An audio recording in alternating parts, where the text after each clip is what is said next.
Good morning, everybody. What's happening? And welcome to the show. Hey now. Hey now. Hey now. Hey now. Hey now.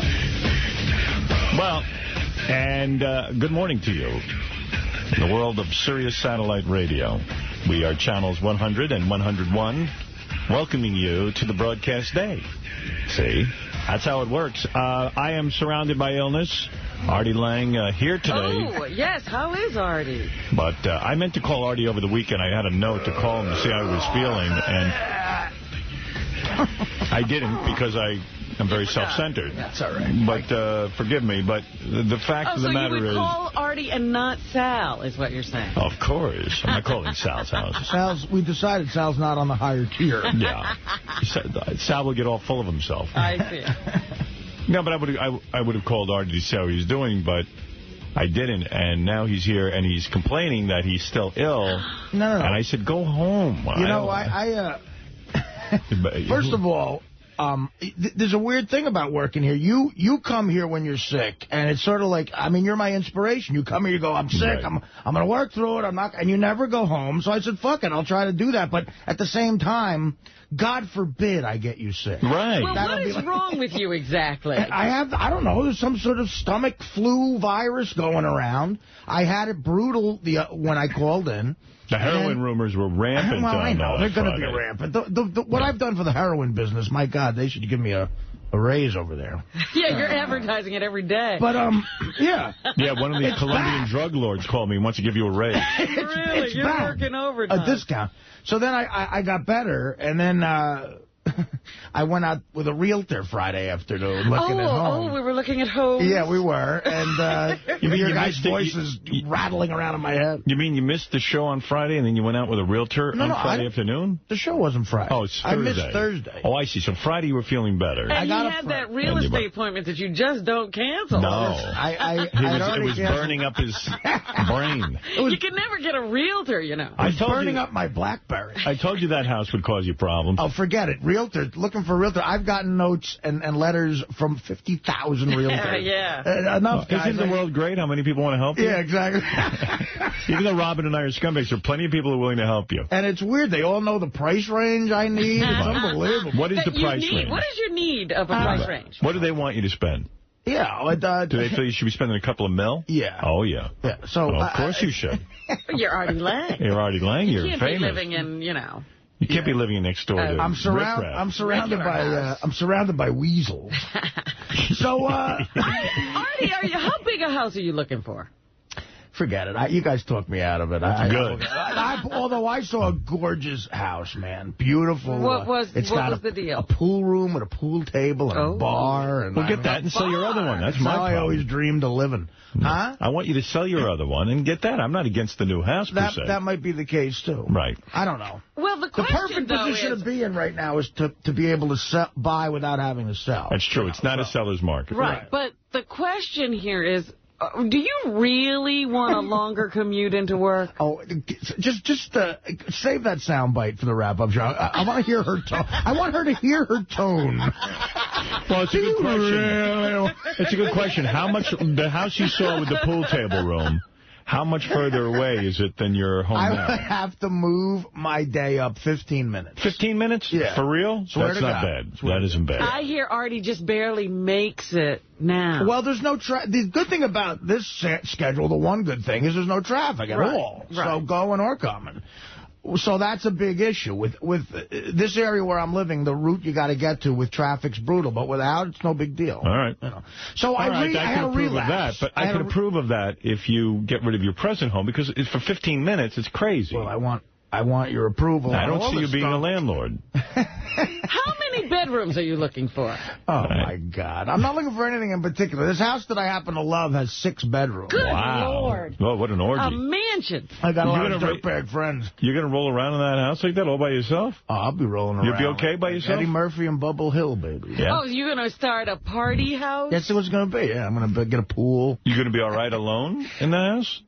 What do you mean alone? Well, I mean, you live by yourself. He's thinking he's going to move people in, I guess. I'm asking you. It's got a place for a maid to live. So you're going to get a live-in help for one person? I don't know, man. Yeah. I don't know. You got to think this through. Rattling I haven't around thought anything in a through. 6-bedroom house. I just Artie. went. It was a fun thing to do. I went and looked, and, you know, I don't know. You stay home, Artie. Yeah, okay, buddy. You don't branch out. I'm So not gonna do you it. had a relapse after looking at the house. You're not kidding. I went out, and then I got back, and I was like, oh, fuck, then I started to feel nauseous again. I'm like, shit, this goddamn realtor trip got me sick again. Then the fever came back. Oh, no. Ooh, so it was just, I don't know. how I guess close Ronnie was saying he's sick. How Ronnie close? sick? Yeah, he's been sick. He stayed in all weekend. How close are you to getting this house? Not close at all, just looking. You know? I'm surrounded by illness. I come in this morning, and who's coughing all over me? Baba Fooey. He's coughing. Yeah, he's coughing and clearing. And then J.D., ever since he went out to that AVN Awards. And, He's had his kennel cough. he's got some, ever since his lovemaking, he came back here, the fucker is coughing all over me. When you go to like a place surrounded by whores, do you get a Oh, my cough? God. This guy. If you're lucky. This guy's coughing all over me. Fafa Fooey's coughing all over me. Artie's sick. Ronnie the Sal limo. just got back. I think Ronnie the limo driver is sick because he heard about Scores. The bus. Oh. Yeah, I was sick. That is the worst news I ever heard. I'm sure there's a misunderstanding there. Over the weekend. Yeah. And I wanted to ask you. I'm pissed. You know why I'm pissed? I'll tell you why I'm pissed off at that story. That article was horrible. I'll tell you why People don't even know what we're talking about. I'll tell you why I'm pissed off at that story. Why? I've been to Scores 50 billion times. Nobody's offered to blow me or fuck me in the back room. You're not a cop. I guess so. I'm telling you, that's not fair. You're telling me. By the way, me neither. Is that true? Well, I was wondering. I said, You ever been offered a blowjob? No. Me neither. Obviously, you guys love it so much, you're having sex over there. I wish. That's what's pissing me off. I mean, does a knee occasionally maybe hit into my groin? Sometimes by accident if I push hard enough. Sometimes it's Scott DePace's knee. Yeah. Oh. What's going on? Look, Scott DePace wouldn't talk to his child while he was there.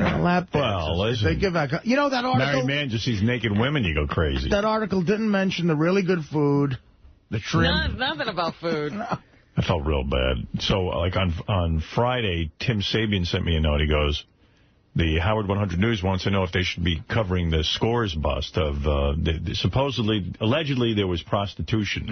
Undercover cops went in there. The girls were giving favors for money. Yeah, so I said, cover that. That's a terrible tragedy. Leave it alone. People don't want to hear that. What are you talking about? We want full wall-to-wall coverage. This is a major story in the world of Howard Stern. That's my boy Lonnie. I ain't covering that. Well, maybe they've been... maybe these are trumped-up charges. Wouldn't you want that to be uncovered? All right, are you worried? Tell Lonnie to make a statement to... Where's Ronnie's statement? That would be so funny if Lonnie held a press conference for Howard 100 News. Oh, that'd be great. I always thought that's what we should do. I always thought when Ronnie says, let's fuck some whores, he didn't mean real whores. Let's fuck some whores! Get rid of these fucking wives! Shit! Holy shit. Alright, we gotta fuck some girls tonight, man. Fuck this place! Fuck some whores! Fuck some whores tonight! Fuck this place! Get rid of these fucking wives! We gotta fuck some girls tonight, man. Just like what it sang. I said, just like what it sang. Let's fuck some whores! Get rid of these fucking wives! Shit! Alright, we gotta fuck some girls tonight, man. Fuck this place! Fuck some whores! Wow. Dude, what a song. You have to play that? Didn't I take enough shit already? What's going on? Do you have a statement to make? Do I have a statement? Yeah. Yeah, the statement I have to make is nothing went down as far as these girls doing anything to these guys. I mean, they talked about the back rooms and the police stuff. can't actually accept the sex. The cops you're saying should have gotten actual blowjobs? Exactly. I mean, and you know what? It makes it bad. It makes it really bad for people like us, like you, like a married guy, a guy with a that's like engaged or whatever. I mean, a wife or a girlfriend reads shit like that, and it's like, that's bad. You're not fucking going to that place, right? You know. Yeah, I mean, what the hell? Nothing happened. I mean, I'll tell you, and I'll be honest with you. Ronnie, you don't know whether anything happened or not. What are you talking about? Well, according to the police report, nothing happened. They were offered sex for money. Yeah, but they didn't actually do it. They can't do it. Why not? Because cops can't accept sexual favors. No, but they They can't. In other words, it's not like the movie The Departed, where like you just go deep undercover. It's got to be if they're offered it, then they got to go through with it to be able to bust them. No, that's not true. They got to hand them. The police, sometimes when they pick up prostitutes, all they have to do is discuss an exchange of money for sex. Yeah, but they have to actually get the exchange of money where they're actually handing it to them. That's true. That is true. You know what I'm saying? That is true. And I don't think that, according to the reports, that never happened. And if it's funny money, it doesn't make any sense. Look at Ronnie. Ronnie's come up with a legal defense. But the question is whether it's even legal to have that conversation in a strip club, because you're not supposed to be offering sex. Yeah, but who the hell? Even if the conversation went down, who the fuck are they bothering? It's not like they're out on... Excuse me, Effley Mund. I got to tell you something. I believe the girls were trying to root out evildoers. Oh, right. They were going to point these guys out to be thrown out of the club. That's right. I believe that. That's what I'm going with. Well, I was interested in the pricing. How does anybody hear anything at Scores anyway? Yeah, the music is so goddamn fucking loud. Give me some loud disco-type music for it, because, you know, it could have been just a big misunderstanding. It could have been like, you know, hey, baby, how about you blow me for like $500? What? What'd you say? Papa Joe? What? Papa Joe? Yeah, no, let's stop. Papa Joe. All right. I agree. What? That's how it goes down. But wait a minute. Let me ask Ronnie, the lawyer, one other thing. Because it says the managers approved it. No. What do you mean they approved it? I can't. Maybe there's a bad seat over there. That's what it says in the news accounts that I read, that some managers said, yes, it's okay for the girls to give you sex, work out a price. And the prices were interesting, too. You know, a blowjob could be anywhere from $200 to $500. You know. That's a good blowjob. Sex for $800. $200's expensive. Yeah, really.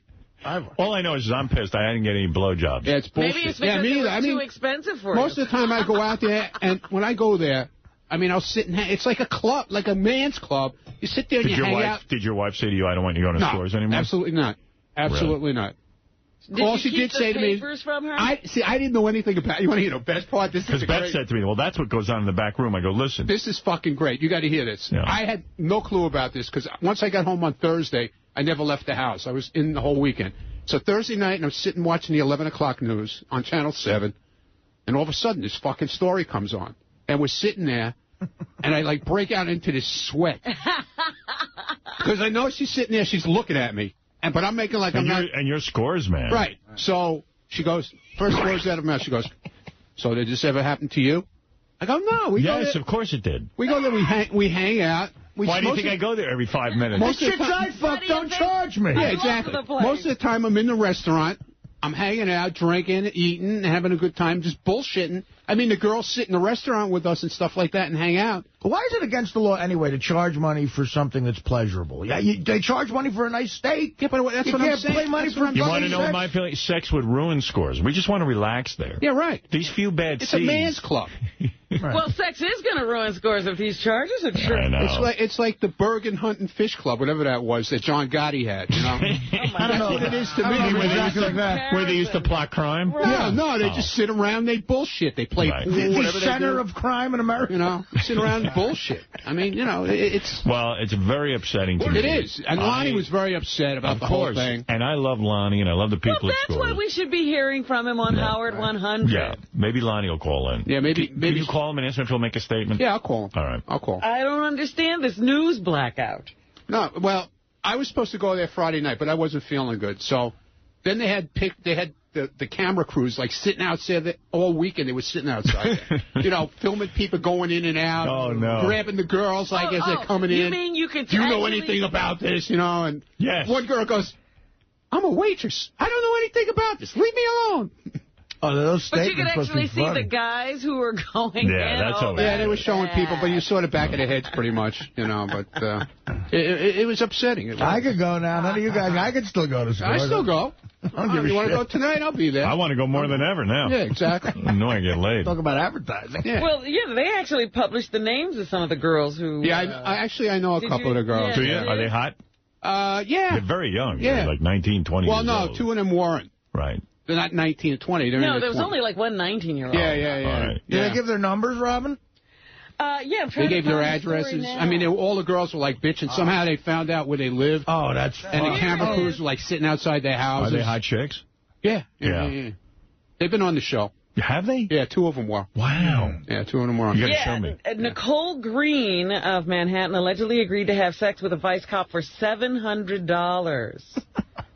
The only way to get We don't know her. The only way to get a stripper's real name is to arrest them. Mariana Nazarova, 19. Mariana? Yeah, we know her. We know her. What's her? We know her. We know her? Yeah. And she would perform oral sex for $300. Nice. Colleen Matthews. We don't know her. Was accused of agreeing to perform oral sex for $500. Oh, she must be good. Do we know her? No. No. No, she lives, according to that, she lives with her mommy and daddy. Right, Oh, my she's still God. at home. They must be thrilled. Yeah. And then, with the camera crew sitting outside their house. Karina Vasquez. We know her, too. Who is 32. We know her, yeah. yeah. I know Karina. Age We know her. You know her? Yeah, I know who Karina is. Yeah. So she never gave you a blowjob? She never offered me sex for money. There She'll you go. blow you for $200. Really? Allegedly. Hello? According to this article. Right. Well, I am sorry to hear this, and I know that Scores will be vindicated, I hope. I'm sure that there's a big misunderstanding here. Definitely. Let's hope it's a big misunderstanding. It is. It's definitely a misunderstanding. All right. It's funny because one guy in the article says he lives near one of the girls, and he didn't realize she was a stripper until he happened to just drop into Scores, and there she was. Yeah, right. Well, that shit happens, you know. Hey, Sonny, you're on the air in Beaumont, Texas. Howard. Hey, brother. How's it going? All right. Big fan of the show. Thank you. Listen, I just want to say I think this whole Scores thing is bullshit, man. What do you mean? I think they're way out of line with the whole, I don't know, I just don't believe it. It's a strip club, man. Bullshit. It says the managers left little to interpretation as in terms of First that of all, it they're was not all managers. Right. Let's get that straight. Okay. But They're not? How do you know that? I love Ronnie's They're floor people. What they call, they're not managers. Oh, okay. What's a floor person? It's like they're like hosted, like a host. They're not managers. It's not a manager who actually runs the club. He's a floor host. Look at him. He's such a good representative. Thank you. You are good. You're making a nice statement here. Yeah, go ahead. Hey, I got to interrupt, Howard, just so you know, for TV, you have a piece of food right on your lip. So you have to Thank you. get it off. Thank you. Go. Thanks, Gary. Thanks, Gary. Thanks for that. Just worry about my image. Howard. I was saving that piece of food for later. Well, those hosts, Ronnie, they say help broker prostitution deals. Right. Hey, just a note to my camera crew. You shouldn't be that close that you see food on my lip. You should be so far away from me that you can't even see me. Is that right? That's right. That's how I like to be shot. I had a camera crew at my house Friday. Why? They were filming Dudley on the treadmill. Oh, yeah, I want to see that. That's cool. Yeah, Ronnie's dog is on the treadmill for 2.5 miles a day. Yeah, because he won't walk him. No, that's not true. It's too cold. Gary, why wouldn't you type me a note about the food on my mouth? Why would you embarrass me by coming in here in the middle of my show and pointing that out? Now we all know. Yeah, now everyone knows. Why did you do that to me? I wasn't sure how you wanted to handle it. I thought You don't know? the quickest way. I don't want to embarrass you. All right, thank you. My teeth have big ass caps. Yeah. My breath smells like funky ass. Yeah. My teeth are yellow and I lick my lips. Yeah. My lips are crusty and they look like limbs. Yeah. My teeth look like a stack of bricks. Yeah.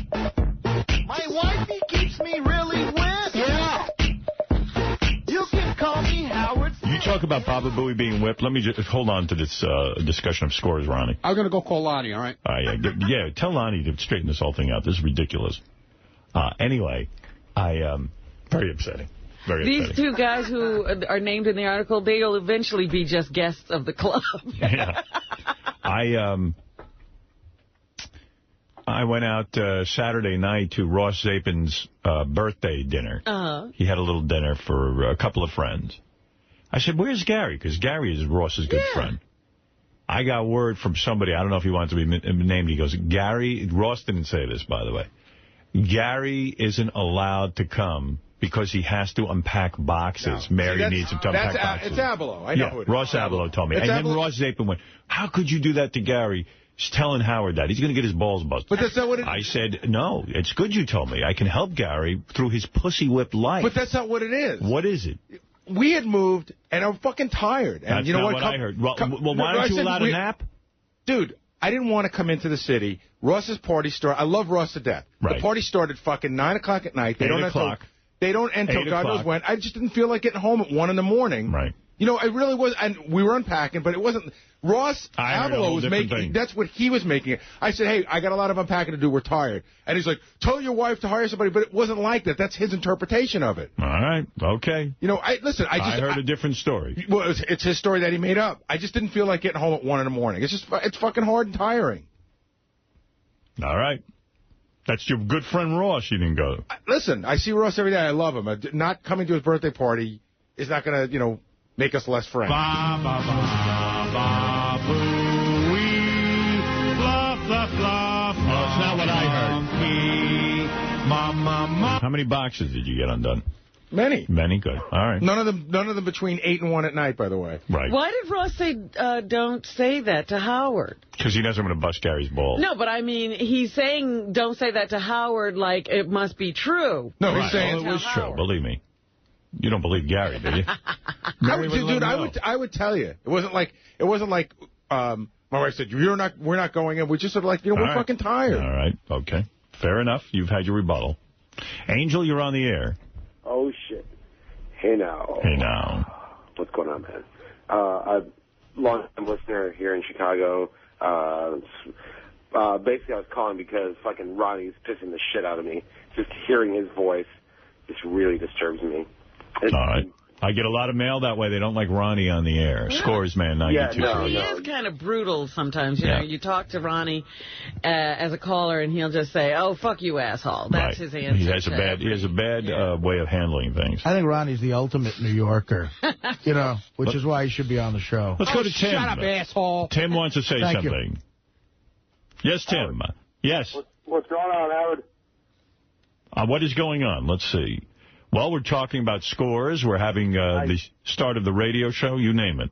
Nice. Hey, I'm a cop in East Rutherford. I met Artie. He did a gig one time in Lyndhurst. Okay. And it's just solicitation. That's all it is. Right. You know, I wish my chief would let me have sex when we did an undercover thing like that. Right. I tried to explain to Ronnie you can't actually go through with the transaction. So what's solicitation? I think police officers should be allowed to go through with the transaction. I mean, you know, just to relieve the stress of the job, I think. I don't know. No, but sir, solicitation, does that mean, like, can they close the place down, or? No. They'll just, the bar will probably get fined. You know, the liquor license, it's clear the liquor license, right? That puts that in jeopardy, right? You got to have a liquor license. Jeopardy, yeah, that puts it in jeopardy is the liquor license. But like I said, the good thing out of it all is for if it ever happens, you know, in like a massage parlor or something, the guys never get in trouble. They always just go after the girls. So if you're in there, you don't have nothing to worry about. Oh, good. Oh, all right. Yeah, suppose that had happened during one of your visits. I know. Oh, your name would have been in the paper. Yeah, that would look bad. Larry, you're on the air, Chicago. Yeah. Howard, I used to be a vice detective in Buffalo years ago. I retired. All you got to do is offer or agree to sex for money, and it's a crime. Of course. This other guy that was on the line, he's talking from New Jersey. I don't know what the laws are there, but in New York State, you just have to offer and agree, and it's a crime. It's prostitution. All right, there it is. There's the law according to Larry, and some of those girls might be doing some hard time. That's right. Thanks, Howard. True. Thank you, Larry. Yeah, none of the guys' names are printed in that article, Rob, and none of the guys who were involved? Just the manager hosts, as Ronnie called them. Yeah. Let's go to... Boy, oh boy, we got a lot of calls coming in. Let's go to Steve. Steve, you're on the air in Philadelphia. Hey, Howard. Good morning. Now. Good morning. Since you came over to Sirius, the 5 million people came over with you. Does Sirius have a way to figure out how many people are listening to you in the morning? Well, yeah, they have told me that they don't have specific ratings like radio has, you know, regular radio. Yeah. But they do know that 60 or, I mean, I've heard figures that these are not official, but they've said to me 60 to 70% of the subscribers are tuned into our channels, which is great. 60% check us out at least once a day or something like that. I don't know exactly how it works, how they can tell, but they said a lot of the listeners are listening to our channels. Yeah, because got to say about Howard TV. When are they going to show more of the footage for the Bubba's wedding? There is a special on there now. The immediate first special is the Bubba wedding special, and that's airing now. And the most popular viewed thing on Howard TV right now is the Bubba special. Also, the guys tell me they're putting together 2 other packages from the weekend because over 14 hours were shot. And they're getting footage that Bubba shot as well from the wedding, I suppose. Yeah, so you'll have a lot more of that. I mean, we'll just give you everything. But I think in order to get something on quickly, they did their first stab at it, and that's on right now. And then they're going to offer more programming, okay? All right, when you have another roast? When you having the next roast? We just talked about that in our Thursday meeting. A roast is in discussion. Reverend Bob Levy made a call to Fafa Flewley, the producer of this show, and said that he feels it's time for another roast, and I couldn't agree more.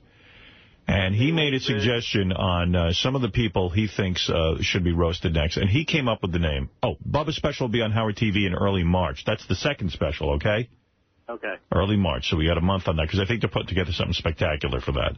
Also, there's a Beetlejuice special now. There's a, oh my God, there's a whole bunch of new programming out there, and I'll read to you the laundry list of items that are now offered on that menu. So, you just asked the roast. So we had a discussion about the roast, and Bob Levy felt that the next person to be roasted should be, Gary, who was it that Bob wanted? Sal the stockbroker. Then I said, I think it might be time for a celebrity roast.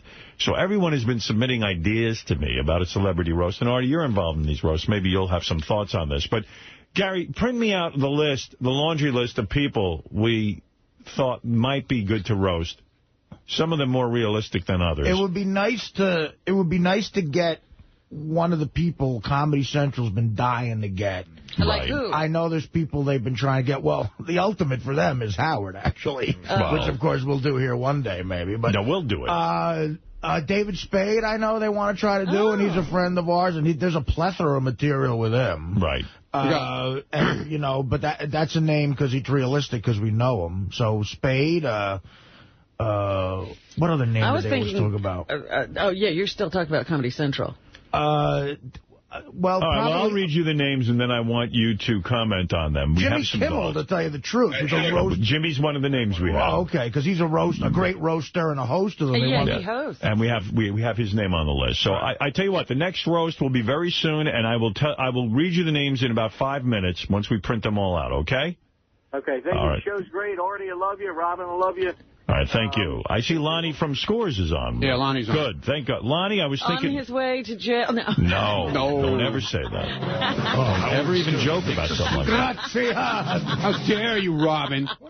Hey, Lonnie. What's wrong with you? Hi, Howard. Hi, Lonnie. Lonnie, just give us a statement of some kind so we have hope that everything... Scores open, first of all. Yeah, Scores is open, right? Well, yes, of course. You know, so far only the lawyer has made a statement. He's confident that everyone will be absolved of all charges. Okay. But for Howard Stern, I will give you the first statement from Scores. Okay. How's that? Thank you. Let me make this short and sweet. 2 sentences. Good. Scores has a clear policy against anything illegal. Of course. Thousands of entertainers over 16 years in business, and our record is exemplary. The second sentence would be, we believe that all these entertainers will be absolved of all charges. Wow. And incidentally, the 2 men arrested were not managers. One was a waiter, and the other was a night auditor. We respectfully believe they will be absolved of all charges, too. It's a misunderstanding involving sexual conversation. And what about misunderstanding? Lon, what is a night auditor? I don't understand that. It's a person that works on the night shift, and he was in the club sitting at the table. Okay. But the newspapers interpret that managers were involved somehow. The entertainers have a clear policy, and this, of course, has never happened to us before. And we're just confident that all 5 girls will be absolved. They were all released immediately. In fact, one of them was completely dismissed immediately. Right. And I just hope that when all the girls the charges are dropped, that we'll get the same attention. I doubt it. And if the charges aren't dropped, I want to know why I'm not getting any blowjobs in the background. Is it all right if Howard gets a blowjob? Would it be okay if I got one? Well, apparently it's illegal to do it. Right. And so we can't change our policy, Howard. I want to just say, the only thing I can say about this is, as I explained to my girlfriend this weekend, that I've never seen anything like that go down in the back room. And I've been in the back room many a time. Have you ever entertained a discussion? Never.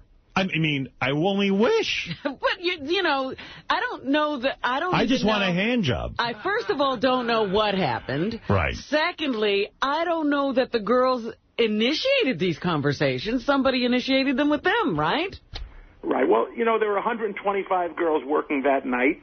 And apparently there was some sexual conversation, which is what the complaint said. But it's a lot more sexy to blow it up and say something bad happened at Scores. Hey, Lonnie, you know what? We're grateful to Howard and all of you because thanks to you making us a success. Thank you. This weekend we were packed. No one is worried about any of these charges. Yeah, they were all looking for sex. You're not kidding. Packed. I'm coming over there today. By the way, I got to tell you something. Half the girls, I can't understand their accents. And when the music's playing loud, maybe I was propositioned, but I'll tell you what. I never heard it. Now, Lonnie, I know that this is upsetting to you, and you guys run a great business over there, and I really do hope everything works out okay. You know that. And you're a great guy, and we love all the people over there, and I'm sure this is a big misunderstanding that needs to be cleared up. Well, apparently there's a lot of pressure on the clubs in Manhattan for various reasons. We are the most famous. Let's face it, you made us the most famous. You made it cool to come to Scores. That's why other celebrities come. So if there is something that needs to be publicized, everybody looks to Scores. Right. Does it mean they're going to be arresting you now, Howard? Me? Yeah. Why? What did I do? Because you make everybody go to Scores. I don't make anybody do anything, Ronnie. Only kidding. Only kidding. Your kidding is so dopey. Yeah, I mean, no offense. Your personality is really weird. Yeah, all right. Well, if anyone should go, it should be Scores Man. That's right. Yeah, please arrest Scores Man. Yes, please. Yeah, exactly, yeah. You'll be happy, right? Exactly. Yeah. I'm looking for you to get arrested. Thank you. See if you can get Ronnie arrested. Dan, go ahead. You're on the air. You're on with Lonnie and Ronnie and... Howard, don't you think that there's just bullshitting? Everyone knows what goes on at strip clubs. Well, listen, the guys... You're saying that no strip club has any sex going on in it, sir? I know that tons of guys go to strip clubs in general. Sometimes they hook up with chicks, they can go home with them and stuff like that. They hit it off. Right, but they're making connections at the club. But just speaking as a citizen here, you'd have to be insane with a liquor license to even want to, have a house of prostitution. You will lose that license so quick. And that's what keeps these businesses in business. I mean, that's where, Lonnie will tell you, that's where they make most of their money, right? With the booze and all that? Well, sure. Don't forget, after 16 years in business and over that long time span, the mayor wanted to close topless clubs. City council people want to close topless clubs. And they were never able to find anything. So this is shocking that there aren't any kind of charges at all. Yeah. All right. It's a tough business. Lonnie, however, if they do strip you of your liquor license... God forbid, Robin. Don't even say that. But, anything could happen. Don't say that. Would you go completely naked? Ooh. Completely nude, but no booze. I'd still go. The only thing we're expecting to happen is that the charges will be dismissed against all these people. All right. And then I hope we have the conversation again. All right, Lonnie, hang tough. Thank you, brother. See you, man. By the way, Lonnie is completely naked right now. He's naked. He's Lonnie topless is naked. and bottomless. That's right. And Ronnie should shut the fuck up. He doesn't know. Why is he talking so much about this? We called him in. All right. Give him a break. He is Scores Man. All right. Thanks, Lonnie. Or to his wife, the place where people can bet hookers, man. Clip of how you help strip clubs on JD page. Let me see. How did I help strip clubs? What's that all about? Possibly, no celebrity has had more impact on the gentleman's club industry than Howard Stern. Thank you. The king of all media has regularly entertained radio listeners with tales of visits to the legendary Scores. Howard Stern likes this place, and he's talked about us for years, and it's brought us tremendous business. See? You see the good this show does? Well, congratulations to you, Howard. Well, among other things, this is some of my greatest accomplishments. I'll tell you what, I saw this directly, how this directly affects people. About 4 years ago, I was walking in Times Square, 4 guys come up to me, mid-20s. They go, hey, we're from Cincinnati, man. We're just in town. We love the show. I go, thanks, guys. I appreciate you listening. They goes, where's Scores? Right. And I showed them where it was, and they went. Well, guess who's never going to be at Scores again? Me. I had a hard time explaining to my girlfriend that didn't happen to me. But what are you going to do? Sure, you say it now. Right, exactly. What, are you going to admit? You sound like her. Of course you tell me it doesn't happen. Never happened to me. Let's see. All right, here's some roast ideas. You tell me. All right. Reverend Bob Levy, who's really good at this kind of thing and knows who should be roasted, he suggests Sal the stockbroker. But he was just thinking in-house. I mean, right. You didn't really tell him, like, oh, let's open it up. I was wondering if we shouldn't, like, bring it, like, to the celebrity realm, like right. where we get a guest. Let's see. Somebody here on the phone suggests we get Gene Simmons. Well, you know, that's Captain Jenks. That's not a bad idea. Gettable person. Yeah, Gene Simmons. In fact, he'd be great. I'm going to write that down. Let me thank Captain Jenks for that idea. Thank you, Jenks. I think that's a good idea and a realistic idea. You know, it's one thing, like someone writing President Bush, you know, like that would be good. Well, yeah, that's the ultimate roast. Right. Yeah, you know, he's promoting his TV show, too, so why wouldn't he want to do it? All right, let me write that down. Thank you. If you get Gene Simmons, can I come to the roast? Yes. Thanks. All right, thank you. What about Dice? Yeah. Who? Dice. He's got a show coming out, too. That's a great idea. Dice would be good. Right, to roast him? Oh, absolutely. Do you think? He's got a show for VH1 in March, I believe. I think he'd love the promotion. I'd just love to see Artie go at it with Dice. What about Danny Bonaducci? He'd be good. Oh, that's a great one. He's a good one. Let me see. Here's some that are on the list. You ready? Donald Trump, but he's kind of already been roasted by Comedy Central. He's always roasted. He was roasted by the Friars Club a couple of years ago. Here's a great one if he'd agree to it. Richard Simmons. I don't think he's coming in for this.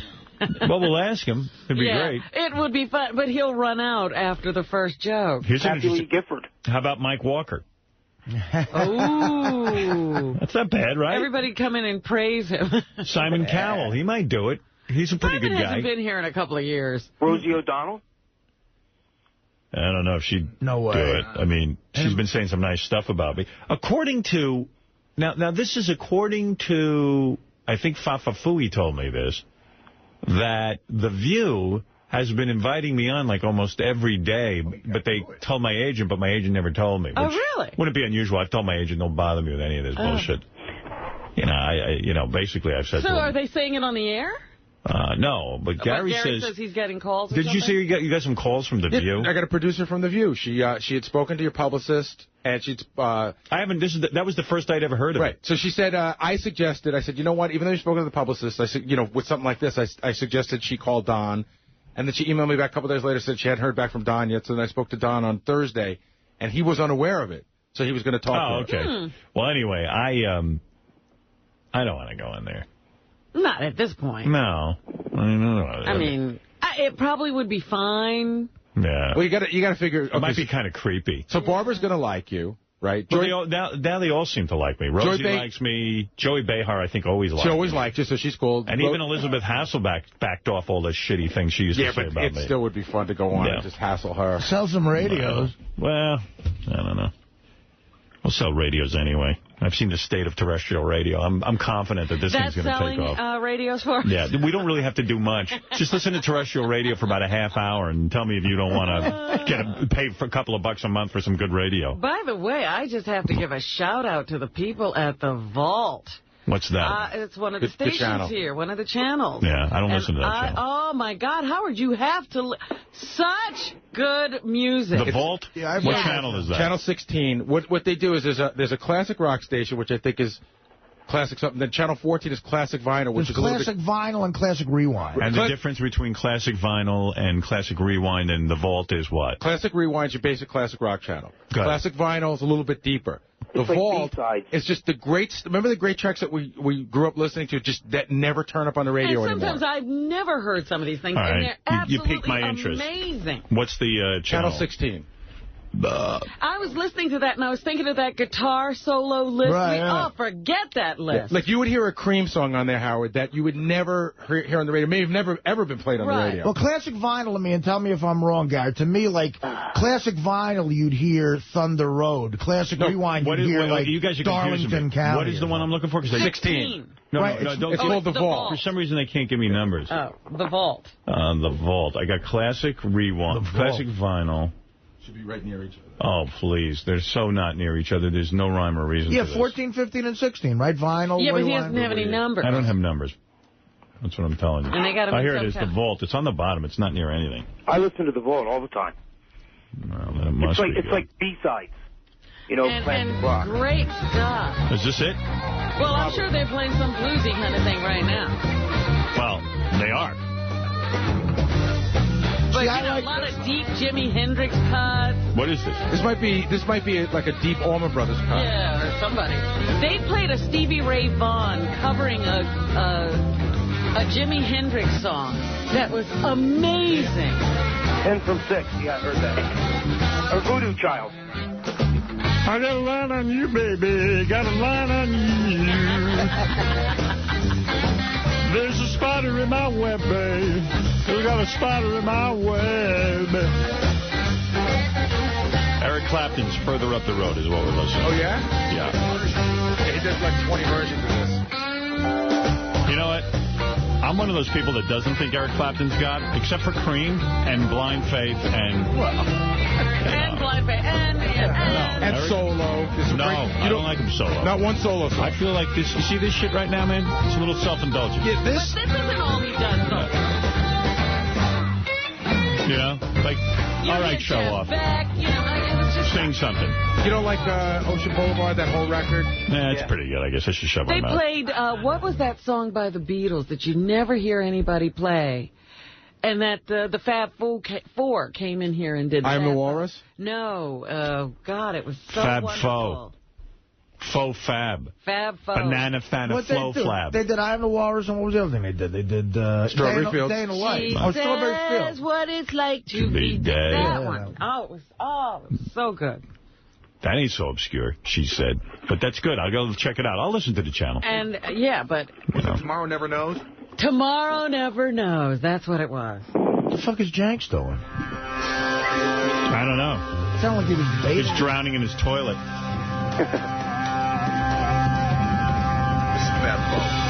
This is Fab Faux. This is pretty awesome. They're coming back in to do some more stuff for us.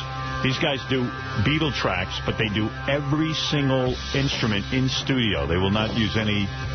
Yeah, and I'd only heard the Fab Four do this. I'd never heard the Beatles do it. So I heard that this past weekend on The Vault. This is from Revolver or... Revolver, Rubber Soul. Rubber Soul. No, it's Rubber Revolver. Soul, yeah. It is Rubber Soul? I thought it was Revolver. What's it called? Tomorrow Never Knows. Yeah, it's the last song on Revolver. I got it in front of me. Yeah, it's from Revolver. It's not from Rubber Soul. Right. I know every Beatles track. It's pretty good. Written by Lennon, McCartney, and Janks. Captain Janks. Yeah, all right, let me tell you who else we have on the list. What were you doing in the background there with your toilet water? I was taking a piss. Thank you for including us. I didn't think you would hear it. I had my finger on the mute button. Thanks for sharing. Don't you have to get to the gas station? He's at the gas station. There are people who need gas, Janks. Well, I don't leave for work for another 15 minutes. Oh. So. Let me see here. Richard Simmons, Mike Walker. I'll just spew these out real quick. Jimmy Kimmel would be good. Gilbert Gottfried. I was thinking man. Gilbert. I ran into Gilbert. Oh, yeah? This is the best. I ran into Gilbert Friday night. I was with my daughter. I went to the Knick game. Saw the best friggin' Knick game ever, man. They Is won? that when they beat Dwayne Wade in the Heat? Yeah. Yeah, I figured you'd be there. I saw Shaq. What did I say? I just asked you to take me to see the Knicks Heat. Shaq gave me a wave, too. Oh, yeah? I had my daughter. I only had like 3 seats, so it was me, my daughter Ashley, and Beth, and we went. They just beat the Heat, Robin. That's a huge deal. That's nice. Yeah, that was big. But So my daughter loves Japanese food, took her over to Nobu. So who do I run in the second I walk in there? Gilbert Gottfried. At Nobu? At Nobu. Uptown or downtown? Do you even know? Yeah, I know where I was. I was on 57th Street. Okay. But wait a minute, was Gilbert working? What are you talking about? He was at Nobu. No, he was a waiter. Was he working? Was he doing a roast? Was he doing stand-up? I asked Richie to tell me how much he'd leave for a tip, but he wouldn't do it. That's expensive, man. Yeah, what are you doing spending that kind of money on dinner? Well, all I know, I've heard through the grapevine that the fucking guy is miserable. Like, he's freaking out about having a kid. He's freaking out about getting married. Maybe it was an accident. I don't know. But I hear just the opposite is coming from the girlfriend's camp. Well, good. That Gilbert's really into this, that they planned this together. Let me tell you something, Robin. That this was his idea. I'll tell you what I do know. All right. I do know because I saw it for myself. This fucking guy, I run into him downstairs. He was with his wife? No, not at first. In other words, I didn't see her. I saw Gilbert, and it's right where the coat check is. And I'm hanging up my coat, and I see him. I go, hey, Gilbert. He goes, oh, this is awkward, because it's always uncomfortable. Because Gilbert has no social skills. I go, and Beth gives him a kiss, hello. And I said, this is my daughter, Ashley. He goes, oh, hello. Oh, hello. So I go, Gilbert, how you doing, man? Okay. Like nothing. You get nothing back. He doesn't help it with the conversation at all. He's completely awkward. And it's just like, I don't have time for this horse shit. I want to make sure I got to the game on time. Who comes marching down the stairs? The pregnant wife. Pregnant with the bump and the whole deal. I mean, you can see a lot. Yeah, you can see a lot. Oh, you can see Gilbert's sire, oh, my God. coming to fruition. Oh, roasting in the oven. I looked over, and he's like, like just petrified. What do they do? This woman walking down with a baby, and they go, oh, she go, wow, you're really showing. And he just looks miserable. I mean, like embarrassed. I go, how the hell is this guy having a baby? All I know and is... his wife is so cute. I'm telling you, people tell me she's lovely and wonderful and a nice person. But you go, there's something mentally wrong with her if she's with Gilbert. But she's beautiful and nice and sweet. She claims this guy, who she is describing to people I have never met. Right. She's claiming that Gilbert wanted this. No. Can't be. That this was his idea. We got to call her. That he is really into it. We got to call her. Everything. The planning, the visits, everything. What is that lovely girl doing with Gilbert? That's what I can't figure out. I may have her private cell number because I used to, she was the person I talked to when I was giving the DVD advice. Right. And then every once in a while, Gilbert would get on the phone, I guess, just to hear my gob-owned voice and make fun of it. Right. You got to call her for us, Artie. Yeah, I don't know. I'll find out. Yeah, we got to get her on the air. Because she has another story than the one we've been hearing. Oh, by the way, you're right. That's right. She is extremely lovely. She's just beautiful. So nice and cool. Yeah. And really cool. I said, what's wrong with you? Somebody needs to shake her. Yeah, somebody needs to, wake her up. And she's really into Gilbert's career. She's into managing it. And of course, now it's her career, too. Well, yeah, she's got a vested interest. But getting it together and, just doing stuff he'd never do. Right. Right. All right, well, maybe Gilbert would be a good person to roast. Yeah, especially now. All right, Jimmy Kimmel, Gilbert Gottfried, Barbara Walters. Yeah, I don't think she'd do it. Johnny Knoxville? Nah, Johnny's a good guy, but what would you say bad about him? I don't know. Pat Cooper. Yeah, maybe. I don't think anyone cares. Steve-O. Steve-O would be good. He'd be good. Jenny McCarthy. Oh, that'd be good. But she's now with Jim Carrey. She's all full of herself. She's not going to be here for a while until Jim dumps her. Yeah, Jim will dump her because she's got a kid, and he'll just we get bored to tears with her at some point, but... When he dumps her, she'll be in here. But you know what's funny about her? She sort of knows that. I mean, when I saw her at the U.S. Open, I said, what are you up to? She goes, having a great time. I'm going to enjoy this while it lasts. I'm on a roll. I'm fucking Jim Carrey, and he's got a lot of dough. He couldn't think she's funny, right, in any way? I don't know. He's a very disturbed guy, isn't he? I don't know. I've met him, and he seems very nice, but any guy who lived in a car with his parents... Right. And his family depended on him to become a janitor to get them through. Hey, I did that. Yeah, but I'm saying that. Look at you. Could you imagine that's a guy, when you're a janitor getting bossed around and you have all that talent in you. You know what I mean? And no one wants to listen. If you see a guy, I'm a talented, you're like, get the fuck away from me. Get the fuck out of here. Yeah, but Jim Carrey. Didn't he start doing stand-up at 16 or something? Because he had to get out of the car. He started in Canada. Jim, you say you're funny. I believe you. But go clean the shit out of toilet bowl number 3 in that that stall and then make some of your funny faces, you motherfucker. Yeah, Get to work. Have you mopped the men's room? When you talk out of your asshole, that's funny, but... Do me a favor. No one's going to pay you to talk out of your asshole. Yeah, We're paying you to clean the shit and piss off those toilet seats. Now get in there. Put that broom in your talking asshole. Right. But Mikey, the overnight guy, loves when I talk out of my asshole. Yeah, Mikey's a little fucked up in the head. You know what? One day they're going to pay me a lot of money to talk out of my asshole. Whatever. Right. Now we're paying you a little money to clean up shit. He was doing this routine. I sent him to the basement to slop some more shit. Yeah.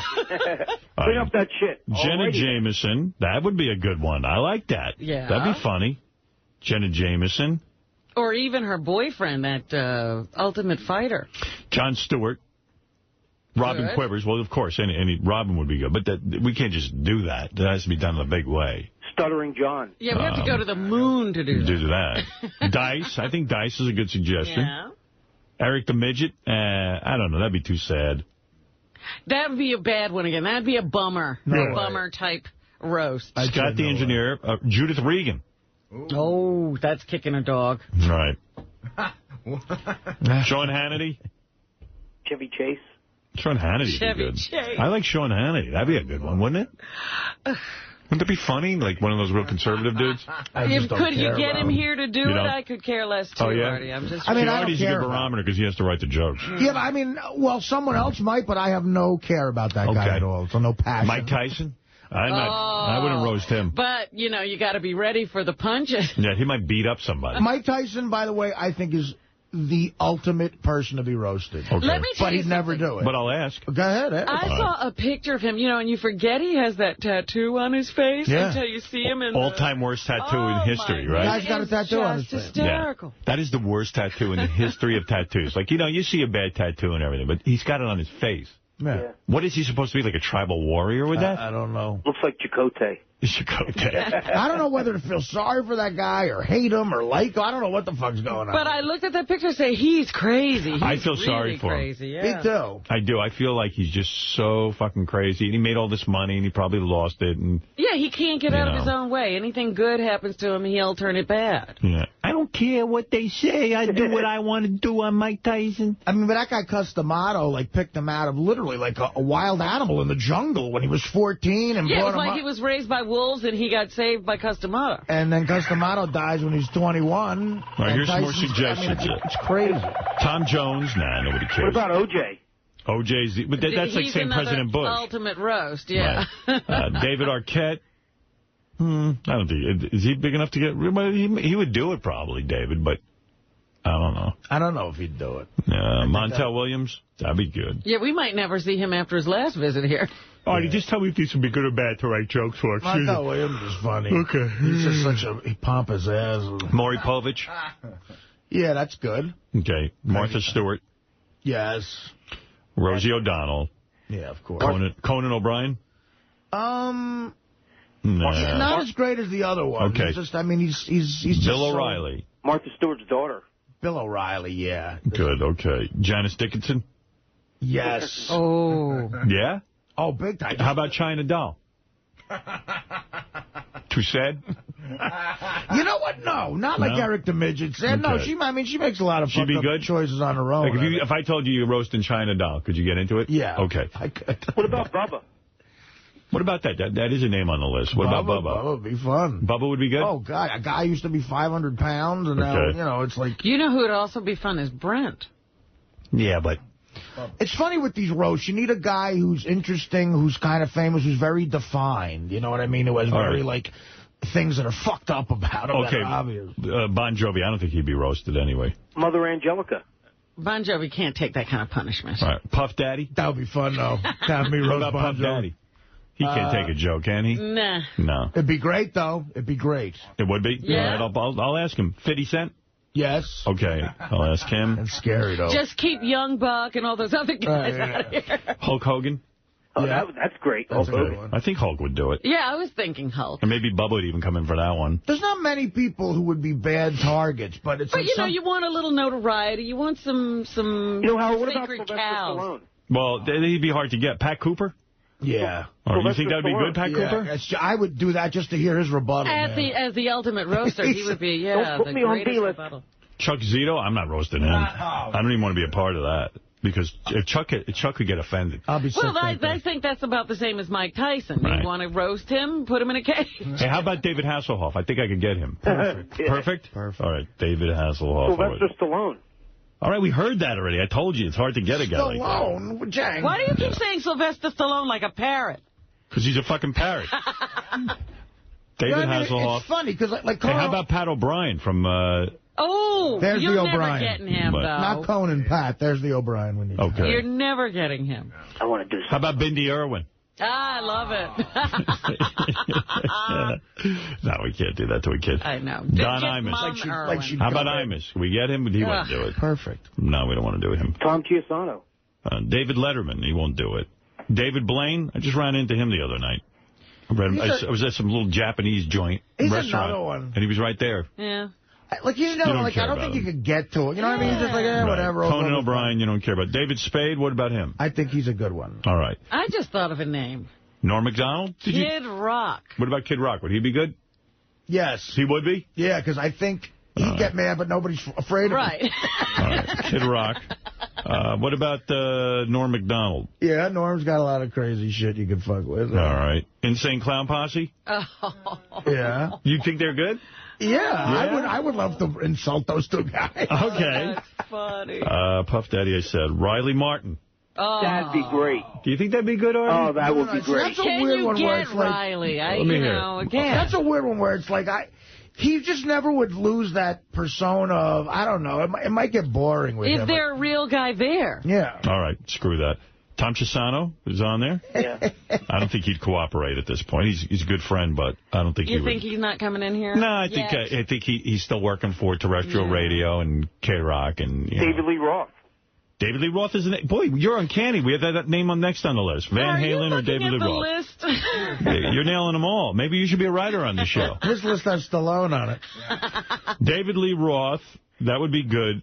Eric the Midget, too sad. Johnny Fratto. I don't know, man. He's getting all offended by everything lately. So I'm gonna stay away from him. He's a lightning rod. What about Crazy Alice? You'd be good to roast? Oh. Tim Fabian. Oh, God. You'd have to have 3 roasters. That's it, because she'd lose it in the beginning, you know. Would that be funny or no?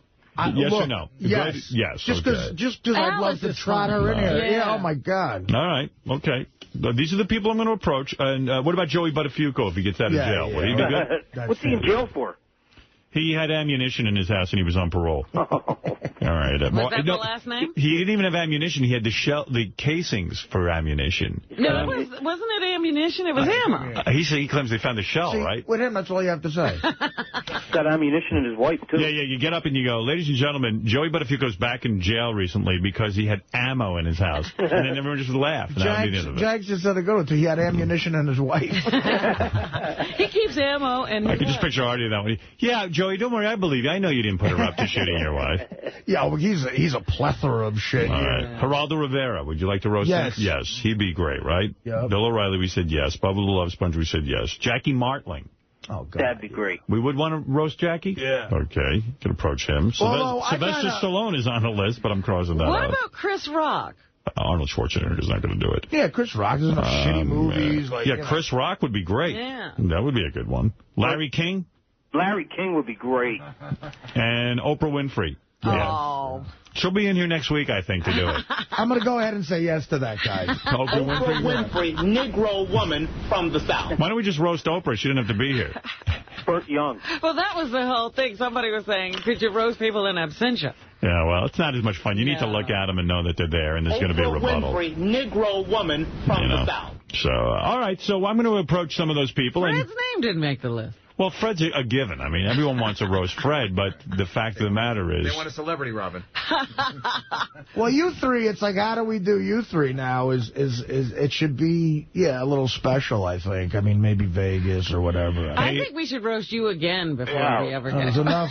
By the way, you guys roasted me pre-heroin announcement, I think. Brad Garrett's going to be in here today. He's from Everybody Loves Raymond, and he has a new show. Bob Saget will be by, too. He wants to promote his movie. Okay. Mike, go ahead in Staten Island. Hey, Howard. Hey, now. I think it's got to be Jackie, man. That would be the funniest thing, man. All right, well, we're going to talk to Jackie. The only thing with that is, like, on the Gary roast, I think I blew my load with the angle I'd use for him. Right. You know what I mean? Well, I guess I could, but it's the same joke over and over. Hey, Howard, if you do Jackie, put me on hold. I want to come in, please. All right, well, we'll see. I don't know. We're going to now look into it. We all agree that it's time for the next roast, and we're going to try and figure out where we go with it. Funniest thing on radio, man. And you bet. And we will consult Reverend Bob Levy with these ideas and see what he thinks, because he is very good at figuring this stuff out. Did Levy give you an argument about why he thinks Sal is better than these people? Or, like, what's he we didn't get into these people. It was just he was thinking staff members, I think, and he thought Sal would be a good one to go after. By the way, I wasn't here the other day, obviously. What happened with Johnny Fratto? Somebody said he got pissed. He got mad about the SFN website or something? Well, he's mad because he feels Eric the Midget was disrespected. No, he was disrespected. Yeah. I guess what happened is Johnny and Eric have a thread on the Stern Fan Network. Yeah. And Jessica Hahn has a thread. And they felt I was being more respectful to Jessica Hahn and her thread. Oh, my. Well, they called up to say that their thread had now beat Jessica's thread. Like, they had landed on Mars. And he wanted a big reaction. He said my reaction was kind of lame. Right. And then I just said everything was cool. And then, I don't know, I talked to Johnny about it. I think he's all right. Oh, that's so funny. Yeah, I don't know if he's all right or not. He explained to us 5 times why he was upset, and I couldn't figure out yet why he's really upset. That's great. I don't know what's going on. I'm just backing off. I don't want to upset everyone, And, Johnny was the son of a huge guy in the mob, and like, I'm not looking to piss Johnny off. I like Johnny. And the other day when he was on that show, 1 Against 100, didn't they say a real member of the mob? Yeah. He was on that show? Yeah. I was mentioned on that show, and I still don't understand my question. They just wedged me into a question which really had nothing to do with me. Here it is. All right, it's 1 versus 57. Everybody eliminated is worth $2,000. Great. Howard Stern is eating ratatouille with Baba Booey. Which dish are they most likely enjoying? A mixture of meats, a variety of veggies, a pastiche of pasta. Mob, please answer now. I had to listen to this 3 times before I even understood the question. Well, it's just what is ratatouille? Yeah, right. They're asking. They mixed us in. Nothing about to do with you. Yes, I thought like maybe you needed to know what we eat or no. It was, Not a big fan of Stern. Great. Okay, you got to make the guy say Enjoy the ratatouille. Not with Baba Booey. Let's see. I'm going to go with, I don't need no help. I'm going to go with a mixture of meats. Good, stupid. Yeah. That guy really sounded retarded because he had to blast you two guys, and then he goes, I eat ratatouille. Okay, well, what is it then? Right. It's just a bunch of vegetables with sauce on it. He said, I enjoy it. Well, then you should know it. He thought it was meat. It's the vegetables. That's why I said he's an asshole. Right. It's vegetables? Maybe you should tune into this show. Maybe he'd learn something. We even know what ratatouille is. $57,000 if you're wrong. I feel well-grounded on A. No, guess what? You blew it. He lost $57,000. Good for him. Yeah. Good. Can't think of a better person for it to happen. I'm not a big fan. Well, just shut your mouth, asshole. I think they were, they had Ratatouille and they knew it rhymed with Baba Booey, so they threw it. I think Bob Saget's the host of that show. Yes, he is. Yeah. Is it doing well or is it off the air already? I have no idea. I read recently where it's doing well. It's a bit of a hit. Is it on every week? I don't even know. That's what they said in the paper. Yeah. Hey, I saw the movie finally, The Departed. Boy, that was good. I told you. What a wonderful film. Great movie. Jack Nicholson should win Best Actor, right? I don't even... Is he... Yeah, he's Best Supporting. He might have been great. one of the best roles he's done in years. He's great in it. He even says, somebody was in here talking about, Janice Dickinson was talking about, how he is sexually, and he did tell Martin Scorsese he thought his character should have that sex scene. He he was instrumental in wedging that into the movie. He throws the coke at the hook. Yeah. Here, Jack Nicholson is not nominated for The Departed. That's amazing. No? That's what I thought I was going to say. I don't think he's nominated. Wait. That's nuts. I thought he was, yeah. He's good. He got a Golden Globe nomination. Mark Wahlberg is nominated. That's the one who got nominated. Of all the people in that movie, I think he was the one who was nominated. No, I didn't think they gave him much of a part. But he was good in that. He was good, but it wasn't the biggest of parts. He didn't have much to do. Although, here's the deal. Is that, Arkin, he got nominated. He dies. Well, I'm going to ruin it for the people. Yeah, you just ruined the film. But he's still in more of the movie. I was just going to watch that. But it's great. You got to see it, Artie. Alan Arkin's in The Departed? No, Little Miss Sunshine. Little Miss Sunshine, yeah. He's in that movie, but he's not there for the entire movie. Sorry, Artie. I guess not. But a supporting role doesn't have to be there for the entire movie. I think by this point you might have seen it. No, you're right. Now, Fred, it's my fault for not seeing it, but I haven't seen it. A supporting actor doesn't have to be there for the entire movie. But right. When you compare it to the other guy... He's great in that movie. He's good, but, I mean, I don't know if that was the best thing. The best thing he ever did to me was The In-Laws. But Let me point to Dame Judi Dench, who had 8 minutes of a part. The best thing Alan Arkin ever did was The Heart is a Lonely Hunter, but it was 100 years ago. He was also great in Wait Until Dark. Thank you. How about Freebie and the Bean? Him and James Caan. I got to take a break, and when we come back, the lovely Lisa G will do a news update, and we've got a ton of stuff to get to. We'll get to your phone calls. I'm going to go throw up. Are you that sick, man? Dude, I'm going to get sick from all of you. Jesus. I got to get some sugar. Is that going to take care of you, the sugar? Honestly, I think a Hawaiian Punch would help me right now. All right, we're going to take a break. We'll be back right after these words.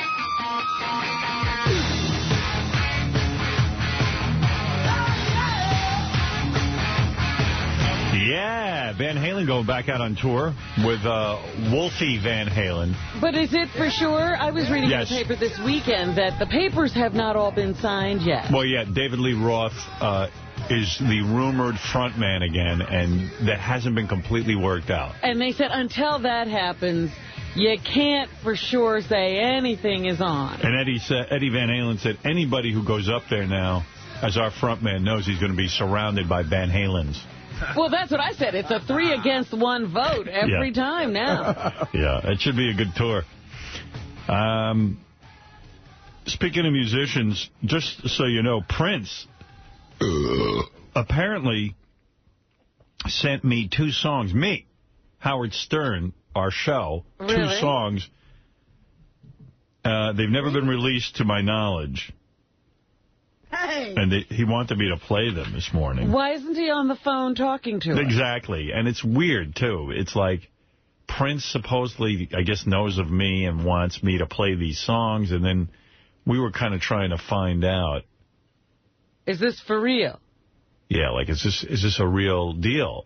And, yeah, it's for real. And then they said, then... Why now? Why not when you were putting out Purple Rain? Yeah. He wanted Howard to have these.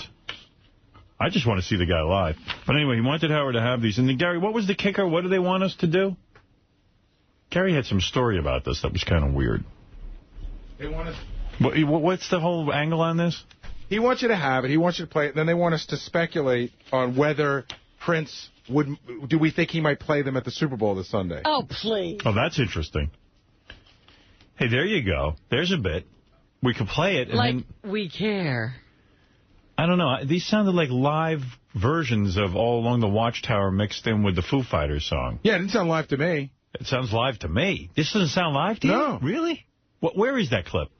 I don't know what he did with it. You know what page it's on? I got to look. I'm sorry. You go look, and then Lisa G can do the headlines meanwhile. Lisa, why don't you come in and do the headlines and what you're working on Howard 100 News. Here's Lisa G, everybody. And you think Prince didn't send this to anybody else? He just sent this to you? They're claiming, yeah. I don't think anything. I don't know anything about it. Yeah. Hello. Hi. Did you know Bubba the Love Sponge is in Muscle and Fitness magazine? Why? Why is Bubba in there? What does he have to do with muscle or fitness? Bubba's put on some weight. Yeah. I just put it in your bag, you know, the copy of the magazine, because they sent it to us. He does that. He's got that Jackie Gleason photo going on where he's standing in his old pants. Yeah. Oh, okay. Well, he did lose a lot of weight. That's yeah, why. But he's not fit and there's no muscle. You know, fit is... He should wait a while. All right.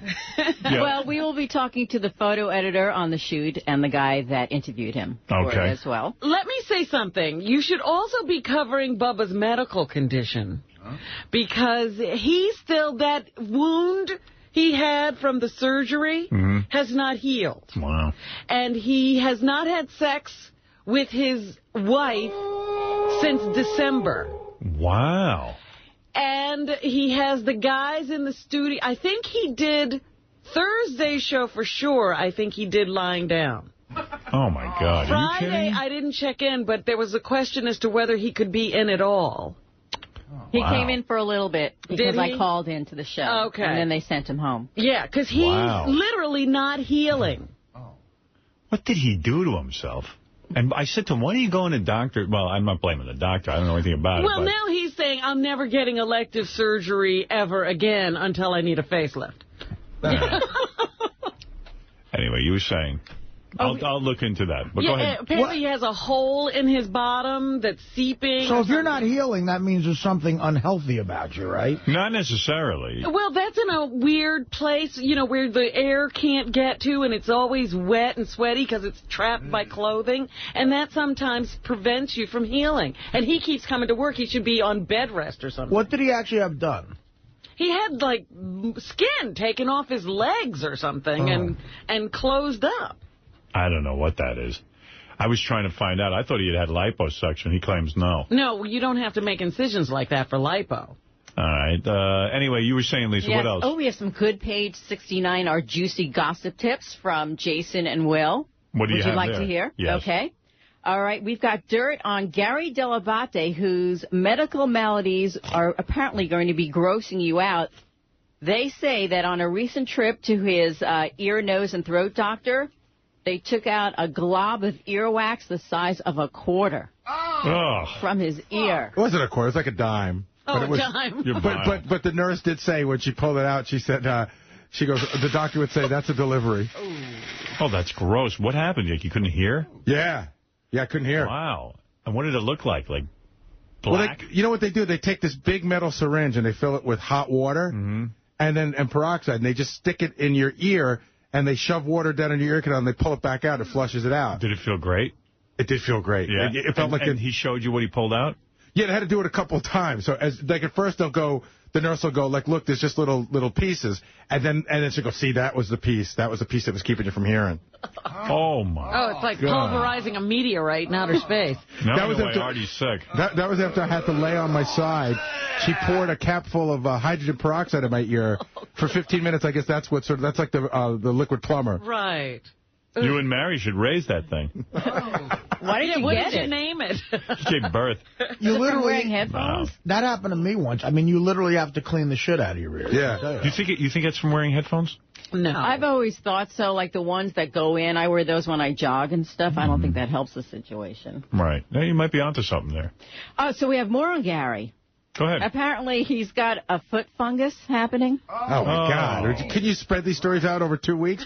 I've had this foot fungus for 2 years now, Howard, and I can't get rid of it. I've been You know why? You must shower at the gym with no shoes. Well, I don't, but I've had it for a long time. Do you wear sandals? I do. You do?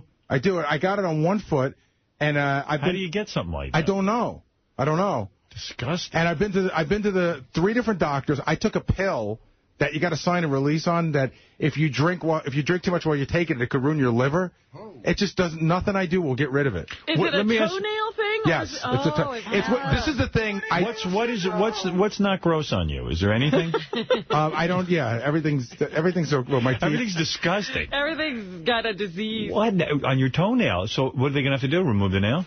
Well, listen. Here's the deal. It doesn't do anything except look gross. Oh. See, I had a whole thing going on when we were down in Florida.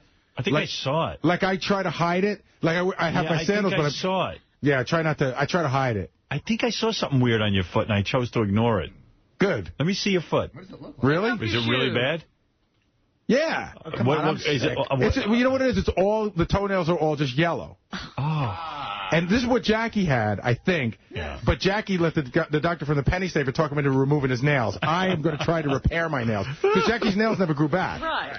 I wonder if it's a sign of poor health. It's a sign that your immune system is not optimal. What are you talking Because these are opportunistic infections. I agree. You know, the stuff that you've got, it's around all the time. So a really healthy person wouldn't get a foot fungus. Right. You're not that healthy yet. No, I'm not saying I'm healthy, but I'm not saying... She's saying that, shitty food. So you know, Michael Jordan won't get a foot fungus. No, it's just like when you get a cold. The cold germ is in the air all the time. It's when your system is a little depressed that it attacks you. His system, first of all, he licks a lot of ass. The guy knows what he picks up. No wonder he's got this. And this doesn't have to be on ass I licked in 88. His teeth are green. Now his toenails match his teeth. It's true. You do. That's why you had to get the caps. My teeth are not green. They're yellow. And now the toenails match them. Right. All right, I'm sorry. Gary, you're not healthy. What are you eating, Artie? Anything else, Lisa G? Yes, George Takei on Heroes tonight. So be sure to watch that on NBC at 9 Eastern. All right, all that good. and more. Have Thank a you. you. All right, Howard, go to Gary preview page 2. I believe it's the upper right-hand corner green. Gary took a beating on that news. Yeah. Gary preview The all page Gary newscast. 2. Wow, Gary checking in. It's usually Artie getting bashed. Let's see. What is it? The Prince song. Oh, the Prince thing. Yeah, I mean, I was kind of bored listening to this. Anybody want to hear it? Yeah. All Along the Watchtower / Best of You. Best of You from, from the Foo Fighters. And I thought this was live, but Gary says now no. we're supposed to speculate after if he'll play this on the Super Bowl. Yeah, we need to know. I really don't care. I'm going to be watching the Stupid Bowl on Howard TV. Who does he think this show is?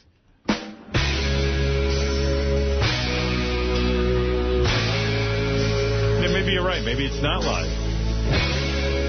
Sounded it, though. I don't know. Why would it be live? Where would it perform? I don't know. All along the watchtower, Princess kept a few. Who? Prince? All the women came and went. Prince what? Princess kept a view. I don't know. Oh, okay. I thought it was Prince has kept a few. Isn't that the words? Yeah, there is a Prince in the but he's starting song. off a little later on. Barefoot servants do. Outside in the cool distance, wildcat did growl.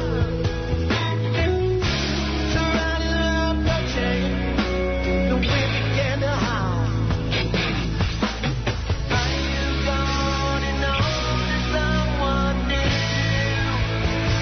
I need someone to hold my hand. I'm sure you. You gave me something I didn't have, but had no use. Now what do we do, baby? Wrong to lose. My heart is under arrest again, but I break through. I am giving my life for them. One thing I'll say about Prince, he's so talented that whenever he sings anything, I get the chills. I mean, it just affects me. When he was singing The Best of You there, I really liked that part. I sort of like it. Let me ask you something. Now we're supposed... I don't care if he plays this. Well, I can speculate on it. I think that... Gee, I wonder if he'll play this at the Here's Super what I Bowl. I don't care if he plays this. I think they got a hold of Prince and they said, listen, truck out those fucking hits from 1988 or don't perform. They did.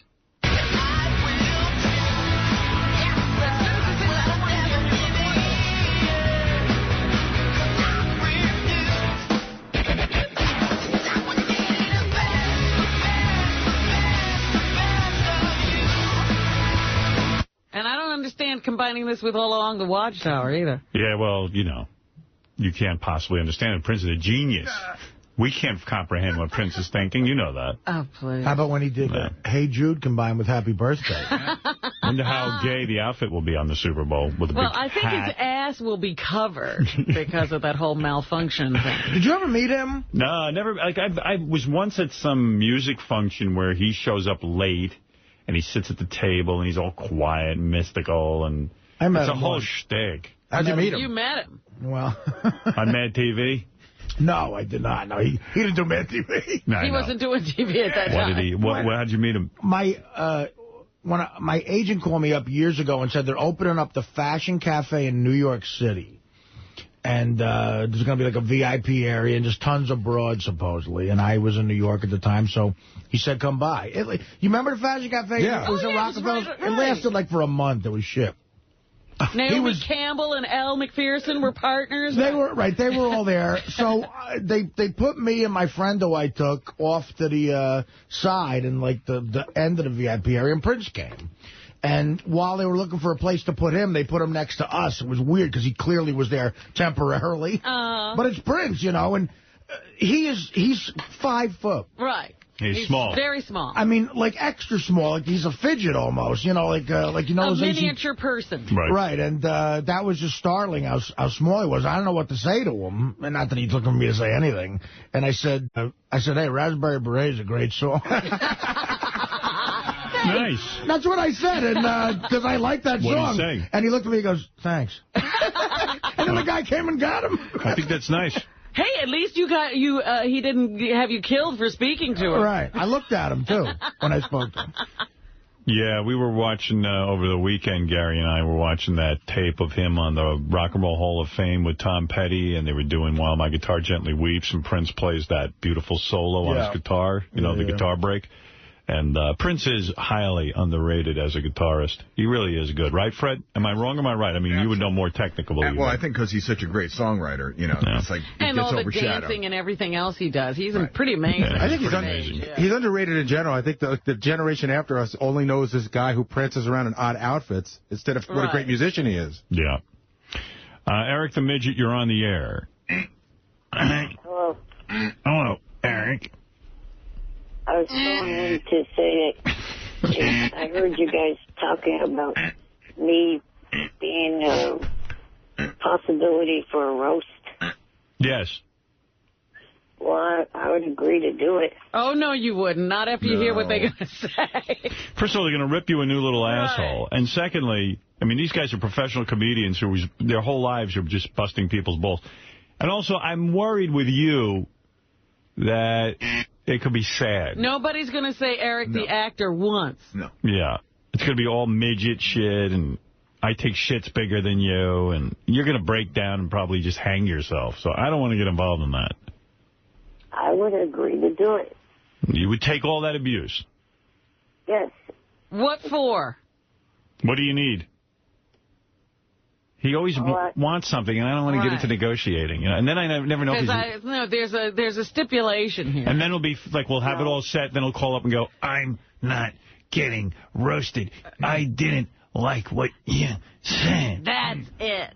That's it, Stern. I know you. I know you better than you know you. It'll just end in disaster. No, you don't, because you don't know what I'm about to say. Here we go. There was another thing you'd have to say. Yeah, well, all right. Go ahead and say it then.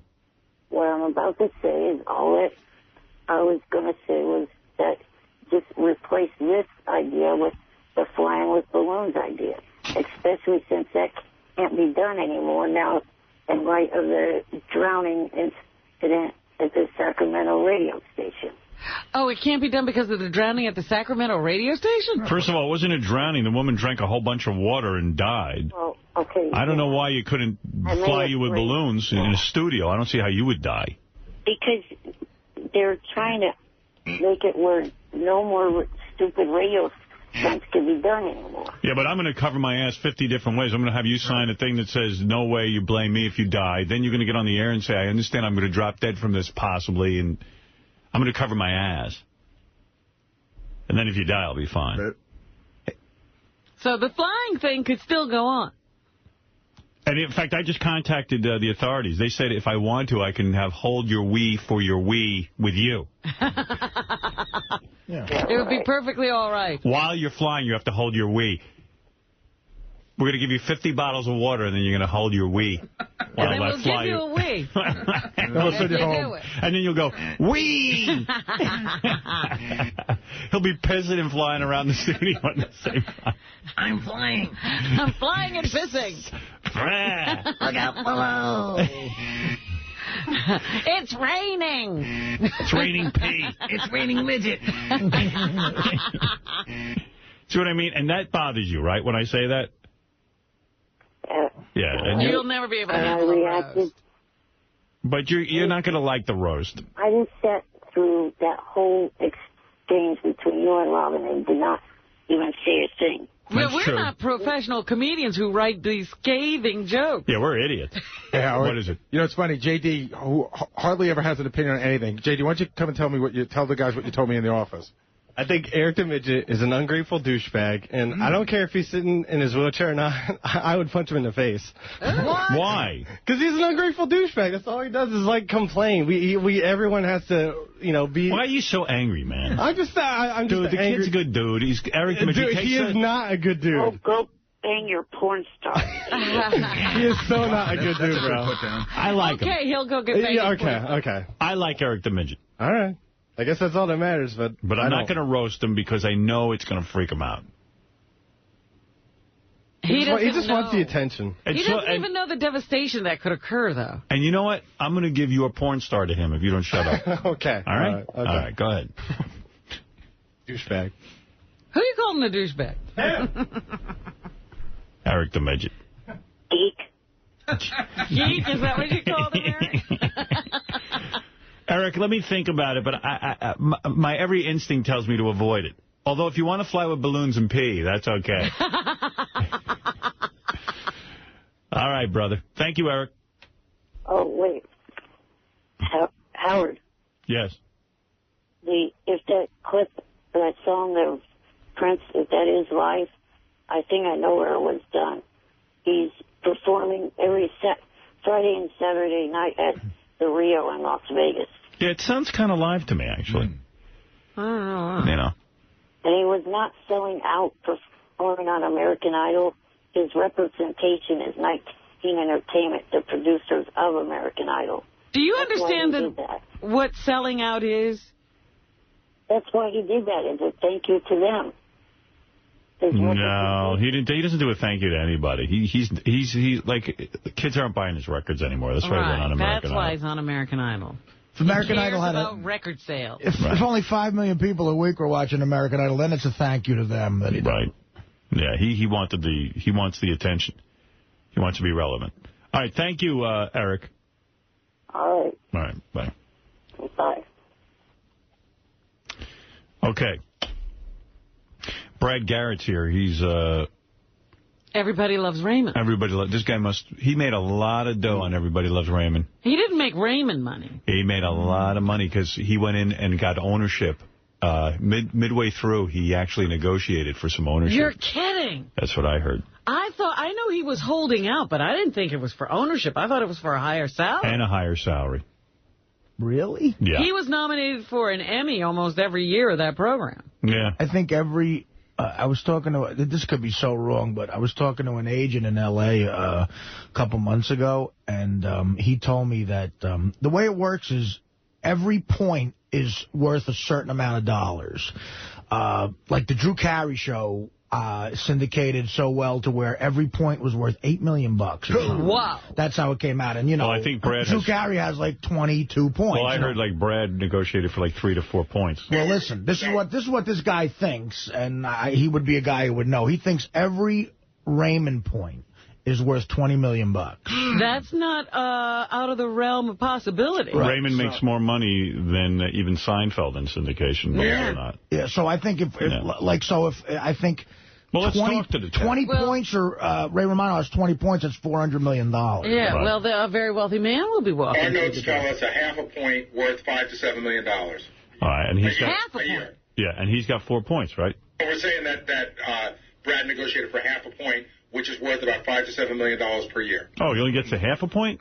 Well, then let's not have him in. But $5 to $7 million. Tell him to go home. And you're not working.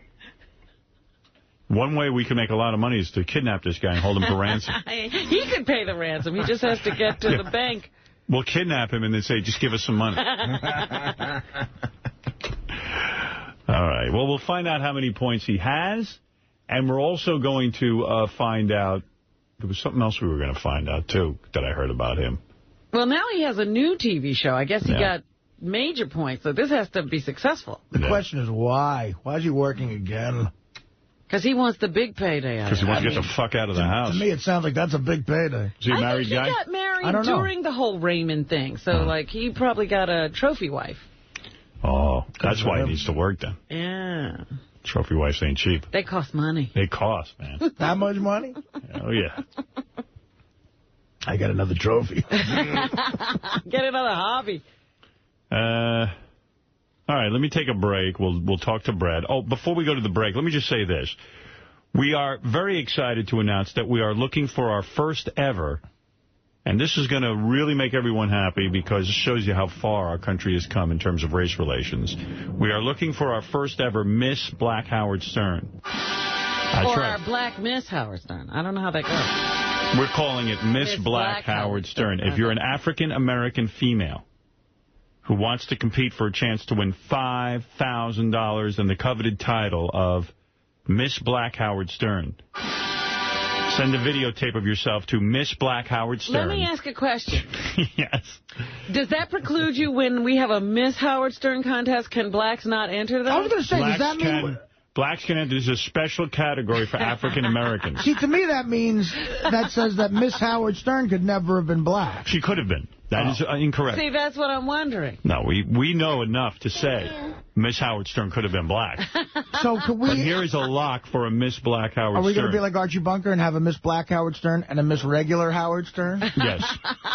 Miss Regular Elmo and Black Elmo. Black Elmo and Regular Elmo. That was good. Miss Black Howard Stern, send your entry to 1221 Avenue of the Americas, 36th floor, New York, New York, 10020. Now, the Miss Black Howard Stern contest is sponsored by ClipsForSale.com, the #1 downloadable clip site for buying and selling adult video clips on the net with over 300,000 clips to choose from. Clips, the 4, sale, SALE.com. Now, let me ask another question. Does this mean that you have to be very black? The blacks who enter the Miss Howard Stern contest are like Vanessa Williams kind of blacks? No. Or... She's African-American. Or is the Miss Black Howard Stern, she's like, you know, really dark? Well, very dark. Dark chocolate. We want a dark, real African-American. If I could say, if you remember from our meeting when we discussed this, we said that once all the contestants are in, we're making them take a DNA test, and they have to be at least 75% black. Yeah.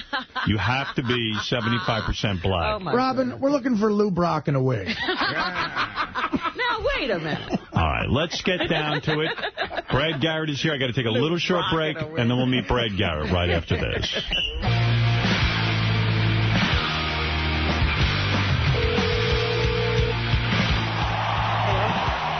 Hello? What are you doing, a phony phone call? Yeah, why don't you... You got it. I'll stay. Yeah, I mean, I got to get to Brad Garrett. We got other people coming in, so... How long was that? The call would be 2 minutes. Yeah. I figure I better get to this. All right, Brad Garrett is here. Brad Garrett is a guy who was on Everybody Loves Raymond. Now he's got a new TV show on Till Death Do Us? Till Death. Till there you Death. are. They don't... How you doing? Come on in. You know what? He's thinner than I thought. Thinner, taller than we thought. He can't even get in the studio. He's so tall. Taller than me. Exhausted, huh? Hello there. Poor Brad is exhausted, I could tell. Hey, join the this club. Time of the morning? Why not? It's tough this morning, radio. And he's a millionaire. He doesn't have to get up at these hours. Why do you care, even? We're trying to figure out... Well, you went through a divorce, right? Did you have a prenup? No.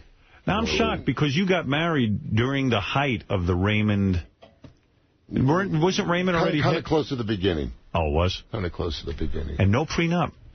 You know, she could have it all. No. Yes. What do you mean she could have it all? Is that worth it to get rid of her? No. Are you bitter? No, we're very close. Really? We're very, very close.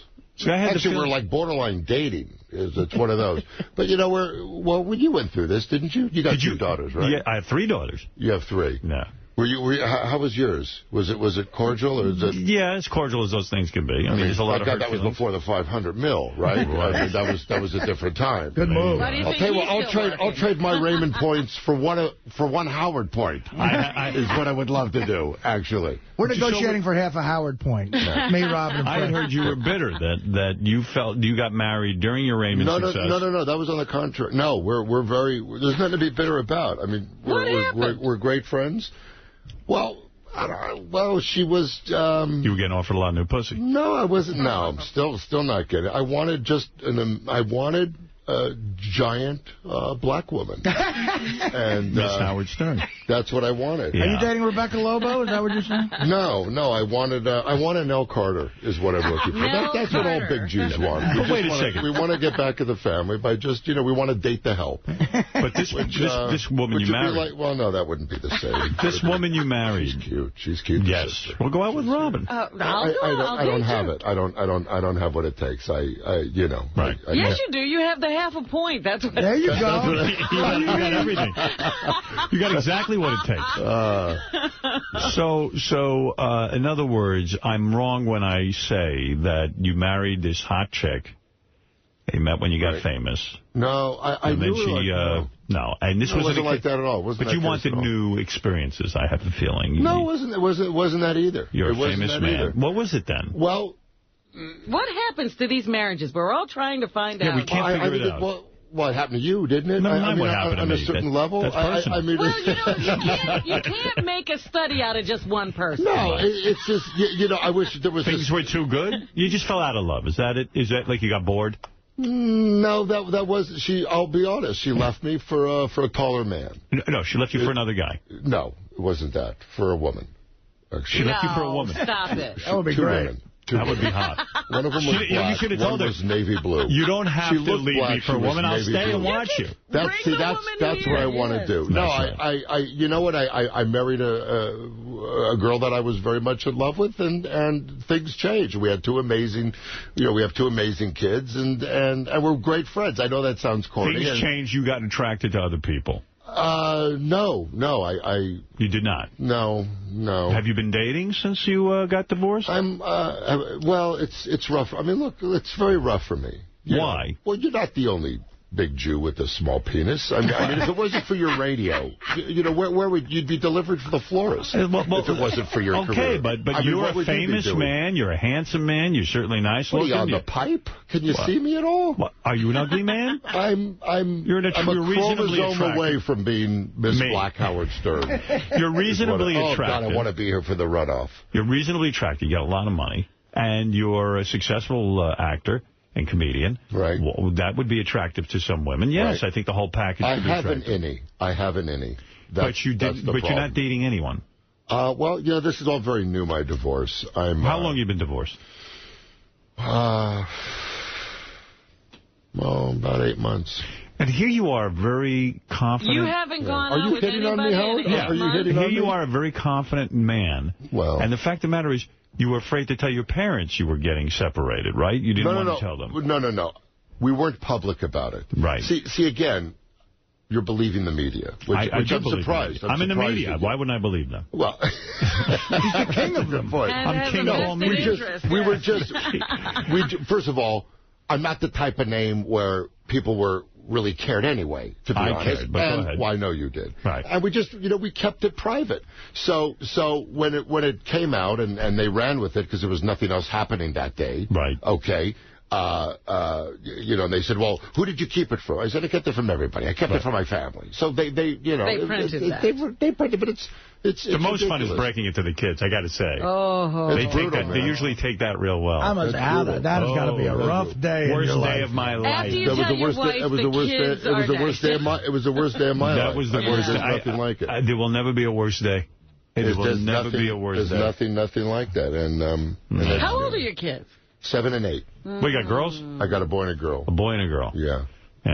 So they live with her, and then you get to visit? Yeah, I'm with them, all the time. Right. And the weekends. You're doing the L.A. divorce thing. You live next door, and so you're afraid to tell me back and forth. You're afraid to tell me you've been getting laid. You don't want to make that public yet, but you've got to be getting laid. Can you help me? Raise your right hand and say, I swear I'm not getting laid. Okay, now that hurt. All right. Now that hurt. Where'd you meet? A Jim? Is it the trainer? Her name is Jim.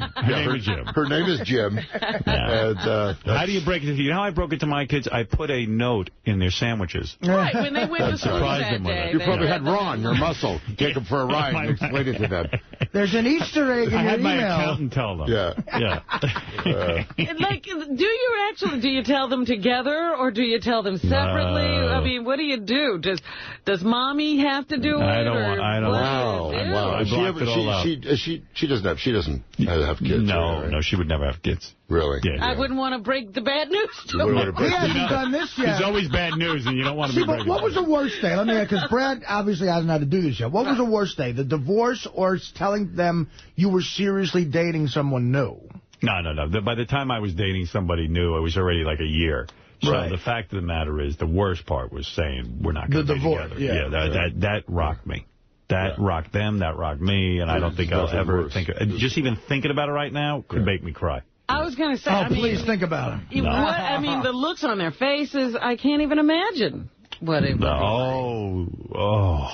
It is bad. Hey, what are we going to do, though?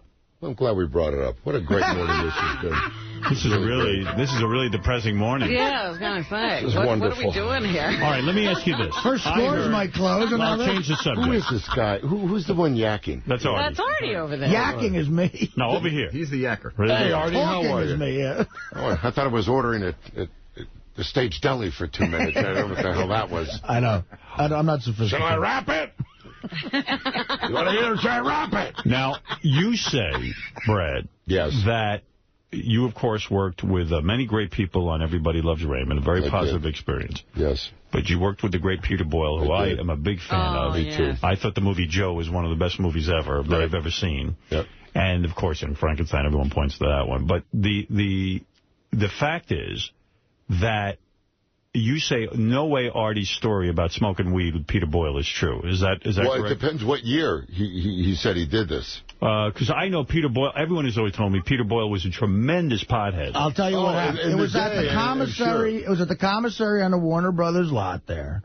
Okay. And it was a show day for you guys. He was in there eating, and I was there with I was on Norm Macdonald's show. Stage 12. I don't know if you remember us. I do. And nobody remembers that. I think the tram even went by you guys. No, it's so funny. When the tours would go by, literally, the woman would go, that's Friends, that's Raymond, that's ER, and this is another show we have here. This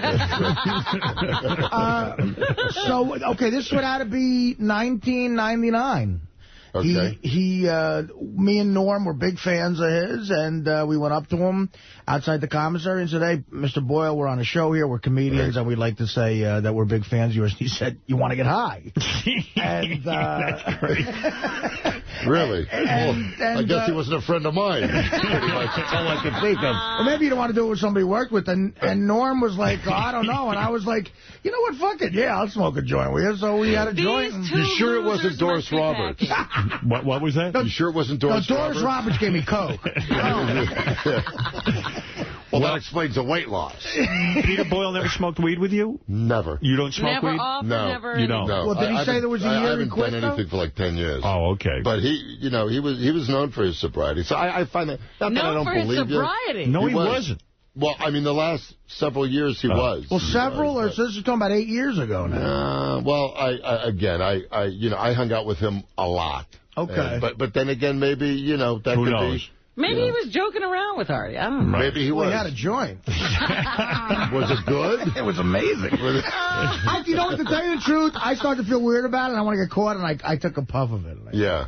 You just wanted to fit in. Well, I'll tell you what it was. Like a guy with morals. I have a feeling he smoked weed with Artie. It was a horrible experience. And then he never smoked. And then he quit. He said that was it. That was the end of it. That's it. See, that's called hitting bottom, for sure. Did you do anything with Artie? Did you go to Peter Boyle's funeral? I did, yeah. You did. Sure, so that's got to be exciting. We got high there. Yeah, but number one, you almost have to be there. I don't care, no matter what was going on in your life, you have to be there, because it would be just awful if you as a co-star did not show up. Well, we were buddies. Right, I understand. We were so. Did everyone from Raymond show up? They did. They did. They did. So I almost held out for more money, but I was definitely there for the unveiling. And when you go to a celebrity funeral, right? There's a decision. You know you're going to be on Entertainment Tonight and everything that night. I saw you on there. No, you had your sunglasses on. I blew all that off. I didn't go by it. I went around. I didn't. No, but you were on TV that night. You had the shades on. I remember seeing you. They may have seen me walk out of the funeral, but I didn't go and do the interviews like the other people. But do you decide? I'm not putting that down. Do you decide? I'm putting it down. Do you decide what you're going to wear? I mean, it's a big decision. Yeah, because I'm all about the clothes, Howard. No, but you want to look good. When are you going to do your homework before someone comes out? Come on. Just open up. It's exciting. Is it not exciting on some level? Sure, you're sad, exciting. But to be around all those celebrities and go to a funeral, I would think it's kind of fun. I wouldn't go to a normal funeral. Who did you see there? I went to Ed Bradley's funeral. I met the guy once, but I thought, I'll see a lot of good people. And who did you see? I saw everyone from the Today Show. I saw all the people. That's worth the flight. Good Morning America. Right. I saw Reverend Al Sharpton. Tootie from Facts of Life probably hit on you. You know what? She'd be a great Miss Navy Blue of. If I was you, I would have worn a hat with my new sitcom's name on it, right on it. We didn't have the hats made up yet. But if you would have had that, I wouldn't have blamed you. Yeah. I would not have. I would have put Till Death. It would have been a great promo. Yeah, sure. Till Death. Perfect, right? Yeah. Now, why work after Everybody Loves Raymond? You got a half a point. You negotiate. You walked off. Right. Wisely so, walked off the show. Everybody Loves Raymond, the biggest hit in television history. True? Mm-hmm. Why did you feel so confident, number one? Why did you think they wouldn't write you out? Right. Well, first of all, I was in a situation, I think after 6 years on a hit, I think it's, we all start out, we signed a 6-year contract. You start out, I was virtually pretty much unknown in television at the time. Okay. So you sign a contract which really doesn't end up representing where a show could possibly go. Mm-hmm. So it was time for the supporting cast to be taken care of. And I knew that there was a chance I was going to be fired, but I thought it was unlikely. Right. And I took a shot, and it worked out good. And the only reason why I got paid is because they felt I was right. You deserved it. Yeah. That's right. So you were a big part of the success of the show. I waited, thank you. I waited, and, I gave an opportunity to do the right thing. And when it didn't happen, they ended up doing it a little later. But. So explain the economics of this. When you get a half a point, in other words, this show, Everybody Loves Raymond, now is in syndication. Right. And that means big money because each market pays you, so you get a percentage of the whole thing. That's pretty damn good. Oh, yeah. Now, it ain't $500 million. No. That's what I want to talk about. Talk about that. How does that happen? How does that happen? And we're getting commercials with you. All I can say what happened to the no commercials? Just a couple of commercials. Just a couple. It wasn't a couple. It was three and something about... What were you, three. We do one break an hour, 2 breaks an hour. What are you going to do? Howard, you're getting soft. That's man. Crazy. Where's the soft? lesbians? As soft as they come. Where's the lesbians? We're going to have lesbians. They're coming later. We didn't want to shame you with lesbians. And who's your meat? Who's this Ron? This tiny person that meets you at the door like they're That's my security. Who the hell That's my security. It's your security. Yeah. Now I didn't know this. You were a Star Search winner. Yes. Yes, I was. You won, what'd you win, like $100,000 for being... $100,000. But that show, I had 9 points. Right. That's a big deal. I used to bring Ed McMahon ice. You were a stand-up comic, and you were around... You were doing stand-up comedy with David Letterman, and Robin Williams was doing stand-up at that time. A lot of these guys. Yeah. And it must be hard, because you're all competitive. And then you see Letterman... And they had an act. And if you know me, I did a couple impressions, and You do impressions? I drank a fifth. No, you do. You have an act. You are his great He does a great Gleason. He played Gleason in a TV movie, and he did a really good job. Unbelievable. Didn't you win like a... I'm a big Gleason fan. Yeah, you won an Emmy for that, right? I was nominated. Right. I didn't, but thank you. I had a good time. Artie, you should play Gleason. Now, you could be the later Gleason. Yeah, the later Gleason. Well, what were you, a skinny Gleason? They padded him up. That part didn't work. Ray called it. He goes, I saw it. It's like Jackie the NBA years. That's what he called it. He said, that's nice. Thanks.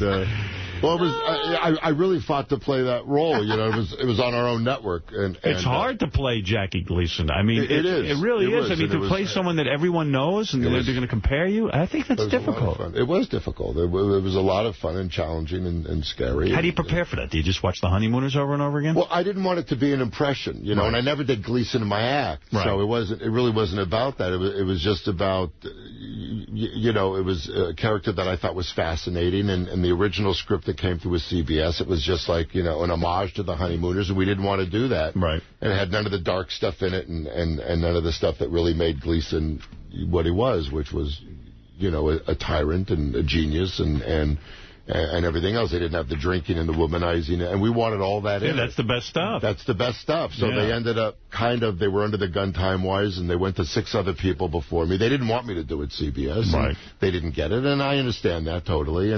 And then one guy they wanted didn't do it, and then the guy they got fell off a bus and got injured. Then they went to another guy, and it literally fell in my lap. Wow. And I had a great time doing it. Can't believe you. Have you ever had sex with any famous women? Like, do you ever get into that league? Famous you go to parties? No, I don't. You don't go to any parties? I don't go to any parties. So you've never had sex with a famous woman? No, when you say famous... I mean, well-known from television. Well-known for, right, but not well-known from, like, a trial or anything like that. Not like Squeaky Fromm. What? No, I mean, who? No. Like Gayle King or somebody? No. No one? No. Billie Jean King. You had There was some heavy petting. It's a good get. I met her at a... I'm surprised you haven't been able to do that. That, to me, is the best sex. I don't think he's being honest with us. I don't. think he's... I really am. You opened for Liza Minnelli. Didn't you ever have sex with her? No. That's a slam dunk. That's a slam dunk. Maybe for you. Hey, the openers bang Liza. That's what I heard. I can't sleep with someone while they're crying. And she would cry, you know, during her encore. Right. I can't do the crying because it reminds me of, you know. Maybe she's emotionally unstable, but I don't know. No, she's a rock. She's a strong woman. Yeah. And you opened for Frank Sinatra. Yeah, I opened for Frank. So you actually hung with him. Early in my, but, you know, it was later in his career. Wait a minute, he had That's when he was reading off the teleprompter and cue cards and everything. There was literally one show where he was doing, we used to call, he would do like medleys against his will. He would, there was actually one night he actually went to, and the summer wind is a tramp. Literally, I have it on a disc. He would lose his place. It would just go out there. It was just, and he would call me Greg. He was very, very nice to his opening acts. He didn't know who you were. He would introduce me as Greg Barrett, and you know, being the insecure comic I am, I'm taking a bow to someone else's name. But, you know, what are you going to do, correct them? Yeah. You know, what's the point? Like Greg Barrett, and I'm out there, and my mom came to a show, and she said, you should really sit him down and go, Mr. Sinatra, I'm Brad. This is what she's telling me. She's giving you advice. She gave me advice. Because you know, she goes, I'm Brad, I'm your opening act. But it didn't end well with Sinatra. You left, or he fired you because they felt you made. I wasn't fired. I was moved to open for Liza for a couple weeks while I thought about it. Right. You know, what did you do wrong? What was the offense? Was it wrong? I was opening for him in Atlantic City, you know, and those are the days before I stopped drinking. I had a couple tippers. Right. You know, I'm not Why'd you stop drinking? You had a problem?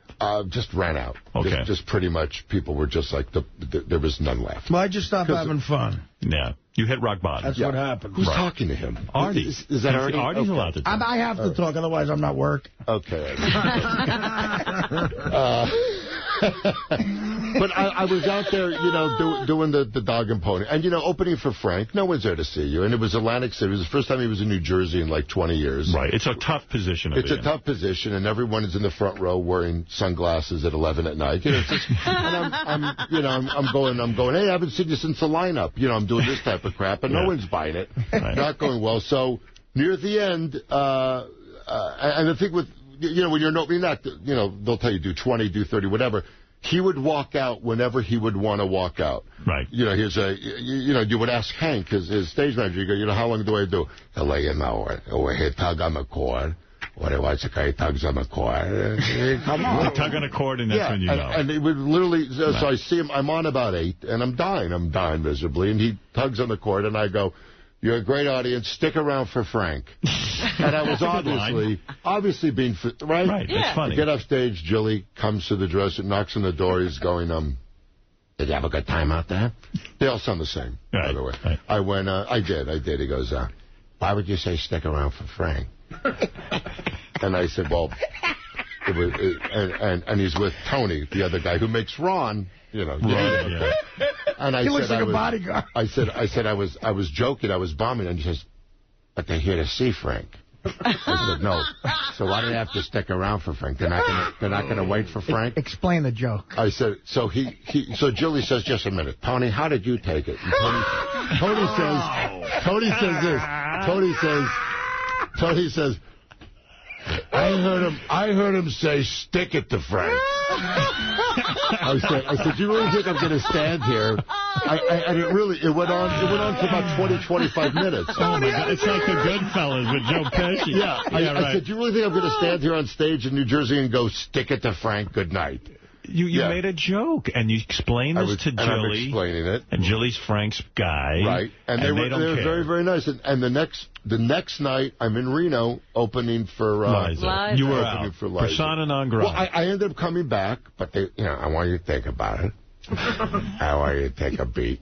Go to your room and think about it. Room, you had a timeout. Well, did you think about it? I thought about it. I just, but actually the crew, I knew some of the crew members, they actually had shirts that said, stick it to Frank, that we would wear when he wouldn't be around. What a nightmare. But it was those early days, they're a real nightmare, right? Well, they're a nightmare, but they're the real days. I mean, I grew up loving that music, Right.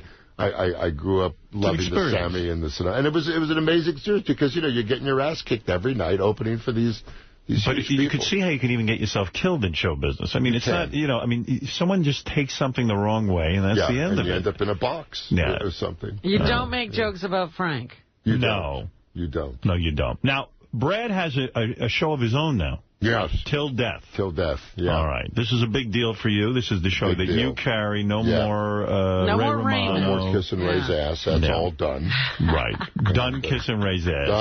Done. You get along with him? You still very well. Yeah. Very well. We have a lot. We play poker. We golf. We have a good time. You're best friends. It's a real deal. We're not best friends. I don't think he'd be my best friend. Must be cool to see you guys in public hanging out. Well, we have a good time. He's a regular Joe. It's what I love about. I mean, with all of his success, he is the same guy that did the He seems like a down-to-earth guy. He really, very much so. The funny thing is, I'm at the Knick game, and I look across at Woody Allen's, deal. That whole deal, because he's always there. And Woody Allen's sitting there. And you know who's sitting there with him?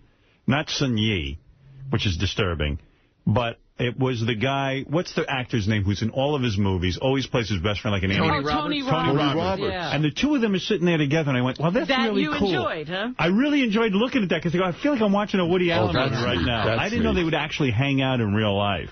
And I thought that was kind of cool. But what does Tony Roberts look like now? He's real old, real gray, and he's sitting there with a big smile on his face. So. Tony Roberts got replaced for Alan Alda somewhere along the line. Yeah, he all of a sudden started taking younger-looking guys to play that role. Tony Roberts had that great scene. Every time he'd walk in, I think it was in Annie Hall, every time he'd walk into a room, he had to check his service. Yeah, and he would give the number he was at.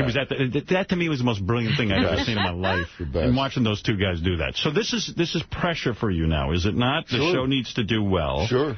Why take on this pressure? You're getting $7 million a year off of Raymond residuals. Right. You've made a lot of money. Okay, you lost some in the divorce. That's understandable. Is this a money thing for you, or you're trying to prove something? It's you love it. I love it. It's weird. We're in the only occupation where when you go to another job, which is what we're supposed to, people go, why do you want to work? Because, first of all, you spend 20 years not working. You try to get opening for Frank Sinatra. Now it's. I needed, When you were opening for Frank and doing all that, and Letterman starts to get hot, and Robin Williams is getting hot, is it hard for you as a comic? You were with those guys, and all of a sudden they start to break, and does it make you mental? It didn't make me, I always felt very grateful and, happy and lucky. And they were brilliant. Right. So you were not bitter. Were they friends? No. Right. No, not at all. No, you didn't know them. No, I really didn't. I didn't hang. If Ray Romano's not friendly with him, what is he doing? that's... No, I'm just saying, did Letterman ever have you on? Or, I wasn't on Letterman, and I did the Tonight Show with Carson a lot when I was younger, and then... were you the youngest? What did I read? Some statistic? I was on, 23. You were 23 years old and you were doing Johnny Carson? Yeah. Did Johnny let you sit on the couch? I sat once. I hated that move. But it was, you wait for it. Out of all the guests, he'd only torture comics. You had to earn it, man. We'll see if Johnny will let you sit on the couch. No, every dumb actress can sit on the couch, but a comic can't sit on the couch. That's a good point. He's a dick. Well, after the Sinatra thing, I didn't want to bring that up. Right. You just reminded your piece. Stick around for Johnny. Yeah. See Brad Garrett in Till Death, Thursday nights at 8 o'clock on Fox. On Fox. And you got to deal with Fox, Artie. I do, You're looking to put him in a sitcom, too. Maybe. Really? Yeah, this is That's right. You need a fat guy over there? Well, that kind of gives me a new perspective of my situation. Do you need a fat guy on the show? That's what's missing is a fat guy. We have... what is Till Death? Tell me about that. You haven't seen it, Howard? I haven't seen it yet. What is it? Well, it's Jolie Fisher plays my wife. I know her. She's hot. Yeah. She's great. And we're a couple that's married 20-some years, and we act like it. We act like a couple that's, getting through it. And we live next door to Newlyweds that are played by Kat Foster and Eddie K. Thomas. Did you grab some of the writers from Raymond? Did you bring some of those guys over? We got Steve Scrovan came over from Raymond, and it's coming around. I mean, it's really, we're finding out what it's about, and it's starting to click. We're having a great time, and the great thing about Fox is they let you do your thing. They don't note you to death, and they're supportive. Who you work there with, Ligori?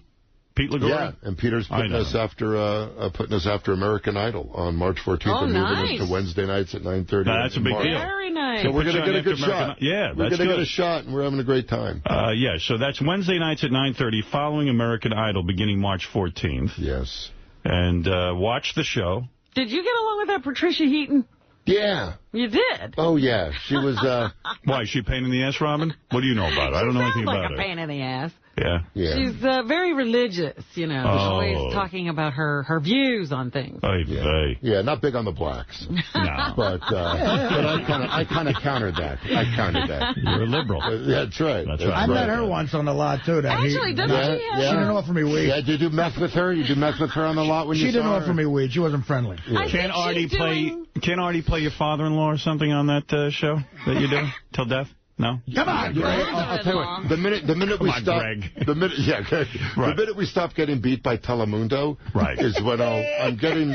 Really, even my housekeeper's giving me, shit about it. I was like, why don't you get the people from Fox to help you with that? I'm actually getting this. Everyone has advice to show We're getting beat by a show I can't even pronounce. Babeas. You have to win. What, are the ratings not doing well? I'm telling you, Telemundo is Are you serious? You're kidding. Serious. This is outrageous. They're kicking our ass. Well, you've got to do something about that. We're gonna. That's why I'm. Once you're moved after American Idol, I see things turning people around. will see you. That would be. Don't forget, Seinfeld even did poorly in the beginning. And so did Raymond in the beginning. Right. Absolutely. We were getting beat by Moesha. I remember Ray. I don't even know what Moesha is. I had to listen to that for. Why don't you do your show in Spanish? Then you would be Telemundo. Did you ever think of that? It would be terrific. Wait a minute. Patricia Heaton right now, she has something on pay-per-view where she presents, comedians who are clean. Yes. Yeah. Yes, I heard of it. You have a thing for Heaton. What is it, Robin? She's just a little mouth. Talk to me. Right, here's the key question about divorce. One last one about divorce. Sure. So with the syndication money, Raymond and all that, you got to split that 50% too in the future? Let me explain something that you're probably not going to believe. She's the type of gal where she didn't want a thing. Whoa. Okay? And I insist on her having everything that I believe she is entitled to and should have. 50% of the syndication money? Absolutely. Wow. Let me tell you something. Look at you. She's the mom of my kids. Right. There'll be nothing more important in my life ever. And you want to know something? There was a lot going there, and it's unfortunate it didn't work out, but it's not her fault, and it's not my fault. How long did it last? We were married 7 years, together about 9. Wow. And, I say the same stuff, too. Anyway, so... But you were married 20-something. 7 years. Yeah, wow. Yeah. And she gets half. Half. Yeah. You hardly But that's the old half. That's the old half. That's the old half. With the new show, it'll be fine. Don't include her in that. Yeah, right. Exactly. Well, I'll tell you what. You were right. I'm a lucky guy. I don't believe it. Anyway, it's all right. Let me tell you something. You're a good guy. Thank you. I'm rooting for you in this new show. Appreciate it. And listen, what else are we going to say? Everyone should tune in till death. Why not? Give it a shot. It's good to be here. It's great to meet you. Great to meet you. 8 o'clock, Fox. How come you never did the show when you were doing Everybody Loves Raymond? I was never asked. Too big a shot. Yeah, see, it's tough to show up when they don't ask you to be on. Right. Because you got to go by Ron. you know. Right. And was it intimidating? Was it intimidating? I thought something fell out of my ass when he came up to me in the lobby. I'm like, do you think I'm making a mistake that he is my bodyguard? I think he's the decoy for the 900-pound brother that's hiding somewhere. I think that's what he is. The white guy gets shot, you do a tuck and roll under rerun. I don't know how. Now you've figured it all out. Of course. Well, anyway, Brad, thank you. Right. And we're going to take a break so I can shake your hand and say goodbye. And then we'll come back. And, Robin, we have many, many things to play. Many things. Yes, we have to get to some things here. Phone calls. I got hopefully commercials, probably. On just Sirius. A few. We take very few breaks. You soft, Howard. No. What do you do with commercials? You got to do a few. $500 million, and you're selling skillets. Well, they need to make up the money. Yeah, okay, commercials. That's true. All right. That's true. All right, we're going to be back right after. Do you want to take some phone calls? I didn't even offer that to you. Whatever you want to do. Okay, go ahead. Call. Ryan, go ahead in Worcester, Mass. Hey, Greg, Barrett.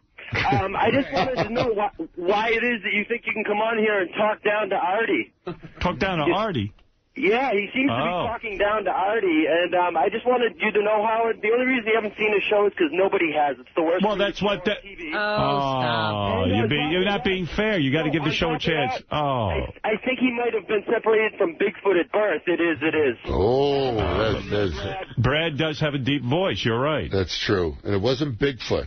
Okay, it's Sasquatch. That's what we call him in the tribe. Did you get teased as a kid when you were tall and had a deep voice? God, well, were you? I was like 6 feet at 13. No, I grew. I was still growing in college, but I always got teased with my height. You know how I knew that I was not only just being a giant, but first I'll never forget the first time the family went to Disneyland. I was 12, and my mom looked at us and she says, "Now remember, if we get broken up, meet at Brad." And I knew right then and there that it was a little... Do you really have a tiny penis, or is it relative to your size? I've been still trying to figure that out on my own body. I think it's the old location. It's like the real estate, like my penis on Artie would be your human tripod. Right. Okay, you need a transfusion if you get a hard on. But I think it's on my real estate. It's small. Right? But I know. Are you the type of guy who will go to a gym and be naked in front of other men? Or never could do it, never will. Do you have trouble peeing at a urinal? Won't go to a urinal. Me neither. Okay, so what is it about? Because you can't pee at a urinal, right? I can't either. But I can't do number 2 in public. Right. Oh, me neither. Yeah, I can't. I'd rather die. Is it a Jew thing? I think it's all tied up in Paul, Jew, all kinds of stuff. So I did take a wicked dump at Caesars about 3 years ago, and I would sell your Mirage stock. Just a little tip for my people. Classy. Let's go to Mike. Mike, say hi. Is Mike going to be as good as the other guy? Let's hope Mike is more of a fan. Holtzville, New York. Hey, Brad, how you doing? Hey, good, Howard, good. how you doing? Long-time listener. Brad, listen, I just want to let you know, if your show is anything like the way you were in Raymond, man, it's going to be great. I love the show. Me and my wife watch it every night. Thank you. You're a great actor. You really make that show, and I'm not just saying it. Thank you. I just want I know Howard covered it before. I just wanted to, my condolences to to Frank, your father figure on the show, passing. Peter Boyle was a great man. That was a good actor. I mean, I didn't know him, but I saw him a couple of times in person. He's always nice, yeah. I was such a huge fan, I wouldn't even go over and bother him. I had a lovely conversation with him. We were sitting at a premiere together not long before he died. Yeah, a good guy. Yeah. Real deal. Thank you. All right, Brad. Anyway, thank you for coming. You come see us again if you will, and we will be back right after these words. Yeah. I think that's the best. Is that the Fab Four again? Let me take you down, 'cause I'm going to Strawberry Field. Nothing is real, and nothing to get hung about. We should bring down some fans to watch this when they do it. Yeah, they're really good. Yeah, that's weird to see them do these songs. Is easy with eyes closed. It's like a whole deal. Misunderstanding all you see. It's getting hard to be someone, but it all works out. It doesn't matter much to me. Let me take you down. I always thought they sang that through a megaphone. What? Who's singing this? Fab Four. Oh, it is. Were you here when they did? I was there. Yes, I was you don't remember? They were amazing. I just didn't realize this was them. Nothing to get hung about. Hey, High pitch Eric might have a good idea. High pitch. Oh, it's bong hit Eric. Okay, I knew it couldn't be high pitch. That's right. Yeah. High pitch Eric has a good idea. That's a headline. You guys are the best, Howard. I love you, man. Thanks, brother. Give your idea. Oh, well, I had an idea that Henry Hill could be roasted, and I had a couple other things I wanted to talk to you about. What do you think about Henry Hill, though? Henry Hill, Robin. I don't know. Artie? Yes. Yeah, right? You could do tons of material on it. Yeah. Could you do Hulk Hogan? I mentioned him. Henry always, he uses this as an opportunity to get drunk. So while you guys are roasting him, he'll get sloshed and wind up in a potted plant. Well, listen, fine. I like your plan. I'll take the opportunity to get drunk as well. So, Artie, if it was Henry Hill, that's a guy you could really... Are you kidding me? I'd love to get up to go, what's the matter with you, Henry? You're not normal, Henry. You're not normal. All right, Gary, add that to the list, Henry Hill. But go ahead, Bonghead, yes. What about Gene Simmons or Dennis Rodman? We mentioned Gene Simmons. We didn't mention Dennis Rodman, but that'd be a good one. Okay. The other thing I had to ask you about is, and by the way, I would love to come see the Fab Four. I've never been to the studio. I'd be honored. All right. Well, let me think of that through and see what we're going to do about that. Okay. The other thing I was going to mention to you is they did mention on The View they were promoting Sirius Radio, but I didn't hear them really mention you. I don't watch it all. No, Barbara Walters does a thing here at Sirius as well. Right, okay. Then with Howard TV, this is the last thing, Howard. Right. I got to say a couple of things. Fred, for example, looks a lot younger and better with glasses on. Okay. Artie, on the old footage, like when you go to, from the vault or whatever, like he's tanner and thinner. And I think if he watches those, it'll, make him want to get thin again. Might inspire him. Yes, exactly. Artie, would that inspire you? Well, it's funny he says it. We talked about this billboard that I have. I purposely... I saw it, by the way. You did? Yes. Where is it at? It's as you go into the Lincoln Tunnel, getting onto Route 3 in the Jersey side. But I look at that and I go, wow, I got to do a sit-up. You must be fucking huge on that thing. No, I mean, I sent in a thin... Well, there it is. I sent in a thin picture. That's so obnoxious. That is... My buddy said good. It's false advertising. Did you know Artie fat on the billboard? How big that would fucking be? Yeah, I know. Well, that's what I thought about, too. All right, Eric, I got to move along. Got a lot of stuff to do. One last thing, Howard. It's kind of important. The fast forward and the rewind on Howard TV. Okay. You can't see how far it's going. So when I want to, let's say, get right to the Sibian, you got to guess when to stop. So really? It works on mine. It only works like on 1 out of 10 episodes online. I was thinking if Good Scene could look into that, that would be a huge help. I don't have that problem on my system, so maybe it's unique to your cable company's on-demand feature, but I will find out about it. Everything else is great. I love you guys. You're the Thank best. you. Thanks, Eric. All right. Bong hit's always high, so maybe he doesn't realize. Yes, he is. Yeah.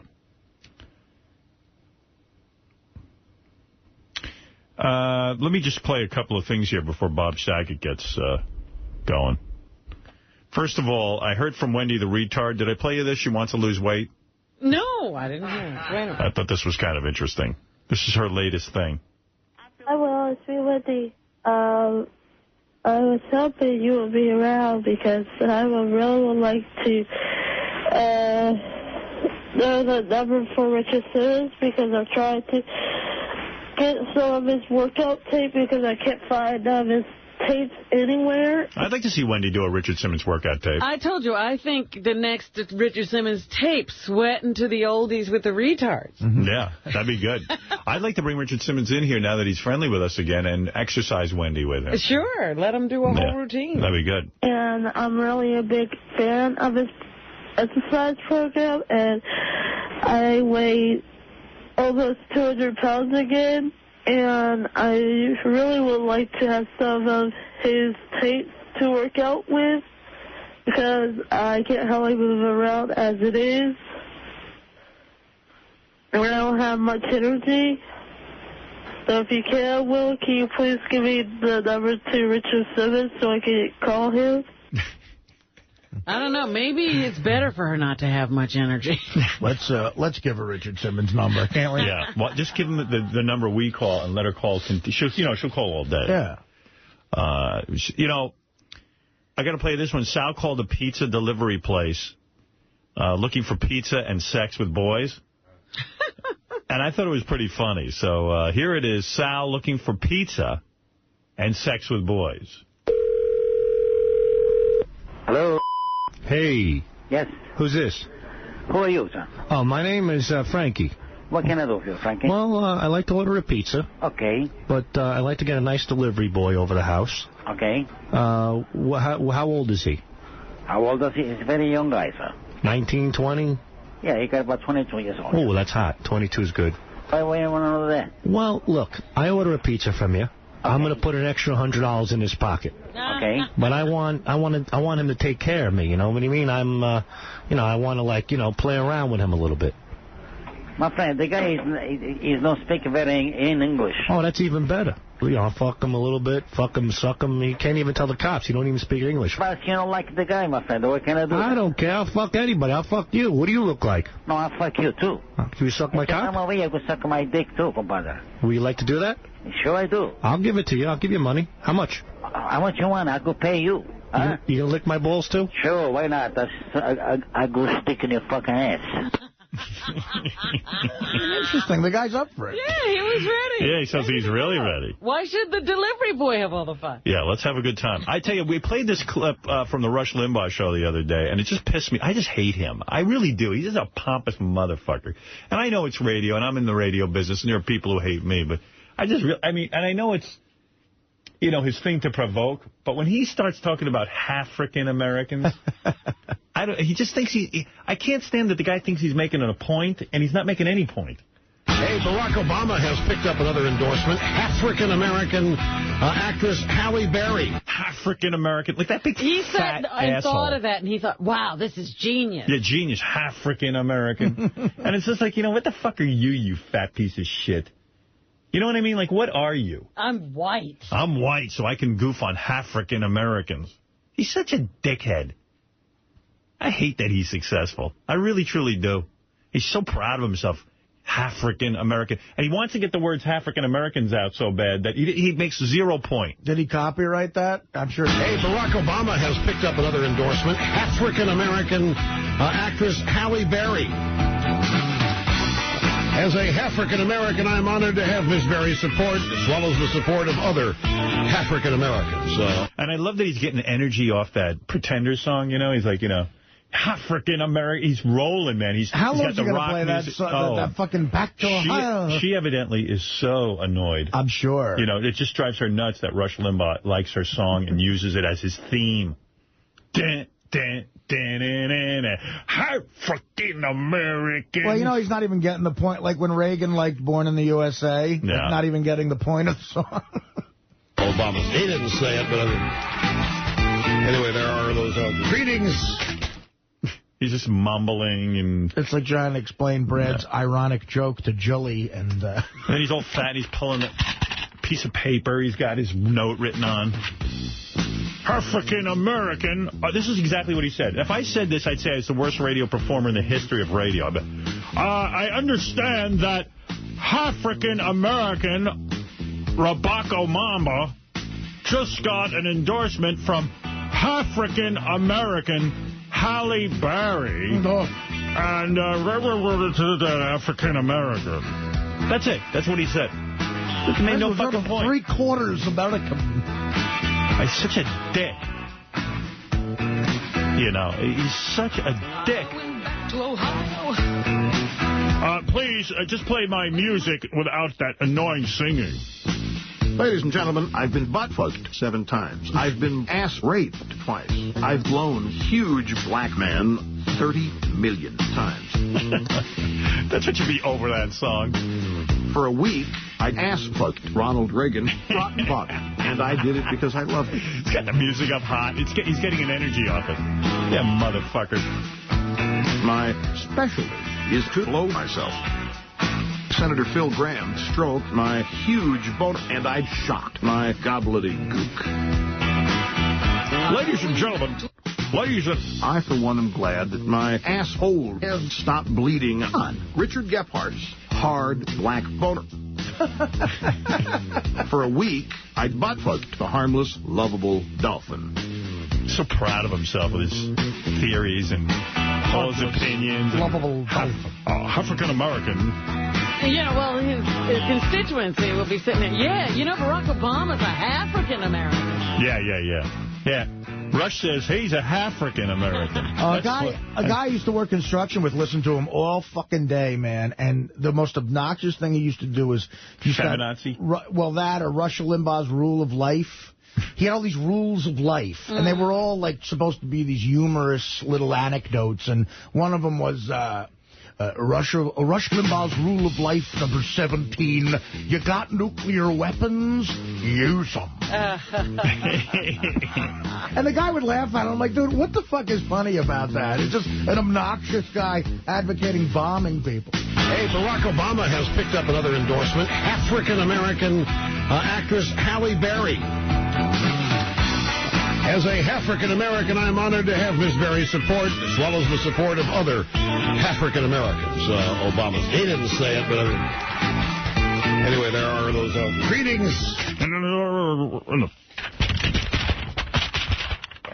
He's brilliant. What a brilliant man.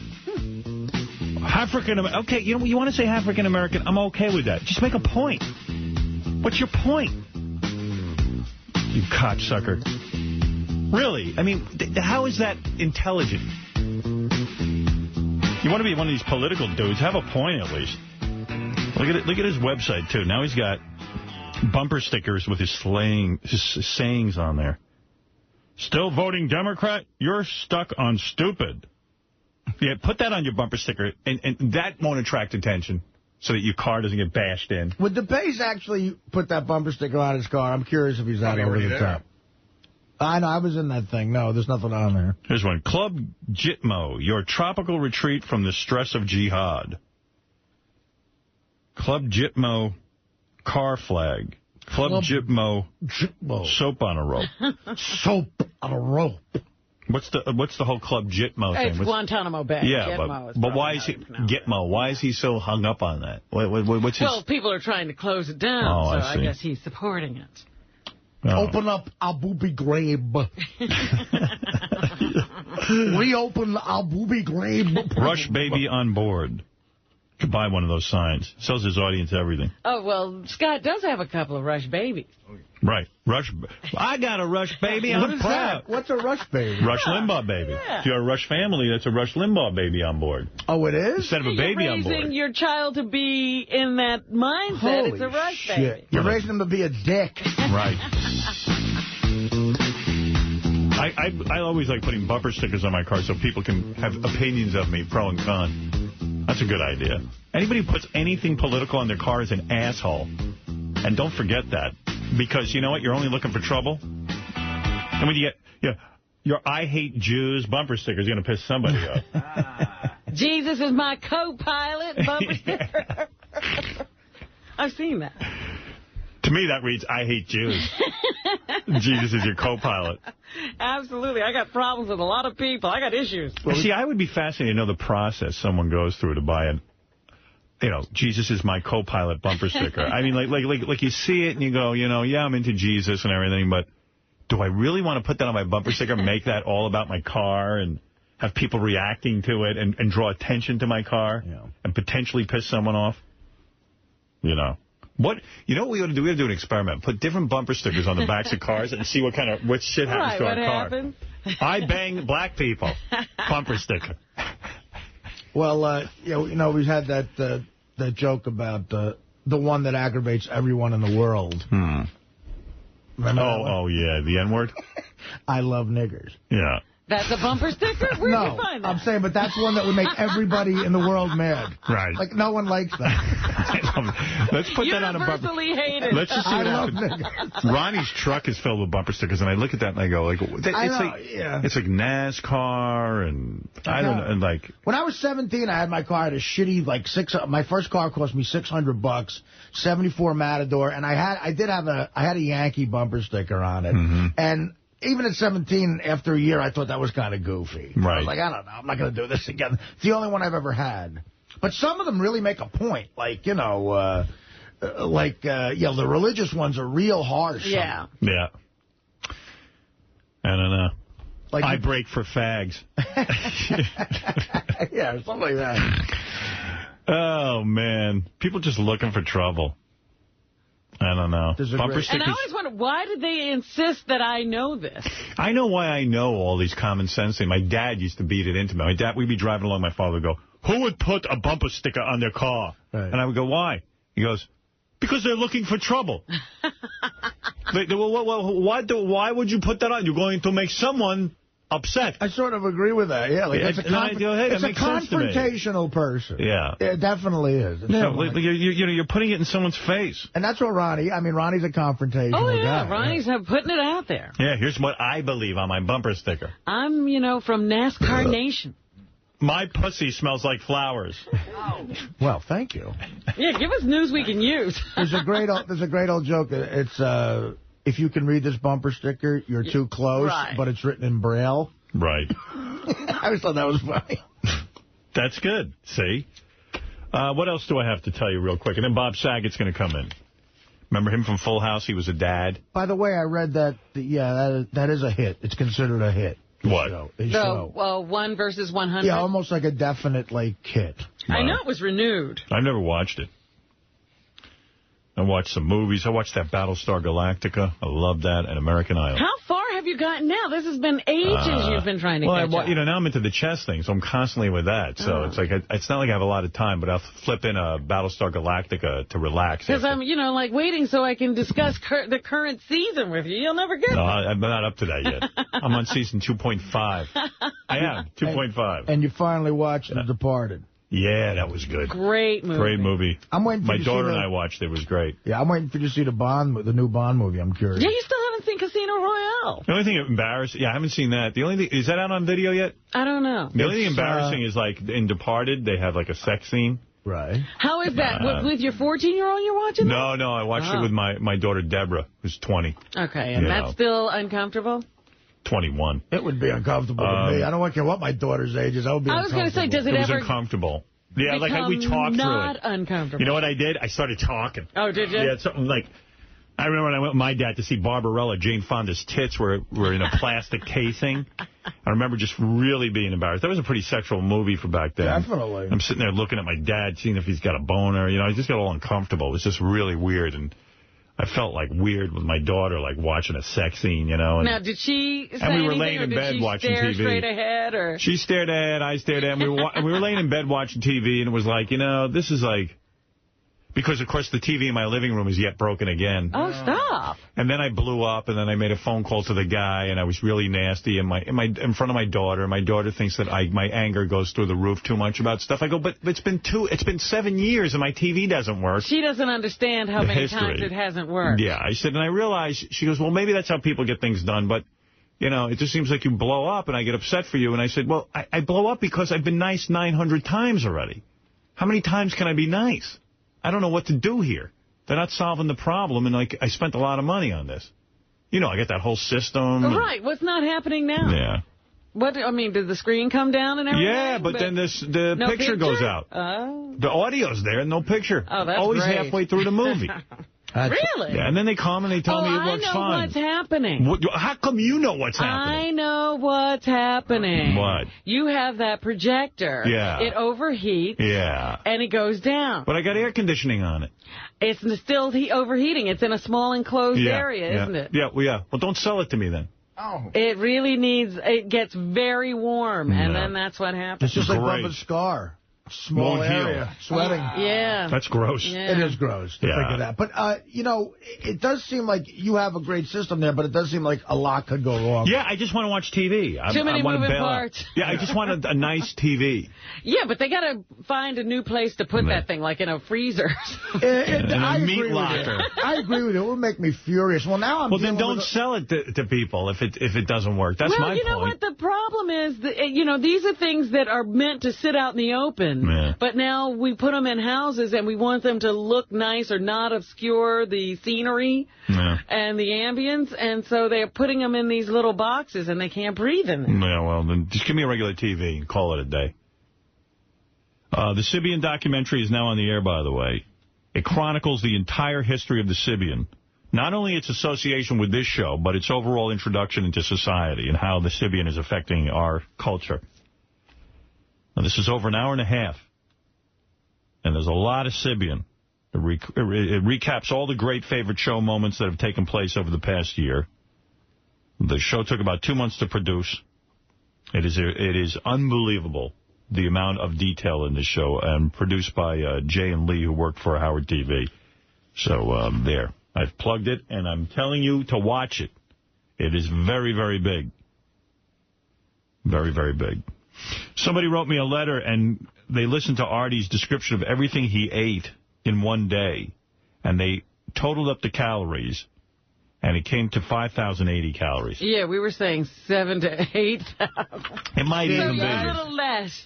Here's what he considered. For breakfast, Artie had 3 bags of Linden's chocolate chippers. They're right here. That's 200 per bag, total 600 calories. 5 Hawaiian punches, 120 calories each, and that's 600 calories total. A caramel macchiato is 250 calories. Did you have a large or a small? Was that a venti or a grande? I had a grande. So maybe it's more than 250 calories, you see. Well, that's a large, right? Yeah. There's tall. Tall is the smallest. It's so fucked over there. I know. I don't know what they equate to. Just say small, large, or extra large. Because I heard my sister order tall once, and I said that's the smallest. What the fuck would tall be the smallest for? Right. It doesn't make any sense of it, and I always get it wrong. Yeah, me too. So grande's the middle. The toasted bagel with butter, 240 calories. French toast with syrup, 700 calories. 2 bags peanut M&Ms, 500 calories.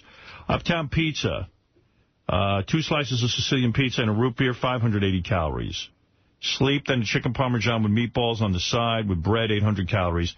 This sounds small to me. I know. It doesn't sound like... Chicken parmesan is 800 calories. Taking into consideration Artie portions. Right. 2 king-size Hershey bars and a Kit Kat is 270 calories each, total of 810 calories, grand total 5,080. And he uses those big Hershey bars, not the regular size. Yeah, we're talking about like if you had a party and you invited 20 people. But it says Linden's bag. How much did it say for each bag of Linden's? 200? See, that's off. It's actually 280. Yeah, see, he's underestimating. We must have played something on Best Of that I don't remember because Jimmy Kimmel sent me a note saying that he wants to sell ringtones of my son screaming. It's one of the funniest things he's ever heard. What is that? What did I do? Your son screaming. What is that, Fred? Did I do a bit on Best Of? Doug Goodstein's kid screaming or something? No, I don't know. I don't know what that is. I'm at a loss on that one. I have no idea what he's talking about. So anybody know what Jimmy's talking about? Read it again.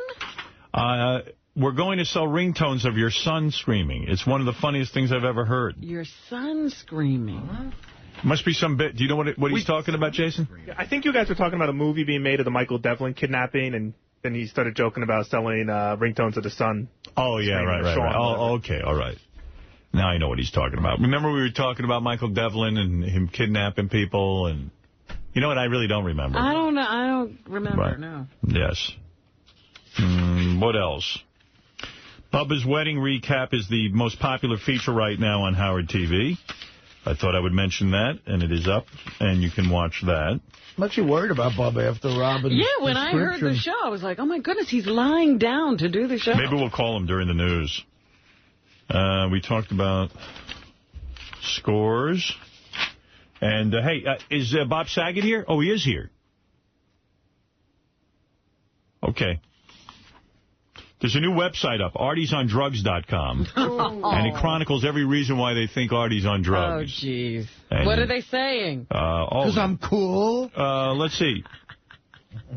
You want to hear a couple of things? I listened to most of the show today, and it seems that Artie was out. 2 days ago, Artie was wearing sunglasses and falling asleep again at work. Yesterday, he mysteriously was 10 minutes late to the show after his break, and today he's missing in action. Artie shows signs of using drugs very often, so I only assumed I would write about one post each week, but so far this is 3 days in a row. I'm really starting to get suspicious. Oh, it's almost a naked picture of Artie on artiesondrugs.com. There it is, artiesondrugs.com. That's the website. I don't look that bad there. After being 10 minutes late to his seat after a break, Artie claimed the people downstairs couldn't make his bagel with butter in time. However, he said he gets the same bagel all the time. How come this time it was different? Artie didn't offer a good explanation. If he was just popping some pills, he probably wouldn't have been that late.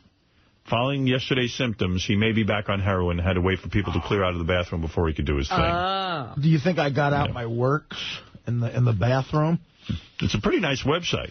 Very well organized. Yeah, looks interesting. Looks good. Yeah, who did? I want to get that guy to do my website. Yeah, look at how good that is. Yeah, give me a call. Features and different polls. What do you think Artie's on? That's way better than my website. Right. It's not even close. I saw it. Someone sent me. I don't know who sent it to me. I think Richard Christie. He sent me a thing from the Internet. There's a whole website devoted to people just getting kicked in the nuts. Oh. And it's this one dude. He's chained up, and this woman is just... Did you see it, Gary? I didn't open that because that freaks me out. Oh, my God. It freaked me out. And then there's another guy whips out his package, balls and penis, and this chick puts on high heels and is stepping on his penis with her full weight. Oh. She's standing on the table while he whips out his... But how do you not die? That doesn't damage Oh, something? I don't know. Look at this thing. It's unbelievable. Here, ball kick. Here it is. And I'm telling you, this chick whacks this guy so hard in the balls, it's not even funny. It is unbelievable. Let me see. It's ballkick.com if you're into that kind of thing. Ball kick. Well, in that new... Oh, there it is. Yeah, there's some foot worship going on. There she is stepping on his penis. Look in the at upper right-hand corner. Oh, my God. For real. For real. Yeah, it's unbelievable. No, that's fake. Oh, no, you got to see it. You got to see the film. Oh. It is so not faked. Full weight is on that thing. I'm telling you, that's trick photography. Yeah. In that new James Bond movie, they catch him and they torture him, and it has to do with hitting his nuts. It's kind of a cool, like, funny way they do it. Right. Must have inspired these people. Yeah. Bob Saget's here. Want to bring him in? Yeah. What do we got in the notes on Bob? I didn't even read them. Let's get the new movie, the dirty version of March of the Penguins. Should I take a break and read it? What new information we got on Bob? Anything bad? We'll pre-interview him. I looked through the notes. Nothing too bad. Well, come in here and just prep me before Bob walks in. Prep me live on air. I don't need much prep. No, I mean... What did you see in there? He's only been here, he was here a couple months ago. Fucking anyone new? No, he's still got the same girlfriend, but he said it's kind of funny. His kids are asking him if he's going to marry the girlfriend now. And if he's going to have more kids with her. Oh, that'll freak him out. He was just telling me that he still goes through the weird thing where he goes to the restaurant. Sometimes they don't know if it's his daughter, and that's always creepy. And then sometimes he said when they think it's his daughter, they'll say, yeah, and then they'll start making out. Yeah, I get nervous, too. Like, Beth and I took the kids to lunch the other day, and the waiter said to me, oh, your whole family's here. Now, I'm thinking to myself, is he thinking she's one of my daughters, or does he think this is my girlfriend? Right, and I go, oh, I hope he doesn't say anything like, all your girls are so beautiful. But he didn't. Well, Bob was talking about how weird it is. I said he's going to end up in that. There's a column in National Enquirer where they do daughter or girlfriend. Right. It's a game now. And I got to tell you, I always lose. Yeah, me too. I go, that's got to be Billy Joel's daughter. Hey, I must look young because I'm telling you, I went with my daughter to a museum, and they asked if we were both students. So I don't give a shit. They thought you had gone back to school after you retired. After I retired from working. Howard, you look phenomenal. You don't look like a student.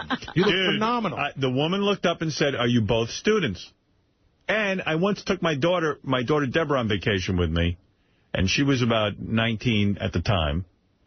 And we went, and we're sitting eating dinner, and the waitress came up and said, oh, romantic evening for the two of you. So, and my daughter threw up.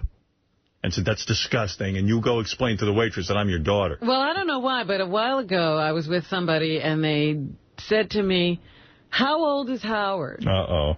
This is going to depress me. Go ahead. And I said, your age. Yeah. And then they said, and how old is Beth? Right. And I said, I don't really know, but I think... 34. I remembered that there was a 19-year age gap, and so then I was like, I guess she's 34. Right. And they said... Well, Howard looks about in his 30s. He did say that. Thank and he God. Said, all right. I said, so then they're a perfect match. Right. But then he looked at me and he said, so are you going to go run around with a 20-year-old? So that's a compliment to you. You should, believe me. You look good. Hey, recently I got carded at an R-rated movie. I told you, I go to this one liquor store, and they always card me. Do they really? And You're every time when the girl, I'm telling you, your address. When the girl looks at the date of birth, she's like, what? And I'm like, geez, you're really making my day. Because she doesn't believe the date of birth. You do look young. You don't have any wrinkles, that's why. Well, it's the Botox. Yeah. The other thing Where is Bob Saget? That's it. That's the whole. That was Will's entire. Yeah, that he has kids and he has a young girlfriend. I did notice one other thing in the notes I thought was interesting. I guess he commented for whatever reason. It said that he thought that Artie's heroin use was, and the word was retarded. It is. Artie thinks that. I'm going to get Bob. Maybe we'll do an intervention. But when was it? Well, yeah, I mean, it's, you know. When is it not retarded to do heroin? Artie knows that. Artie knows it's retarded. Just, you know, it's the only retarded Bob, Artie knows it's retarded. Bob, you talking behind my back? I can't believe you're talking behind Artie's... Right now, are you? No. You just sound tired. I wish you could have fucking heard Zagat on the phone with me before Dirty were going, you're not going to take anything to Canada, right? You're not going to get us Well, if you'd have just brought some coke over the border, we would have been shut down.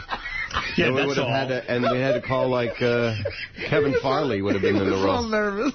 I don't blame him. You're not going to smuggle anything. I'm like, of course not. Oh, he's not cool because, of course he's No. I felt for him. Who knows with you? I felt for him is the point. Right. You didn't feel for me. You were, when Norm and I hung out with you. When Norm Macdonald and I went to play pool with you one night, he said he's totally clean. We go to some place at Fairfax at Santa Monica upstairs. We're shooting pool. He's got some little Latino guy bringing him shots of scotch. And he's going in the back with this guy, and we know he's doing coke. And Norm goes, he doesn't look clean to me. I wasn't doing coke. I wasn't doing coke. What were you doing? I was drunk. Mescaline? Well, this is right after the audition. It was literally that day. And didn't you say to him in the audition, can you not do drugs, please? Do you have any other skills, any hobbies? I got drunk on my ass. I got drunk on my ass when we were shooting pool, and I asked the kid for coke. And I got the kid's number. He said, oh, but I can get you some. And the next morning I woke up in the hotel, hungover, and I threw it out. I'm like, what am I doing? And you pretended you were clean still. We didn't even, you acted like none of that happened. I was clean the whole fucking time. You were. You were actually pretty good, except for that night that they all went to the strip club. Yeah, that was bad. Yeah, that was really bad. What happened then?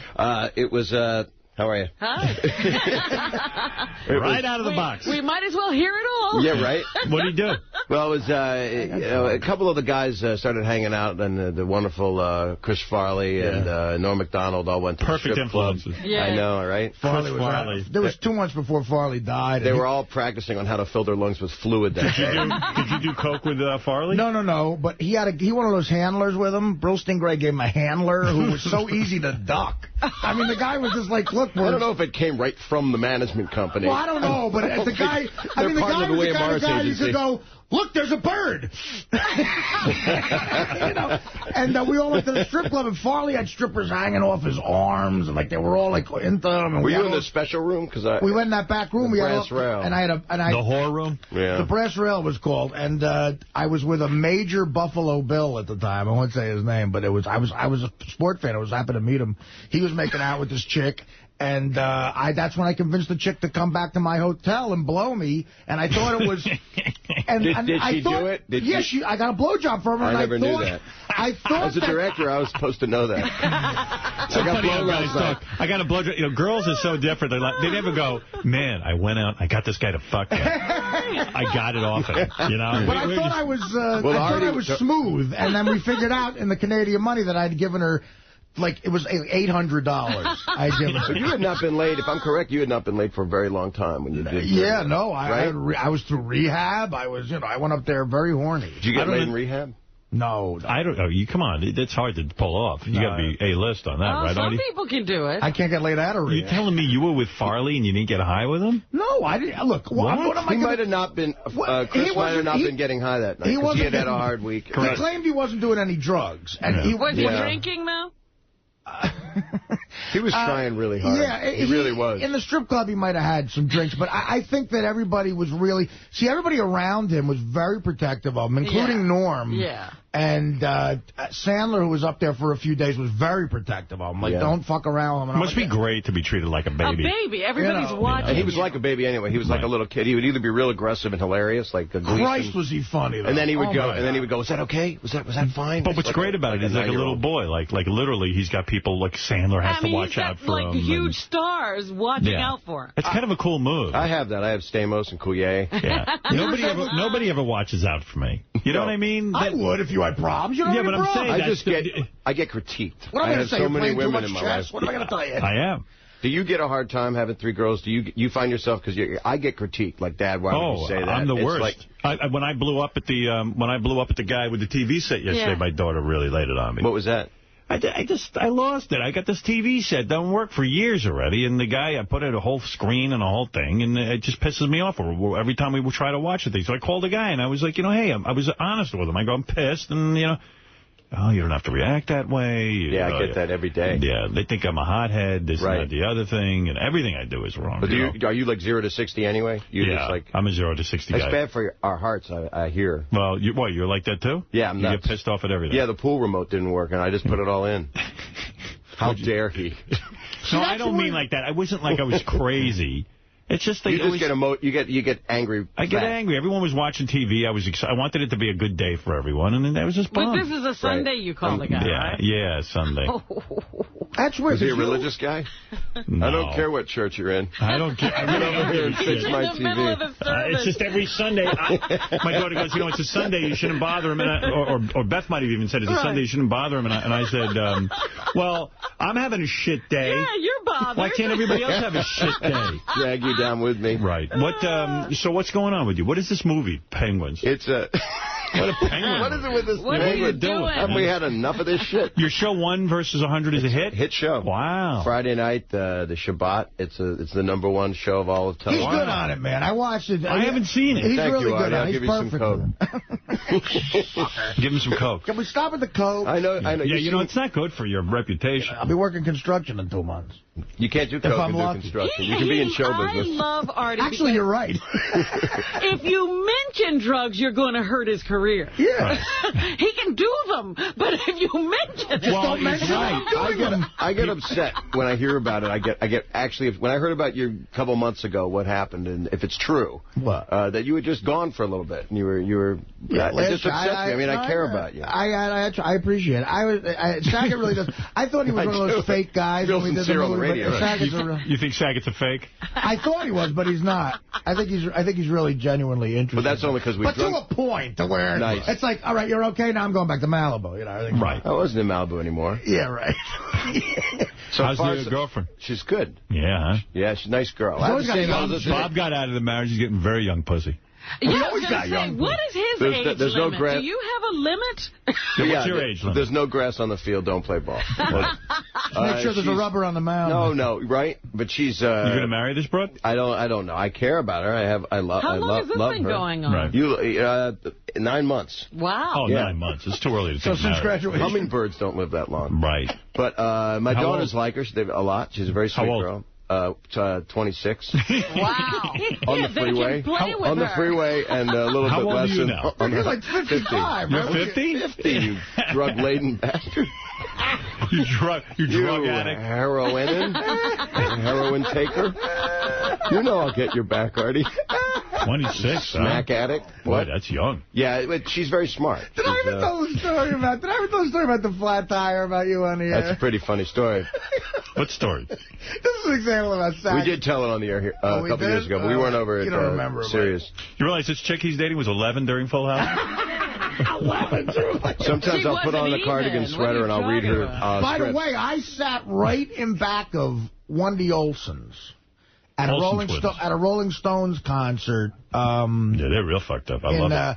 In Atlantic City 2 months ago, Thanksgiving week. She was with some guy making out with him. Like, me and my buddy were like, holy fuck. I mean, they were like... Why don't you just go work for the Star? But what do you mean? Saying whatever and I won't say what else she might have been doing, but anyway. Wow. They're actually in a good place right now. Oh, yeah. They look happy. Yeah, what, it's an a old age home? No. I can't. Do you feel protective? I guess yes, I do. I feel protective. They're actually like daughters to me. You wouldn't understand, Artie, not having a child that you know of. Let me put it to you this way. You wouldn't bang the Olsen twins now? No, I can't. They're like children to me. They're like my own You'd bang them. Kids. No. I asked Stamos if he'd bang them. I wouldn't bang them.com. And he goes out with them. Oh, he hangs with them. I'm sure something. I've hung with them. They're fun. I won't get into details. I won't get into that's what. I won't get into details about what she may or may not have been doing, but I felt sorry for her. I said someone's got to take control of this. And an intervention was necessary? The making out is not right. Yeah, you can't do that in public. Well, there's making out, and then there's, I talked to Ashley recently, and they were doing well. But that press is always like a month later anyway, when all that wave of... But still... You don't want to hear about your friends going through stuff. Right. You know. I think the fucked up one is not Ashley. It's the other one. It's Mary Kate. That's always nice to hear.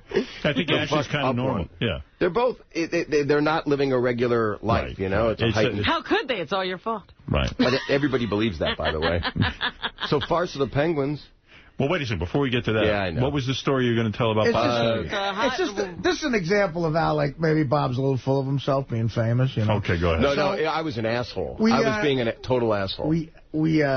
When Dirty Work came out, Saget and Norm flew to New York to do all press, right? And I had just bought, typical Gindaloon move. My first car I bought when I had money was a brand new black Eldorado. All right. So they're going on a golfing trip up in, like, Westchester. They say, you want to come? I'm like, I don't golf, but I'll come. So me, Saget, Norm, and his assistant Lojo all drive up to Westchester. We golf. Whatever. It was fun, right? Yeah, we bust balls. So on the way back, Saget goes, wow, that car really is fast. I go, it's a nice car. Can I drive it home? I'm like, yeah, be careful, though. It's fucking brand new. It's a brand new car. So we get down to the West Side Highway, getting back into New York, and he just has it pinned, man. I mean, we're doing like 100. Bob Saget? Yeah, we're doing like. problem? And I'm like, this is the full house, I got aggressive. We're doing like 120. Because you think he's his character. Yeah, we're full house. Easily like $120. We were not doing 100. What the fuck is going on? So we get to like 56th Street where you can re-enter Manhattan. He makes a left like Starsky and Hutch, like screeching out. And I'm in like Saget. It's been a good yarn. All right, whatever. Never let the truth get in the way of a good story, my friend. So we're speeding down the street. He hits a big pothole, blows out my fucking tire. And it sounded like the axle broke. It was just brutal. Yeah, I felt bad. So Saget and me goes, oh, my God, we pull over. Oh, my God, I'm so sorry. I'll pay for it. I'll pay. I go, Bob, it's all right, whatever. We just got to get it fixed now. It's more of a pain in the ass. Right. This Puerto Rican guy in a tow truck by himself is driving down 10th Avenue, and we haul him down. We go, hey. And he can really not speak English that good. We go, hey, we got to fix this. He goes, okay, fine, I'll fix it. No prices talked about. Right. I'll fix it. So we get back to the guy's place. Now, Norm goes over and talks to him. And I figure he's working out a price or whatever. Norm comes back and says to me and Bob, he goes, listen, man, the guy doesn't want any money, but he's a huge fan of Bob's. And all he wants is an autograph for his daughters. Really? And Bob's like, wow, oh, my God, of course. I'm like, well, that's easy. So Bob's like, I'll be glad to do it, but no money? That's a little much. Norm goes, yeah, the guy don't want any money. I tried to force it on him. He's like, okay, fine. So the guy is breaking his ass. He pulls out a huge tire. We're watching him like pompous asses. He fucking puts the tire on, takes him like a half an hour. He's got grease all over him. It's like 800 cash or something crazy, right? He goes up to Saget. Of course, the guy didn't know who the fuck Bob was. He goes, no, what happens is he comes over. He goes, that'll be 800. And I go, I guess you want a picture for... Wait, let Artie finish. All right. Bob walks up to the guy. The guy's practically, like, passed out tired. And goes, yeah, so, listen, what's your daughter's name? Can I get... The guy goes, what? He goes, $800. Boy, Norm and Artie would bust your balls the whole time. But I mean, Saget, even after that, didn't get it. He kept going, I'll sign the name. Do you want me to sign? Yeah. A daughter? Is it for you? Is the order guy? He goes, I don't know who you are, man. $800. Yeah. $800. So then Saget doesn't have cash on him. Oh. I got to go get cash. I paid a guy. No, I had some cash. Saget still has not paid me back. Oh, that's a lie. I did pay you back, Artie. Now, give me 1 versus 100. Where's that fucking scratch? I'll give you whatever you want. Wait a second. You're saying Saget never gave you the 800? It ended up, we all had to pay equal things, and he was 150 light. Right. And I took over, that fucking debt. And he says, I'll give it back to you. Yeah, nothing. That's 10 years ago. Right. I feel like I'm on the Manchurian But you had to see, but Norm, just to think that quick to come over and go, yeah, he just wants to autograph, man. The best part was I didn't understand the guy saying he didn't know who I was. Right, no, the guy... No, seriously, I can mail it to you. He goes, I don't know who you are, man. I just want the money. I can mail you a picture. Instead of $800, could Bob give you an autograph? The guy's like, who are you? I don't know what the fuck you're doing. Fuck off. Artie, I'll put you on 1 versus 100. You can play for like a rehab center or something. Oh, my God. Oh, that'd be good. Well, I wanted to be in your Penguin movie. Voiceover, I know. It's easy money. We were finishing it up. Who are the... He got big names. Samuel L. Jackson. Here's what I think I know about it. You took March of the Penguins and added phony, like... No, we wanted voices? to. We wanted to, but National Geographic and Warner Brothers said it would be... they'd get sued by the French that made the movie. Okay. So they wouldn't give it to me. So we took David Permit and Steve Longi, the producers. Right. We took 200 hours of stock footage of penguins, like just random footage. 8mm, 35, 16. It doesn't even matter. It looks like grain, looks like Viewmaster. It's color forms. We put it all together into an 80-minute package. It's, 80 minutes? Michael Miller. I know, it's an 8-minute joke for 80 minutes. Wow. And I love it. I mean, I worked really hard. I wanted you to be in it. We saw each other. It is funny. Yeah. It's legitimately funny. Samuel L. Jackson narrates it, and it's myself, Christina Applegate, Louis Black, Tracy Morgan, and Monique are the main voices. And then it's like a lot of other people, like Carlos Mencia and Dane Cook and Whoopi. Look at Saga with the Hollywood bullshit. I'm just mentioning the names to try to sell the fucking movie. Yeah, what's the problem? No, but he says to me, I love you were going to be in it. This is the bullshit. I know, but I was finishing it, and you said call me, and then like. I call you, and it's like... Just give me the $1.50. I don't want to be in the Penguin movie. This is what it's come down to? You're like a guy at a bus station. Let me play a clip. You were my friend.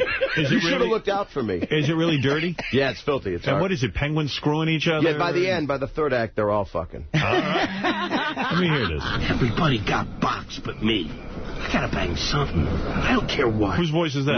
Louis Black. Oh, that's Louis Black? Yeah, he's about to try to fuck a woman, but he accidentally sticks it in Damon Wayans for a second. Pussy everywhere, and not a bit for me. I know it's out there. I can smell it. What was that? Hey, watch it, buddy. That's my ass. Sorry, I can't see shit. Oh, excuse me. So he put his penguin penis in that guy's ass. Into the guy's ass. But penguins only have one hole. It's is that true? Yeah, did you research penguins? I had to. I found out that accidentally Christina Applegate's character gets it anally from Louis Black's character, but she's my girlfriend, so I don't want to forgive him. Why did you pursue it? Did you see the Penguin movie and say, March of the Penguin? Yeah, it made me laugh. It looked like a bunch of my relatives walking around. What's that? Man, I feel soft. Oh, camp. Oh, God. Oh, my God. I can't control myself. Oh. I gotta get the fuck out of here. Coincidentally, in real life, Christina Applegate only has one hole. It's true. No, perfect. People know that. That's just not true. It's not true. No. Hook Nose, you're on the air in Tampa, Florida. Hey, Howard, what's going on, brother? Hey, brother. Listen, couple of quick things, man. I know that Saget did Entourage a while back. I was wondering, he was in a scene with a bunch of hot broads, man. Yeah. I was wondering if you ever had any extra activities with them. Did you have any sex with any girls from Entourage? No. And they actually filmed all that with them with no tops on, and then they went back and filmed it with tops on, and then on the air they didn't run them topless, which was kind of which I like because it would have stolen focus from me. But no, I did not. What a great show to guest star. And Artie's on an episode, and he got to eat some girl's ass or something. Well, I physically kissed her ass and bit her ass. Leslie Bibb. Yeah, she's hot. Yeah, she's hot. She was in my movie. Yeah, that's right. I remember you said that, yeah. When is that going to air, that Entourage? The next season. It starts March, I think, so I think it's either... Coming up, then. Yeah. Now, how many takes did you do? Were you actually... I was in there, man. It was 2, 14-hour days, but I was in, brother. Real quick. Very professional. Did you flirt with her? Did you... She brought up her boyfriend a lot, and then the boyfriend showed up on the set. She's dating a doctor. So that was, nothing. Marianne from Brooklyn, you're on the air. Yeah, hi, Howard. Bob, I watched that show. There was nothing on TV Friday night, and I saw that question about Howard and Baba Booey and Ratatouille. And you look totally disgusted because I know you're a Howard fan when that guy said he wasn't a Howard fan and he lost. And I'm so glad he freaking lost. Me too. And they cut it out. They cut out what I said. I actually got your back because it pissed me off when Howard and Baba Booey go out for some ratatouille. Right. What are they eating? And I looked at him and the guy said, well, I'm not a Howard fan. And I said, and I apologize because I don't produce the show. I said, well, I am a Howard fan. I disagree with you on that. They didn't like it because it was the first question I was arguing. I see. You're getting confrontation. It was like the pool guy. Right. Well, it's a good gig, right? I mean, being it's a great gig. It's too, it doesn't take up a lot of your time, and it's good money. 3 hours a show or something. Oh, my God, that's great. Is that better money than America's Funniest Videos? I think in general, it's just better all around. And I would say, yeah. But yours is 3 hours a show? Sometimes it takes that long. Because there's 100 people with 100. When you did the Hollywood Square stuff that you used to do, it takes all time. the tech crap, all the mics go out. And that's whatever that is. That's 9 people. Right. This is like 100. So they have to edit the whole show together they afterwards. Just have to make sure that it moves fast because you could sit there forever and want to kill yourself. Yeah, right. Oh, that's good. There's a ton of B-list, Danny Bonaducci and people from old sitcoms. But Bob, I'm still watching you on Full House with my daughter. Could you believe that? That's very nice. He believes it and he likes it. And wait, Artie, I met a Playboy girl for you in Bloomingdale. All right, Rob, you're on the air. Let's go to Tim. Tim, rather. Yes, Tim. Oh, hey, what's up? Hey, Hey, now. Bob's a really blue comic, but don't let that fool you. He's a really generous guy here in California. He does some good work, but eventually he's got to make a movie that people can watch. Well, what do you mean people can't watch this? Did you see it? He's a good guy, but he's a bad influence on these, on some folks, you know. Some folks that don't know better, they watch March of the Penguins and it's over with, you know. This is Farce of the Penguins. Well, exactly. What do you mean? Have you seen it, sir? No, but I've heard some of the reviews on it. No, we're getting a lot of good ones, too. Are you just busting his balls? There's always What bad have reviews. you seen of Bob's that was unwatchable? And how is Bob generous, too? Well, he does a lot of fundraising for organizations here in California. A big Scleroderma Research Foundation thing, March 23rd. Well, that's because your sister died of this disease, and you've been trying to raise money for it. And we have been. We've been raising money for research. And he's trying to make up for, you know, all the young girls. What you're saying, sir, is that he feels guilty about all the sex he's trying to buy his way into heaven. That's how you get scleroderma.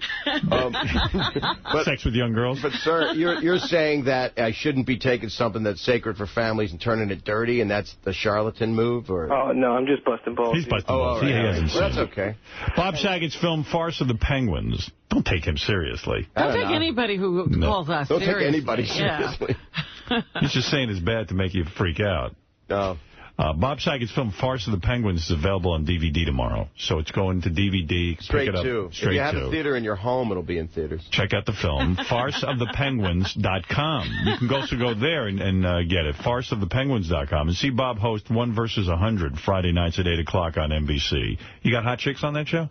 Yeah, they got some beautiful people. There's Maxim girls and you know, not Hustler. They don't do Hustler. They don't do kickinthenuts.com. You're exclusive with this girlfriend now? Yeah. Oh, wow. Yeah. You want a double? Sure, anytime. So after 9 I didn't months? call you. I've had a rough time. My dad's real sick, so I don't. sorry to hear that. My mojo's on. Oh, is he really? After 9 months, though, You love my dad, don't you? He's the greatest guy. Your parents are both great, yeah. Thanks, Artie. After 9 months, you're talking marriage? No. I was talking marriage. Yeah, that's just good for the radio. Yeah, come on. Jesus. He ain't getting married so soon. Please. No, but I'm crazy about her. She's a good girl. You meet the parents yet? No, that'll happen. How old are the parents if she's 26? They're older. Older than her. Right. They might be younger than you. No, I don't, well, you might be getting into that weird area. I think her mom might be. Yeah. How about Beth? How old is our Beth? Well, they're in their 60s. All right. Yeah. Say. I think her dad's up there. Yeah. My dad's 89. My mom's 82. So really? Yeah, that's mold and mildew at that point. Your mom and dad are both still alive. Yeah, but they're the nicest people, Robert. Very nice, man. very generous, nice people. But my dad, they like you a lot. They like Artie? Yeah. Well, Did they hear about Artie's problems? Why don't they call me? Did you hear Artie's on heroin? Do they have my 150? My mother does. My mother reads that stuff. So you're like your dad a lot. He has a young chick, too. He's got an 82-year-old. Yeah, 8-year jump there. Right, nice. So, all right, there's no problem with that. It's a rough time right now. I wish you the best. Thank you. With everything. You're a great guy, Bob Saget, and I'm going to watch. I really am going to watch Farce of the Penguins. I like stuff like that. I think you'll like it. It's pretty. It has a happy ending? Yeah, there is. He forgives his buddy for anal raping his woman. Wow. That makes sense.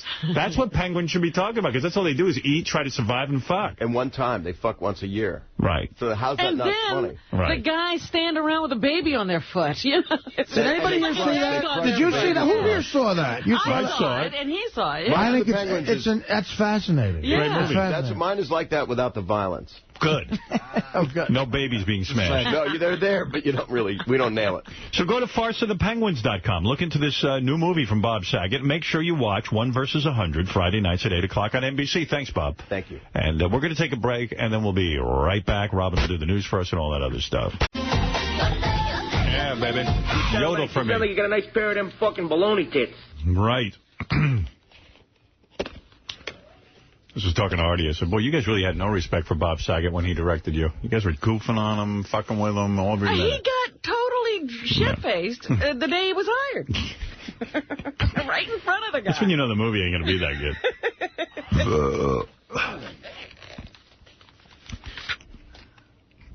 good. Gary, there's a bunch of stuff here, but let me see what I got for you. Let me play Sal's phone call looking for sex from a pizza delivery boy. Yeah, I'll play that one more time. Very good. I only played that once. I got a bunch of things, though. Hello? Hey. Yes. Who's this? Who are you, sir? Oh, my name is Frankie. What can I do for you, Frankie? Well, I like to order a pizza. Okay. But I like to get a nice delivery boy over the house. Okay. How old is he? How old is he? He's a very young guy, sir. 19, 20? Yeah, he got about 22 years old. Oh, that's hot. 22 is good. Why do you want to know that? Well, look, I order a pizza from you. Okay. I'm going to put an extra $100 in his pocket. Okay. But I want him to take care of me. You know what I mean? I want to play around with him a little bit. My friend, the guy he's not speaking very in English. Oh, that's even better. Fuck him a little bit, fuck him, suck him. He can't even tell the cops. He don't even speak English. But you don't like the guy, my friend. What can I do? I don't care. I'll fuck anybody. I'll fuck you. What do you look like? No, I'll fuck you, too. Can you suck my cock? Come over here, go suck my dick, too, compadre. Would you like to do that? Sure I do. I'll give it to you. I'll give you money. How much? How much you want? I could pay you. Huh? You gonna lick my balls, too? Sure, why not? I go stick in your fucking ass. Well, he was not successful getting a date. Here's Gary the retard yelling about, this is from the voicemail now, he's yelling about Artie. And I'm not even sure what he's yelling, but here we go. Artie, you fat piece of shit. You know what? You need to stay on the goddamn fucking candy machine. They create so much fucking hot dogs, you fucking retard, you son of a bitch. What are you doing? Having a bacon grease, you fucking retard? I know you back down Coke, you son of a bitch. Coca-Cola, you fat fuck. 3 niggas a day. Army County, I don't make no fucking Germans. You know what? You're nothing but a piece of shit. And it's all retarded. At least I ain't no fat fuck, you fucking retard. Literally a wake-up call. You know, it is embarrassing to get yelled at by a Gary the retard.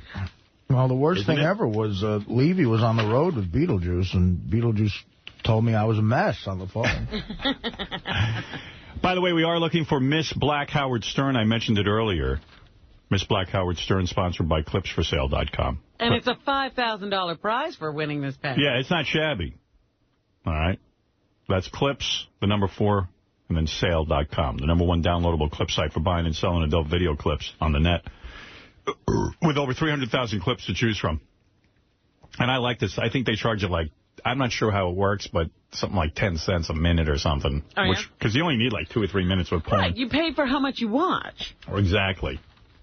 And then you know, don't give me $20 for a porno when I'm going to watch 3 seconds of it. And no matter how many times I vow to myself when I'm jerking off, I'm going to watch the rest of the porno, I never do. As soon as I come, I'm done. I almost get disgusted. Well, during it, you promise yourself, you go, I'm going to keep watching this. I'm definitely going to keep watching it. This chick is hot. And That's bizarre. Yeah, I always think it's going to work. I always think I'm going to watch the rest of the porno. Like maybe have a second round. And it just doesn't work. Let's see. What else did I want to play? You should be proud of yourself, actually, that you never do. I am. It's the only decent thing about me. Here's Gary the retard singing. I guess he was hanging out with Sal and Richard this weekend. I fell into a ring of fire, went down, down, down, the flames were high, and it burns, burns, burns, a ring of fire, a ring of fire. Yeah! What am I listening to here, Shirley? Gary came with us to Akron, Ohio, and Detroit this weekend with the Killers of Comedy, and this was on a drive from Akron, Ohio to Detroit. And we realized that if you just start off a song that Gary knows, like an old country song, he sings the rest of it. He has to, almost. He has to, yeah. You picked a fine time to leave me, Lucille. 400 children and the crops in the field. I had some bad times. There's some sad times. This time you wouldn't want him. You take the fine time to leave me, Lucille. When you're on the road with him, is it just like there's so many endless, boring hours that you just find out stuff about him and then just keep scrolling around? That, and you watch Richard and Sal drive him to a point where he's ready to murder both of them. At one point, he had a clump of Richard's hair in his hand and was shaking Richard's head back and forth. Well, what do they say to him? Well, he was trying to light a cigarette in this instant, and every time he struck a match, Sal or Richard would run in and blow it out. And he was, like, running out of places to hide and, like, do this. And they just don't stop. Sal put a piece of pizza, Sal gave him a piece of pizza and tied a string to it. And we were trying, first of all, like there's like 4 or 5 failed bits a weekend that Sal and Richard try on whichever retard comes with us. And this one was Gary, and the pizza on the string, Gary sees the string. It's like thick string. Right. And then at one point, Sal ditches the whole idea of yanking it and just dangles it over his head and starts telling him, it's pizza from heaven, Gary. It's pizza from heaven. And they're trying to get him to eat it like a fish, like with his mouth open. Endless fun. Can you do the trick on him where, like, you stand behind him and have him talk on the phone, but he thinks it's someone else? Absolutely. He falls for that? Not only that, but... Can you have him talking to an egg beater and tell him it's a phone? I had him talking into my news recorder at one point as my telephone with the microphone by his mouth, that he was talking to you and Robin. But you're standing behind him talking, and he's answering the recorder. I got one even better for you. I'm in the back seat. Gary's handler, Jason, is in the middle. Gary's on the left side. I'm on the right. I'm on my phone talking to Gary on his phone, who's sitting one person over from me, and I'm telling him that I'm a police officer and that I'm going to arrest him for making prank calls unless he sings Johnny Cash songs. And does he do it? And he starts singing it, yeah. I think A Ring of Fire is the song.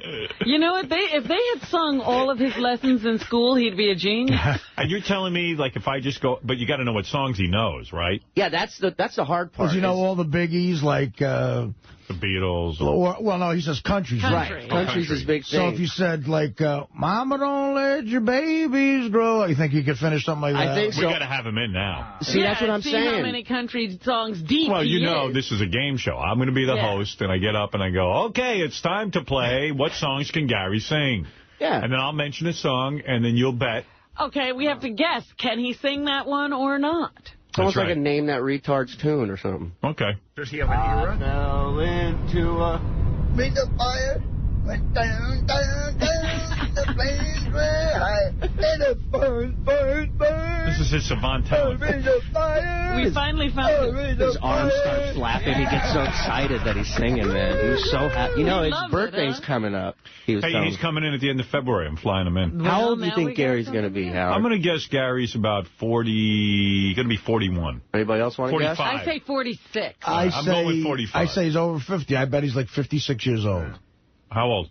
55. Wow. You're kidding. Well, according to Gary, 55. But, is that true? 55? That's what he's saying, yeah. Wow. 55. I didn't realize he was that old. You got any other Gary fun facts? Yeah, I can tell you that we found another word that Bob Levy can't pronounce, which is footprints. And, what does he say? He says footprints. I have it on tape. I'll go grab you guys a clip. He might be retarded, too. Well, the best is Gary standing right next to him, and I asked Gary, I go, what's left in the snow when you walk through the snow? And Gary goes, footprints. No problem. Sounds like you guys had a lot of fun. We had a blast, man. We always have a good time on the road with those guys. Well, there you go. Gary the retard guy. Oh, and we do that call live on stage with Gary. You're kidding. What do you mean live? Like when Sal and Richard are with us, we have a mic set up off stage. And we tell Gary that he brought the sound with him, the flu with him into the sound system.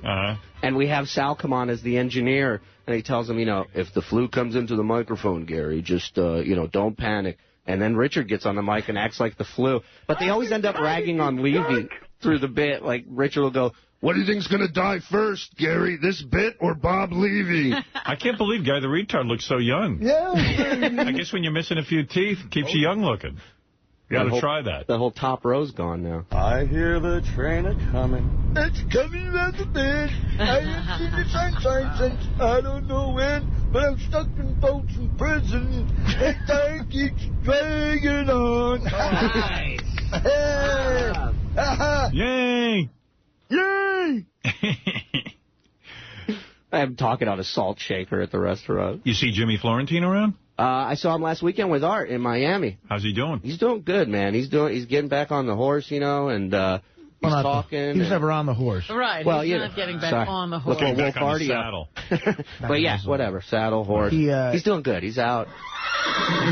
Yeah, he did great, too. He killed both shows. He had two of the strongest sets I've ever seen him do, man. And it was awesome. Sometimes tragedy spurs you on. Yeah, he's now inspired. He's got to take that and make something out of it. Dedicate it to her. Thank you, Shuli. Mike, you're on the air. Go ahead. Then we're going to hear from Steve. We're going to hear from John. And, of course, Robin. Good morning, Howard. Good morning. Listen, I was there a few months ago for a tour, and you guys were nice enough to let me sit in the studio, and I didn't have to suck Richard's cock or anything. It was great.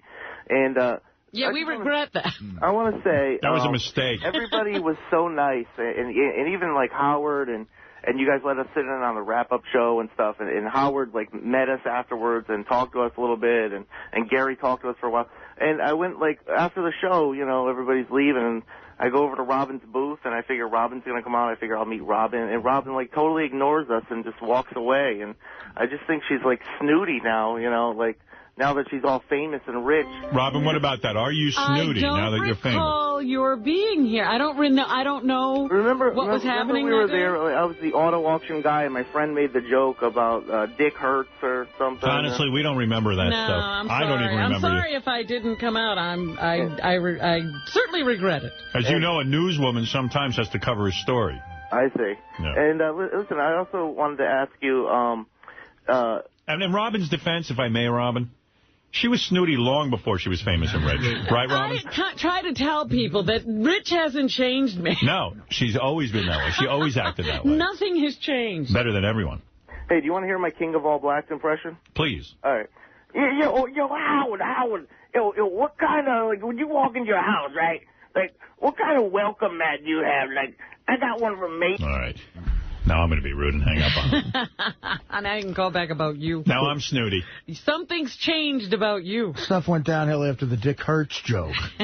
One of my favorite guys is here, Steve Langford from Howard 100 News. This guy works endlessly to make sure that the news is perfect and accurate. Here he is, Steve Langford. Just some of the stories we're working on in the Howard 100 newsroom. Now it can be told. The great stern rescue on the George Washington Bridge 13 years ago, saving the life of the suicidal man. The heroic moment relived as it happened this past Friday here on Howard 100. Lieutenant Stanley Bleeker of the Port Authority Police at the scene and on the phone with Howard that great day.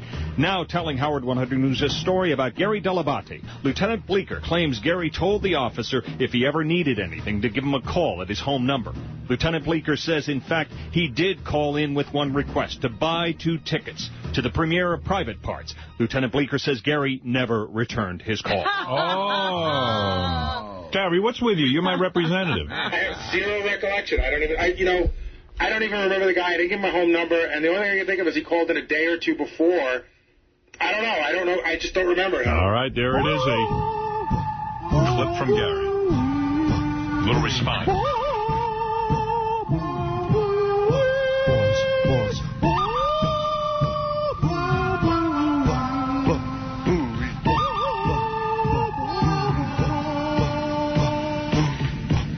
And by the way, Richard's dad has a cold. All right, already.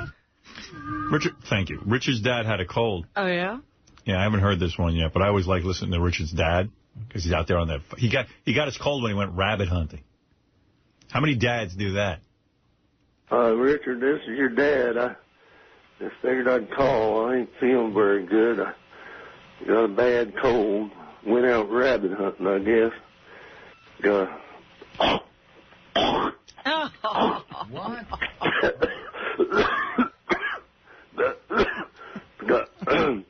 Got a cold. Got a cold. And did get some rabbits, so cooked them up. I took mine off the table and left your mother's on the table. Dog got up on there. Dog got up, ate them off the table. Oh, great. Gross. Well, we'll talk to you later, bub. I like that he has to call Richard and hock into the phone, like to show him how sick he is. What is going on in that house? Yeah, he doesn't have to not show up at work. I mean, what is that? Dead rabbits on the table and the fucking... Dog ate. Like, the rabbits died for nothing. So yeah, but he took his off the table. Where did he put it? It got the mother's. I put it in my phlegm cup. I put it up my ass. I hide rabbits in my ass, as you know, Richard. Like the dad calling, and it's almost like he's looking for sympathy. Right. No, he clearly wasn't, because I don't feel too good. Did get those rabbits, though. I might have got a cold, but I killed 2 rabbits. And then the dogs ate them. And I lost the rabbits. I think the wackiest story is that story that Robin covered in the news the other day about the woman who, her husband went duck hunting. The husband put like 3 3 shots into a duck. The family dog retrieves the duck. The guy drags the duck home. He throws it in the refrigerator so when he can, skin it and eat it. The duck is in there for 2 days. The woman, the wife, she opens up the refrigerator door. There's a quacking duck in there. The duck is alive. He looked at her. So the woman felt so bad, she brought it to a vet. They removed the bullets. They said that the duck even had cracked ribs or something because a cracked wing when the dog was carrying the bird home. And now the bird has been released back into the wild. No. There's more to the duck story. What is it? They took the duck to the vet. They needed to put it under anesthesia to repair the wing. Because they put a couple of, like a stent or something, or some metal thing in the wing so it'd be able to fly again. And the duck died again. The duck stopped breathing. It went into, some kind of a cardiac arrest. So the vet had to give mouth-to-beak resuscitation. Because the duck had a bad reaction to the anesthesia, but he revived the duck, and the duck will not have to have any more surgery. What a so saga. They do expect the duck to get well. Oh, my God. Yeah, this duck has 9 lives or something. How does it, like at what point does the duck, when does that move happen that the duck becomes a pet as opposed to... Yeah, if you shoot him for dinner, right? When does he become... When he lives. You got to take him to the hospital. When he lives inside your refrigerator for 2 days, there's a transition that occurs. And then we strangled the duck. So is the husband going to go out and kill more ducks? I mean, clearly they have feelings about ducks. I don't know. That's so strange. Yeah. I said, well, if the duck wakes up in your refrigerator, if you plan to eat it, you must kill it, right? I wonder, we should ask Richard's dad that. Like, okay, here's a scenario. You go out duck hunting, you kill the duck, keep it in the refrigerator 2 days, you open it up, duck's alive. What do you do? No, we'd worship it because it's clearly a magic duck. The forest is enchanted. And we've been looking to pray to something. Yeah, it's a magic godlike duck. Yeah, I heard Richard and Sal were up to all kinds of weird shenanigans this weekend, including peeing on each other. And that disgusts me. I mean, they are disgusting. Where are they that they're peeing on each other? I don't know. They were shooting a video, and then they tried to pretend they were pissing in bottles. They pissed in bottles and then tried to pretend they were drinking it. And then, Sal got upset because he thinks people are going to think he really drank piss, but evidently they peed on each other. It's a whole story. Did you guys pee on each other this weekend? You did. I will tell you that. Yes, we did. Howard, what I did see. Yeah. How come the news wasn't on this? I mean, what I did see is their close-ups of their penises, and they were peeing in bottles. Oh, but did you pee on each other as well? Yeah. Well, Sal started it. Here's video of it. Oh. Come on, dudes. Take that off. That's too hardcore for me. In a beer bottle of all. Oh, shit. But see, that we did this gig, and we're at a club in Ohio. There's no backstage. So they set us up in some fan's house like a block away. So we have no place to piss. And there's no backstage at this club. We're in this little DJ's booth. All right, so you pissed in a bottle. So we pissed in bottles. And then Sal, like we were next to each other, Sal pissed all over my penis. And so then I pissed all over his jeans. And we got in like a piss fight. You guys are assholes, man. You saw that, Shuli? No, while Shuli was on stage with Levy. Yeah. And Levy was throwing up on stage because he had blue cheese and he was drinking all night. I thought he gave up the blue cheese. No. So while I'm pissing on Richard's penis, Levy's on stage, keeled over. People are chanting like crazy, and he's puking all over the stage. And I'm just trying to tell jokes, and all this circus is going on. Levy was throwing up because the woman he ate the blue cheese from had the most disgusting backside you've ever seen. This was right after he went down there, and I mean, he wasn't going to do that anymore. Yeah. Well, that's like him and quitting smoking. Like, he's sitting there coughing up a lung Sunday morning. We're on our way back to the airport to fly back. He's coughing his lung out, and he goes, I'm getting back on the patch Monday. And you know what? Maybe I'll just smoke on the weekends. That's not too bad, is it? And he's so into drinking. Like, he wants to go to these gigs like 2.5 hours early just to start drinking. He goes, we got to go meet this club owner at the gig. We got to leave an hour and a half early. And then all he does is he gets there and drinks vodka and sits down. Ay. Yeah, hey, Bob, is that nightmare. you? Yes. That's Reverend Bob. They make me seem like the fucked up one. The shit that they do, they piss on each other. These guys, they want to fuck each other so bad that it's getting to the point where they're doing water sports before the shows now. Pissing on each other. I mean, what is that? Let me just say... Hey, Howard, you know what's funny? When I was peeing on Richard's cock, he was like in that position where he was pretending he didn't want it, but he did. He's holding his penis out. He was holding his penis like a hot dog, and I'm peeing on it. He's like, stop it. And he's like going forward, and I'm just peeing all over. Pushing into you. Yeah, he's like, cut it out. I was just too drunk to care that much. What do you make of this, Artie? I don't know if I want to talk about it.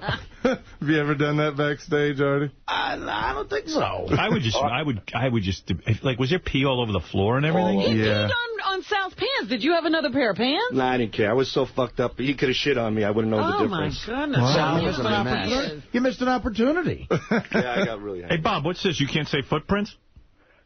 It was pretty hard that night. Footprint. It's hard to say. There's certain words I can't say. Say it again. Footprints. What do you think it is with you, man?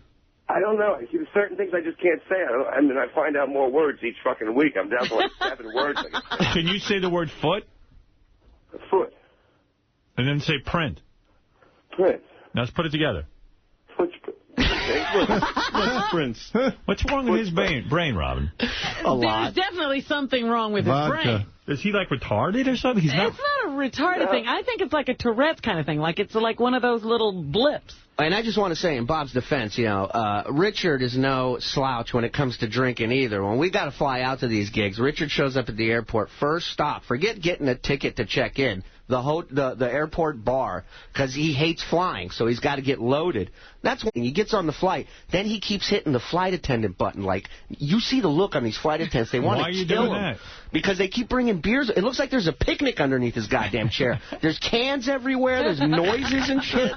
And he's loaded. What's going on with you? Like, they allow you liquids if you put them in a little Ziploc bag now. So I'll fill a Ziploc bag with little vodka bottles, and that's my liquids I get to bring.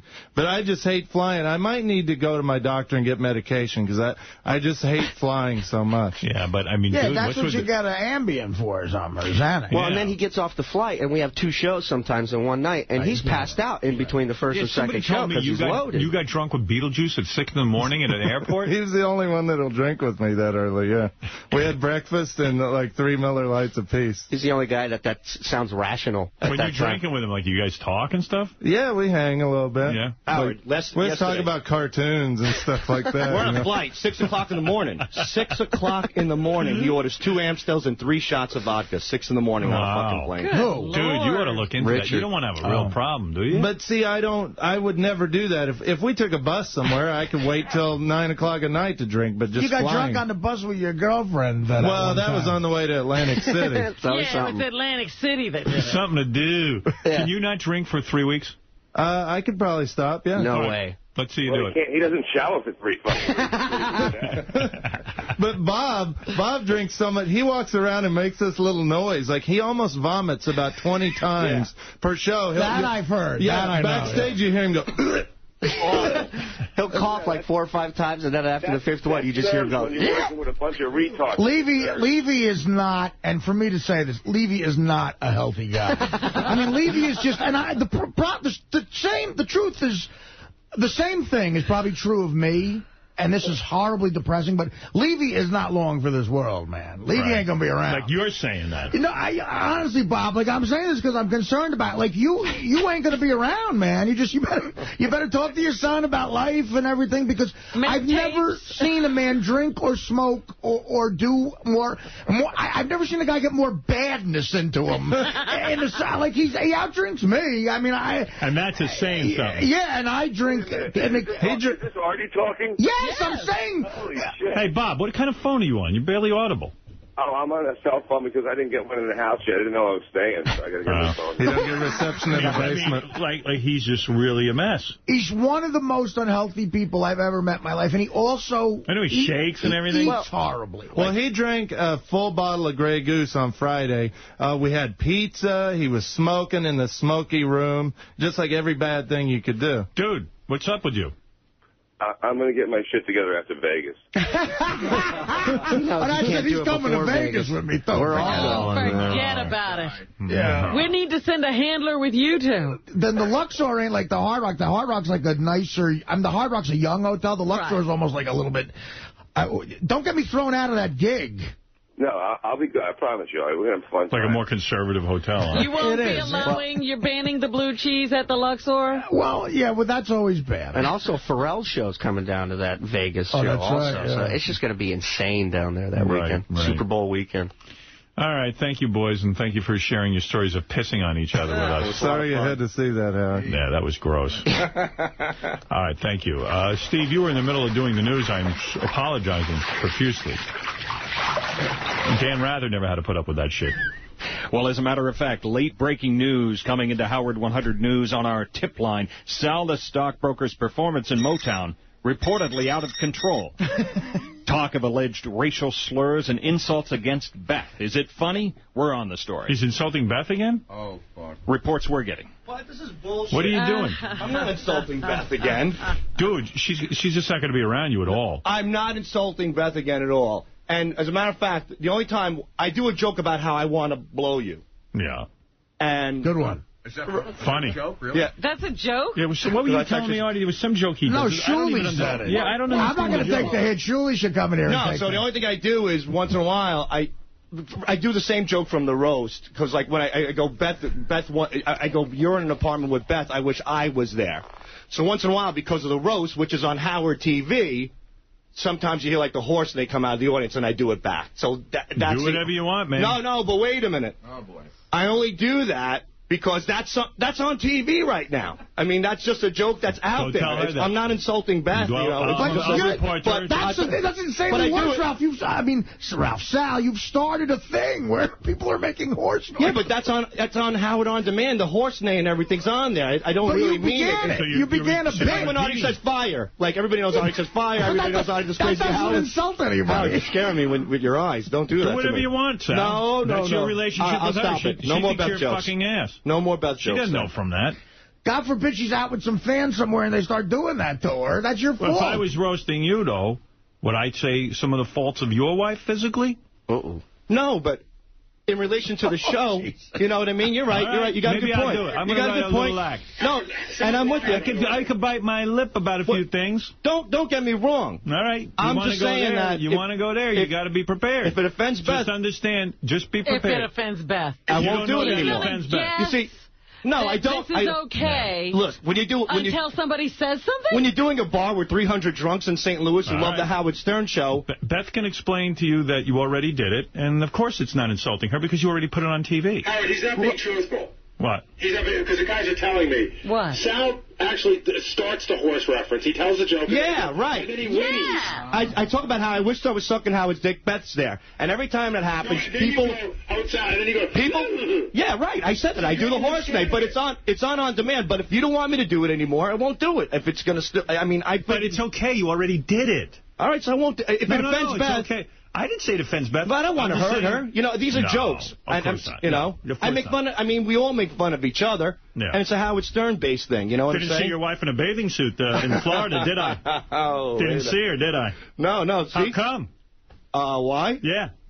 Play Photograph song. You'll find out. Okay, all right. Get the fuck out of here. It's my pain, too. Asshole. But I won't do it anymore. You know, do whatever you want. No, you're going to have to take it up with her, not me. No, that's even worse. All right. I heard from several people your act, as it were, was getting a little bit like dark, like not funny. I'm cleaning that up because I get too drunk and I start. Is it not funny, Julie? I'm hearing it's just like. First of all, Sal's funny on stage. Don't get me wrong. He can definitely do stand-up comedy for a living, but he's caught between sometimes this persona that he's kind of created with some of the stuff he's said. It's his personality. I know that. I don't think Sal's realized that yet, but he came up to me backstage. This was actually pretty funny. He came up to me. He says, I'm working on this joke, and I want you to help me out with this. He says, it's a joke about racial profiling. He says, and I don't believe in racial profiling, because to me, whether you're Iraqi, Irani, you're still a sand nigger. That's the joke. So I said, Sal, why don't you take, instead of sand nigger, why don't you throw terrorist at the end of it? It's not, I mean, look, whatever. It's not sand nigger. That's the point. Well, that's the joke, because racial profiling, and then you're punching it with a but what I was trying to say is the most racist term. But it's not funny. That punchline is not a joke. It's not funny. It's funny if If it's funny, I'll laugh at anything. Right. So I'm trying to help you in a way where you can write mainstream material to do everywhere, not just in front of Stern fans. And he goes up there and he looks at me. He goes, you know what? Great advice. Thanks. You're the best. I'll do it. And he goes up there and does Sand Nigger. Not only that, but added piss smelling into it. So, I mean... But he was loaded. I will give him this. Well, you know what? Anybody who bombs our buildings are piss-smelling sand niggas. And that's it. I don't care. I'm not even drunk. You bomb my fucking buildings. You take down our firemen and everything else and our heroes. You're a piss-smelling sand nigger. I don't give a shit. But there's the difference. That's what you are. And if you look at nigger in the dictionary, it doesn't mean a black person in particular. It means a low-life, scum piece of shit. Whatever your political views are, I have no problem. You do whatever you want. That's your life. No, but if you're going to get up on stage...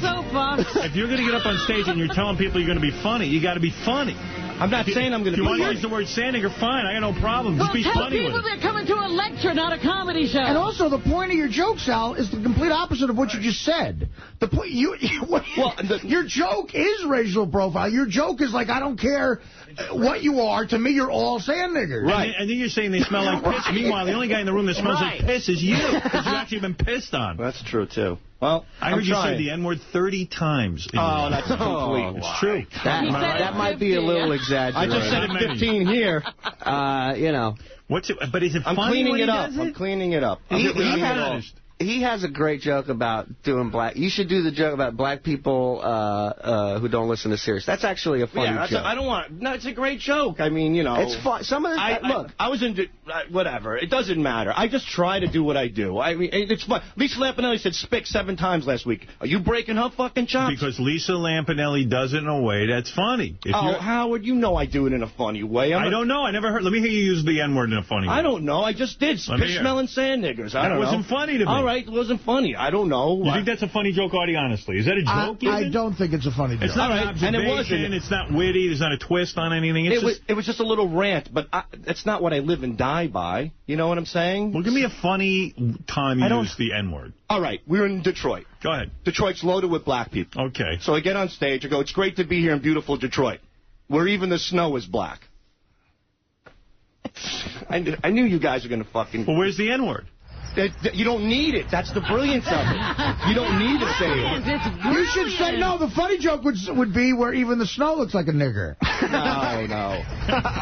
It's funny. Well, I'm sorry. I'm going to clean everything up. Sorry to bed. Where's the N-word? Where's the N-word? I don't have one. I don't have it. I don't know. When I get drunk, sometimes I just throw it around. Like with. So then you're just yelling it out? There's no joke? Yeah, if I see a black person in the audience, I call him a nigger. I mean, I don't. I'm only kidding. If you're doing I don't do that. I don't do that. I don't do that. Sal admitted to me once that when he plays these more rural areas, that sometimes if things aren't going well, when he goes to that word, it seems to get the audience going. No, I never said it that way at all. It's like give it up for our troops overseas. Yeah. Right. Or if you're in Philadelphia, you go, hello, Philadelphia. Oh, it's like a Barat thing when he does the whole Jew thing, right? You can go, where's your... Well, that's where you can get away with it. See, that's the brilliance of Barat. Like, okay, now I'm going to be quote-unquote a character and do this material. Okay, no, he's funny, and he's making a statement about other people. So I'm making a statement, too. But where's the statement? Give me the N-word in a joke. I just did. I go, I'm not into racial profiling, whether you're Iraqi, Pakistani, Indian, you're a piss-smelling sand nigger. I mean, where's the joke? I don't know. To me, it's funny. Right, get out Where's the message? Get out of here. And by the way, I'm going to start doing material about your wife. I told you. It's all fair. You got to let me do my thing, man. You said, dude, to be honest, what Gary said and what the guys are saying, if you're actually starting the Nay thing, that's really fucked up. You said they yell it back. Well, they yell it to sometimes you do, but it's on the roast. I got to come to my woman's defense, so I'll be talking about Mrs. Sal Governelli and what I observe about her. So any jokes about Beth, I stop. I mean, you don't have to stop it, but just know I'm coming at you. All right, too fucked up. I don't want to see you guys talking about each other's wives. No, I don't either. I think it's fucked up. I don't see why poor Christine has to suffer because she's already suffering. Me too. I don't want to. Well, I'll end it. If you want to keep going, that's fine, Howard. That's fine. You don't have to end anything to me. Okay. I saw you sucking Beth's asshole the whole weekend, telling her how, no, you didn't mean anything and you're never doing it again, and you're a fucking bullshit artist. You lied to her. You should sit her down and say, listen, fucknut, I'm going to be fucking goofing on you everywhere I go. Why don't you be man enough to say to her, that's the way it's going to be, darling. No. So get ready for a beating. Why won't you say it? Because you're a pussy. No. And fucking pussies don't fucking tell the truth. You're a fucking liar. I'm not a liar, Howard. You are. You lied to her face. You're sitting there telling her to her face, I'm sorry, I was. Beth. Well, she was offended personally. Yeah, so then you went ahead and did it again. But on stage sometimes... So why don't you get some fucking balls on you fucking pussy, and say to her, listen, cunt, I'm going to fucking be goofing on you when I go out. And if you don't like it, go fuck yourself. No. Then I'd have some respect for you. I wouldn't do that. Well, then you're a pussy. No, he's a pussy. No. You're just a lying weasel. It's a joke on demand every day. Weasel. All right, fine. It's a joke that's on demand every day. That's right, so keep doing it. Sal, it's a joke that clearly Beth didn't like, so just because it aired once and you're comfortable with it repeating, why would you do it when she's clearly not comfortable with it? It's something just in relation to the show, but I get it. Fucking pussy. You're comfortable with it. But I'm not anymore. I said I wouldn't do it. When you fuck with people, it's all about your comfort level, not theirs. All right, well, comfortable apparently now I get the picture, so I'm sorry to Beth. I'm sorry for those jokes. Don't be sorry. Now, if you're honest about that, when people yell it out, just ignore it. It'll go away. I won't do it. Yeah, well, I mean, all right, no, I don't care. Listen, you want to goof on my girlfriend, it's cool. You got to be upfront about it, though. When I overheard the conversation you had with her, and you were sitting and telling her how you're not doing it anymore and this and that and the other thing. And she was a good sport. She never said to you, don't do it. Right. She never said, I'm hurt. She didn't say anything. Right. She didn't say a word about it. I'm just telling you, you want to start talking about the wives and girlfriends, I'll start talking about some of the physical attributes of Mrs. Sal Governale that I observe. What's fair is fair. You're I'm right. going to do some observational humor. And trust me, pal, I'm good at it. I know. I fucking observe everything.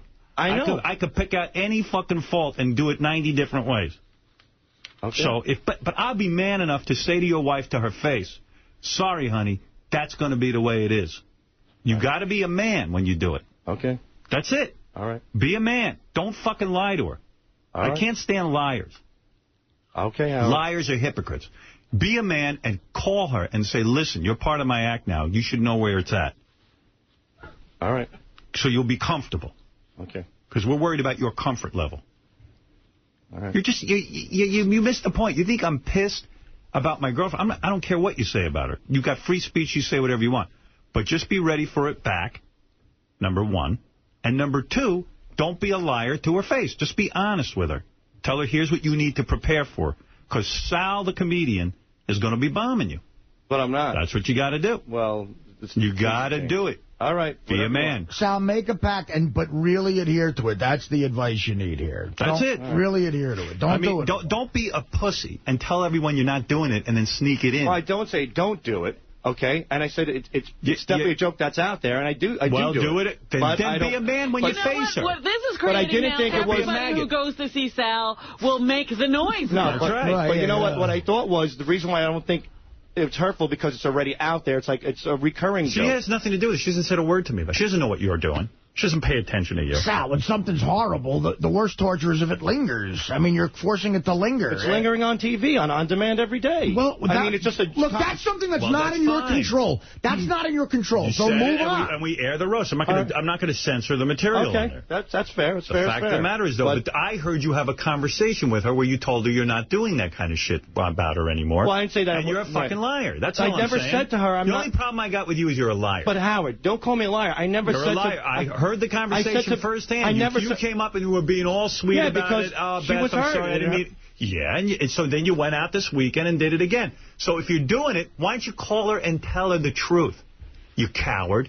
I'm not a coward. You're a fucking coward. All right, so I just won't do it anymore. You're a coward. Okay. Just say, Howard, I'm a coward. Howard, I'm a coward. Good, because that's what you are. All right. You're not a man. You're a little boy who doesn't take responsibility for what he does. Okay. You're a pussy. All right. So, thank you. Now go back to the room, put on a fucking dress, and lick your own clit. What's the matter with you? Now let's get back to the fun. There's no fun. The guy lies. You wanted a lunatic on the staff. You got one. I'm not saying I don't have any problem with a lunatic. I'm just going to point out that he's a lunatic. You're sitting there screaming because you hired a lunatic. I don't care. He's a liar. There's several lunatics here. Go ahead, Jeff. You're on the air. Sal's defense. Sal is a pussy. You're right. He is. He's a pussy. I don't care what material he does. I've never censored him once. But don't lie to people. We've said a million times he's two-faced. He smiles at you, and then he goes and does whatever he's going to do. If he can't tell off his wife and he's making fun of your girlfriend, he's a big pussy. Yeah, he's a pussy. I don't mind that he's making fun of my girlfriend. Honestly, I don't. I just mind the line. This room is a harsh room, but when one of us has a significant other, nobody ever usually goes there. Like, ever makes... That's okay. Ever makes a joke about someone's significant other's physical down points, we should say. And the ironic thing is Beth is the hottest thing on the planet. She doesn't have any down and he points. finds the one Achilles heel and does it. So now, look, fine, he did it. Whatever the fuck, he did it. It lingers on Howard TV. That's out of his control. But what he can control is on gigs. Just don't do it, and your trouble, his headache will go away, Or and maybe do it, Beth's headache will go just away. say to Beth, listen, don't lie to her. Just say, listen, it's something that I want to do in my act, and I apologize if it hurts you, but this is something I believe is worthwhile for the audience to hear. That's not a realistic option because little sweet emails. Yeah, that's the problem I have. He sends her emails all the time, telling her how great she is. Stockbroker, man. Yeah, exactly. And he's got to be mad at women because his wife doesn't even give him pussy. Well, yeah, she's not going to fuck him. I mean, he pisses on Richard. I mean, come on. But hey, it was nice talking to you guys. All right, later. Later. You know. I know what the deal. You're up there, man, in front of a crowd. They're violent. You're like a deer in headlights. You'll say anything to get a laugh, but you gotta suppress those urges because you're right, man. Look, if you want to play that game, everyone will play that game, and it'll get nasty. You know? also know that, and if you don't want it to blow up in your face, you have to now figure out how to diffuse something you created. Yeah, that's right. I mean, you just got to be a man about it. You got to be honest. I just see him sucking up to her every minute. That's and he lies to her. That's the most sickening thing ever. No, it is. And then she'll come to me and go, gee, I thought Sal was my friend. And I'll go, well, he's not. I keep telling you that. He's a maggot. Beth is the person going to Sal and saying, look, I lost $30,000 on this stock. Right. Yeah, exactly. And Sal goes, I told you it's not a guarantee. I feel your pain. I'll tell you why it's a good thing for you. Right. Now give me another $30,000. Go ahead, Steve. Also today, Paris Hilton, a fan of Beetlejuice? ParisExposed.com revealing a note apparently giving a glimpse into the private life of Paris Hilton. The note allegedly belonging to her includes a list for JollyDwarf.com, the website for everyone's favorite stern whackpacker, Beetlejuice. Wow. She's into Beetlejuice that much that she knows JollyDwarf.com? Shots about transportation. That's what they're revealing. They're saying she wrote this little notation about JollyDwarf.com? That's what they're claiming. Wow. Wow, she can write. That's the biggest Beetlejuice really on a roll. Crossing all levels. Well, look, she seems to love making fun of people less fortunate than her, and there's a lot on JollyDwarf.com. Everybody is less fortunate than her, so she's making fun of us all. He's the best. What else you got there, Steve? And tonight on Howard 101, from the creators of Rectal Itch, Roadhead, a public service from Howard 100 News, a Life in the Fast Lane special about the great American love affair on the road. Roadhead, tonight, 7 Eastern, Howard 101. Remember, the Stern Watch never stops. Call us on the Howard 100 News tip line anytime, 877-33-SIRIUS. Choose Channel 100. These stories and much more coming up on the Howard 100 Noontime News, weekdays noon Eastern, updates every hour. She probably wanted to buy Beetlejuice to replace her lost dog. You know what I mean? Can I buy him, or is that like legal? Can I buy him, or is he a human being? Or how do you make one of those? Can I just get a baby and? Yeah. Is he legally human? Is that still allowed buying certain people? All right, thank you, Steve. Thank you. All right, there he is. Mess up its brain. Steve Langford. Can I eat its brain? Bob Levy wants to say, yes, Bob. Bob, that you? No, that ain't Bob. Who are you? Hello. What's up? Hey, how you doing? Hey, brother. Just like to say, first-time caller. I was nice to see you on Friday. I was in New York City, and you were at the game, at the Knicks game. That's the only reason why I went down there. It was nice to see you. Probably the only time I'll meet you and stuff like that. And it was. Why'd you go down to the Knicks game? I mean, how did you know I was going to be there? I didn't know you were. Oh, okay. I thought you said that's why you went. Some shit. What? I just saw you there. It was great. Oh, okay, good. And, yeah, it was better seeing you there than talking about your homo stuff that you usually watch on television. You were actually at a sporting event, which was great. Yeah, the Nick Heath. But I was there blowing a guy. That makes it homo. He's there because he's dating one of the players. Yeah, I'm going out with... Oh, hey, by the way, you know what was a weird thing? I'm sitting there, and I'm sitting next to... You know, I'm just sitting there and watching the game, and then who sits down next to me is Patrick Ewing. Oh, no way. Oh, my God. Did he know? Well, I don't know. Like, I thought, like, wow, you know, we used to always goof around about Patrick Ewing and stuff, but... Wow. He's actually got bigger nostrils than you. That's amazing. And there's not too many people who can claim that. So I'm sitting there, and he reached over. He says, "Hey, Howard, I'm a big fan. Give me a big handshake and all that." So, well, that's nice. Yeah, because I said to Beth, compared to the things he could have done. Yeah, I said to Beth, "This guy might be. Yeah, I might be going down. This might be it." Did you ask him how he feels about never getting a fucking ring? Anyway. Hey, that's all his fault. Well, yeah, like Patrick Ewing was the only guy there, right? Come on. He went from in Georgetown. Was that 1 year where Jordan wasn't in the league. I consider those a strike year. And Patrick Ewing was sitting next to the biggest black guy I ever saw. He must be a basketball player. Everyone was coming up and talking to him and shaking his hand. Older man? Yeah, well, yeah, older than. He's definitely not in the game anymore, I could tell. But, like early 40s? Or? No, maybe early 40s. Really? And, I'm trying to think who could have been. We said hi to him and stuff. I didn't know who he was. I was just saying hi to him. He's a nice guy. Any first name or anything like that? Don't know a thing about him. Really? Did you see me there sitting next there? Or who was that guy? All I saw was you on the screen, right? I had really shit seats. My girlfriend got them for me for Christmas, and I was just shit-faced. And I looked up, I'm like, yeah, Howard. And I just started whistling as hard as I could. And then, yeah, that was about that. And it was a great game, man. 52 points. Woo! Yeah, 52 points, and it was great, too, because Shaq was playing. I always wanted to see him play. Yeah. Shaq gave me the wave, too, from the court. Wow. Which made me a hero to my daughter. Well, you see Shaq is in the news. Yeah, Officer Shaq. Officer Shaq made an arrest. Yeah. He was playing another game, and then he was on his way home early in the morning, and he stopped by his bodyguard's house, and he left the door to his Escalade open, and drunk driver came by and hit it.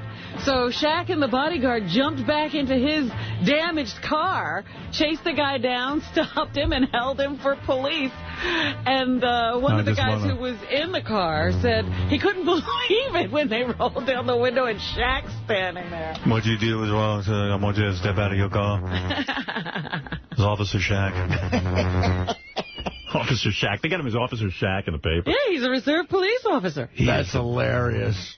You have, let me read you your rights in a monotone voice. You have the right to remain silent. You have the right to be good. You have the right to talk to an attorney.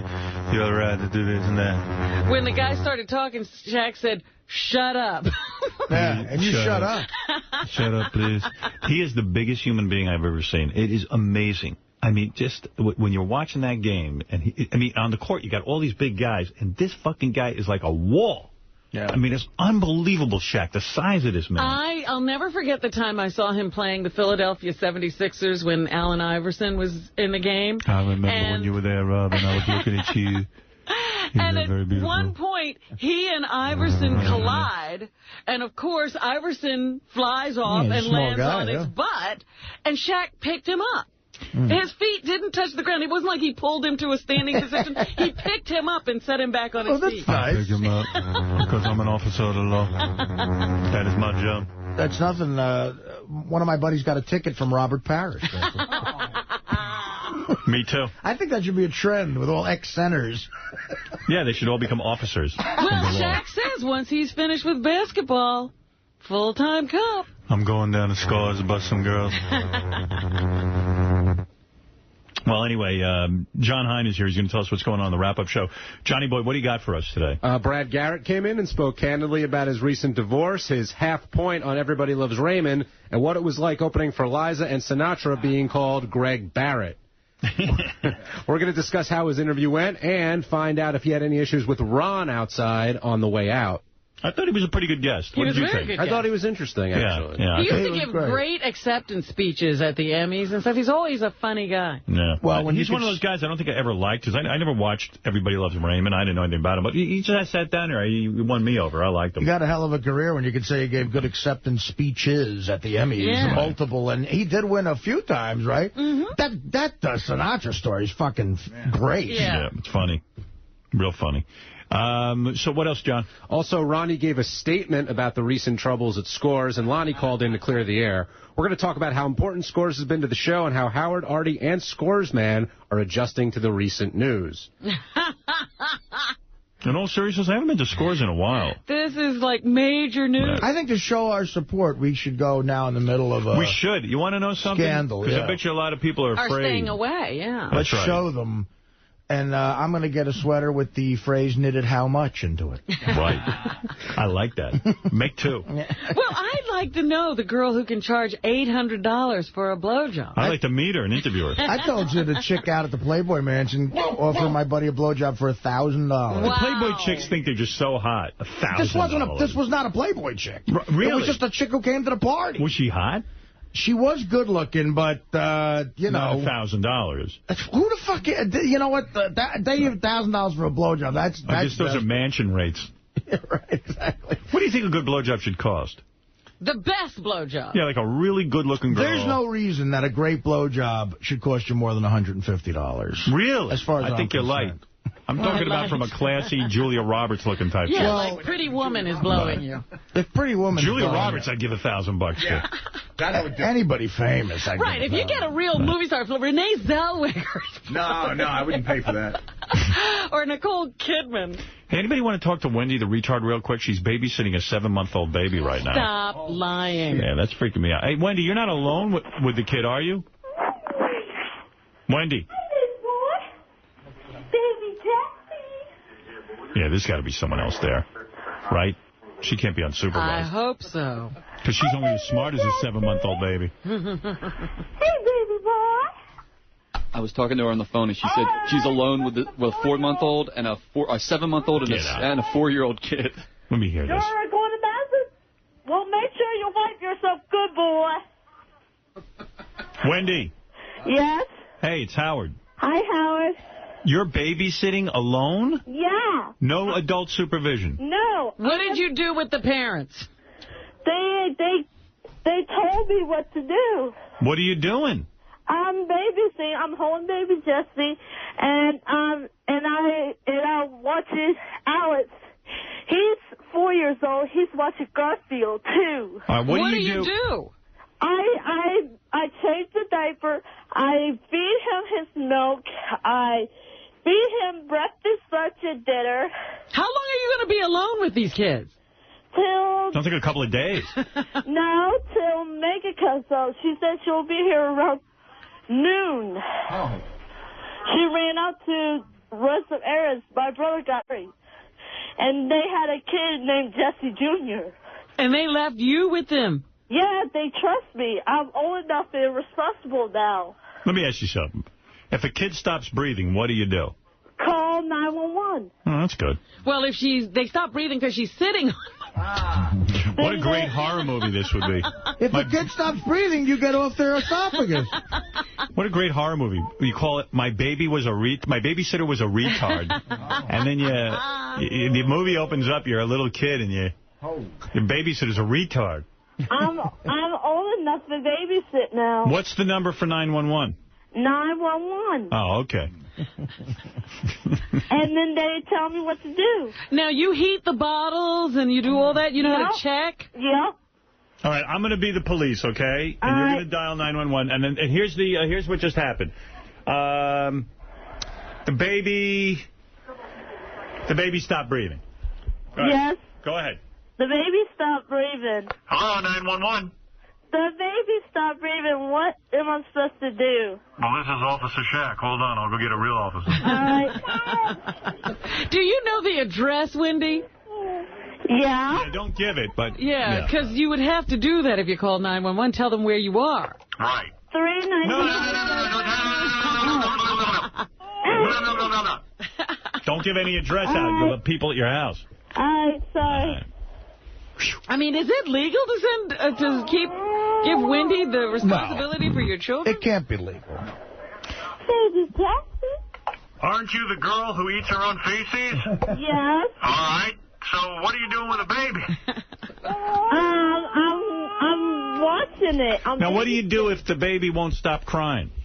I hold him or rock him or give him his baba. All right. And I'm worried about this. He loves me singing to sleep. Maybe she's good at this. Really, how hard is it? I don't know. How do you sing her to sleep? I sing one of my favorite oldies songs, and he falls right to sleep. Let me hear you sing him to sleep now. He's annoying. Rock-a-bye, baby, in the tree. What are you trying to do, grab my nose? The window broke. Alice, you're supposed to be in the bathroom wiping yourself, not in front of the window, naked. Boy. You know, if I hear one more woman complain about how hard it is to have a baby and take care of it, I'm just gonna just laugh because I'm gonna play this tape. And wipe yourself right. What is the kid wiping himself? Oh God! What happened, Wendy? Alice is not doing what I'm telling him. He's wiping himself in front of me. I told him do it in the bathroom. Yeah, you got to put your foot down. Where's his pants? My sister Megan, she went to go get Becca. That's his mommy. Yeah. I said pants, not parents. Oh. His pants is in the dresser drawers here. He knows where they're at. I ate them. Artie, you know what, Artie? I'll make a bet with you right now. Who's going to let's do a Richard Simmons workout? You know what? I can make it through the whole video. You will See, Wendy can talk on the phone. She's multitasking. She's multitasking. And all these women say they have no time for anything. You'll drop out. I can make it through the whole video. Can you get the kids to soccer practice and do the laundry? Yes. Wow. All right, Wendy. Well, good luck. Hope the kids are okay. They're okay. All right, thanks. All right. Wendy the retard, everyone, on her babysitting job. You wouldn't leave her with a dog. No, I wouldn't. I wouldn't. But that's me. I don't know. I'm thinking maybe she could pull that off. Maybe. I don't know. I don't know anything about it. She sounds like she's a lot of fun. Oh, dear. You know. You can wipe your ass in front real of her. problems can occur. How's she going to handle that? 911. Name one real problem that could occur with a 4-month-old. Robin, I wouldn't leave her with my pet fish. If I had a fish tank, I wouldn't trust Wendy with it. But look, these people know her better than we do. That's true. You know. Anything else, John? 2 more things. Everyone still thinks Bob Saget is Mary-Kate and Ashley's dad, Danny Tanner. But Artie's flat tire story clearly proved he's anything but that. We're going to talk about how Bob did and how different he is from his character on Full House. And last but not least, after what just went down in here, the question is, what should Sal do? We're going to take calls. Sal should be honest with people. That's all my point is. He shouldn't lie. You know, he's a fake. I mean, I love Sal, and I think Sal does a great job. I have no hard feelings towards Sal. I don't even care what he says about anyone on my staff, about me. If he wants to talk about my girlfriend, that's okay. Just be honest with her and let her know what she's in for. See, I think you're being a little dishonest there, though. I really do. I don't like him talking about her, but I defend his right to do it. Right. And but you're a little perturbed. We'd all be perturbed. Well, but also it does open up Pandora's box. Right. You know, you don't know what's going to come out of me when I start talking about his wife. Yeah, I don't feel comfortable doing that, but you know, I do feel like I do have to like put up, you know, and defend my lady's honor. Yeah, none of us want that. I mean, yeah. But, you know, it's... I can make anybody would be upset if they... Yeah, but I don't know why Christine has to be dragged in because it's like of something Sal does. It's like those Colombian drug lords. She has no control over what he's doing. Yeah, but, you know, that's it. That's the way it goes. I'm not going to make fun of Christine. Because she could be devastated. I know. Right. I'm not going to do that to her, though. But I'm honest. If I was going to do it to her, I'd look her in the eye and say I'm going to do it. I would. But then there's the way of dealing with terrorists like the Russians do. No, I think you should do like Artie and do it on his kids. No. Yeah. Well, his kids clearly aren't gay. What if they grow up gay? If they grow up gay, then the joke's on me. I'm a fortune teller. Then you're, what's that, Sylvia, what's her name? Sylvia Brown. Bob, you're on the air. Bob Levy.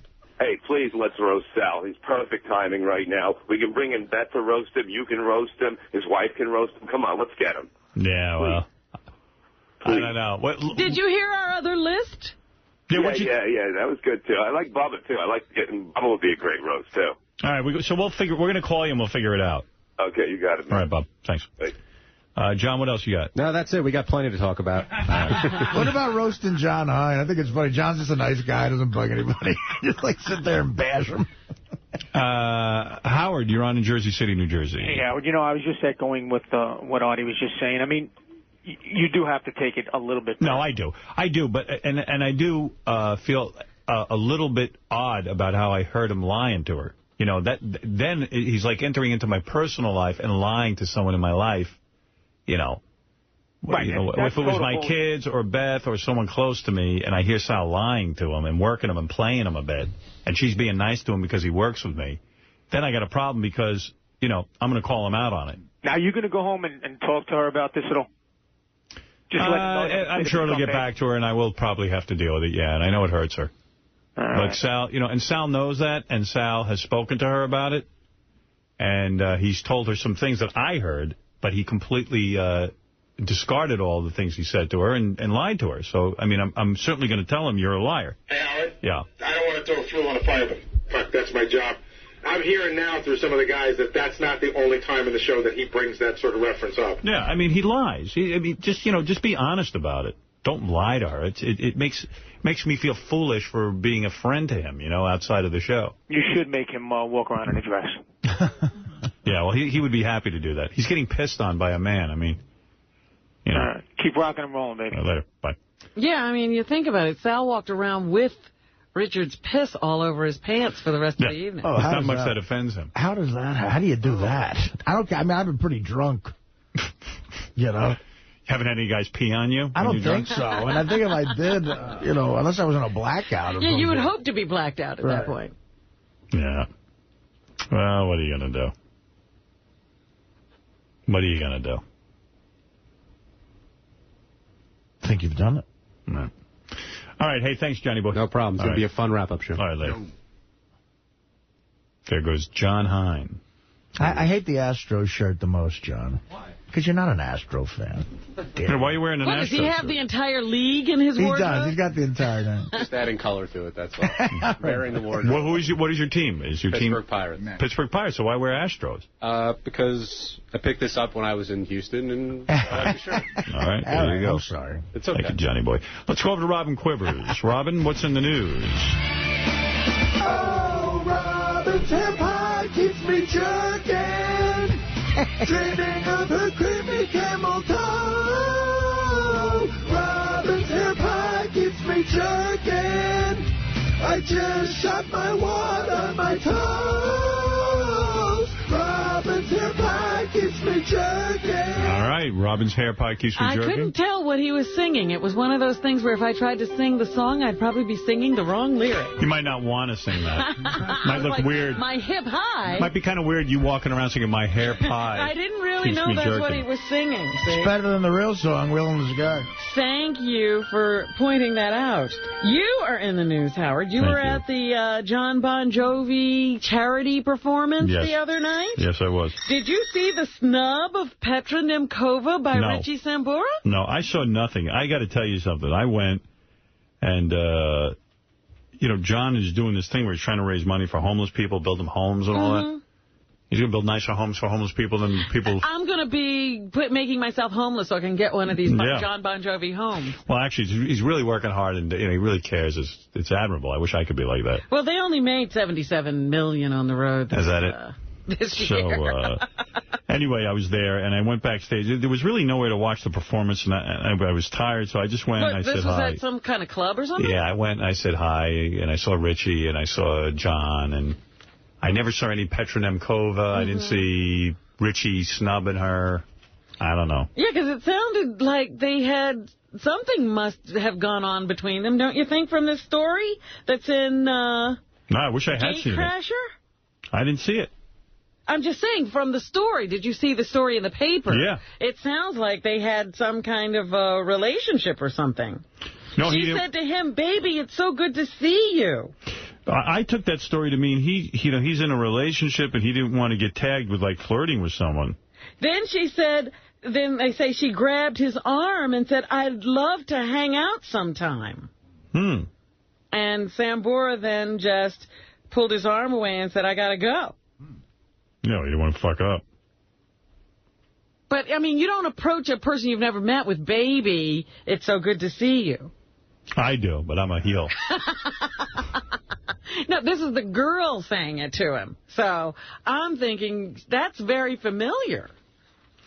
Boy, she's an amazing chick. Can you imagine this chick was in the tsunami? She grabbed onto a tree with a broken pelvis and held on. She's like one of a billion people that survived. Well, her boyfriend was getting washed away. Right. It's really scary. Yeah, but you know what I think is funny is that afterwards she was like going to change herself and modeling was superficial and stupid, and now she's gotten over it. Yeah, she ain't giving that up. So, yeah, baby, I'd love to hang out. Is what I heard Richie say to her, look what the storm blew in.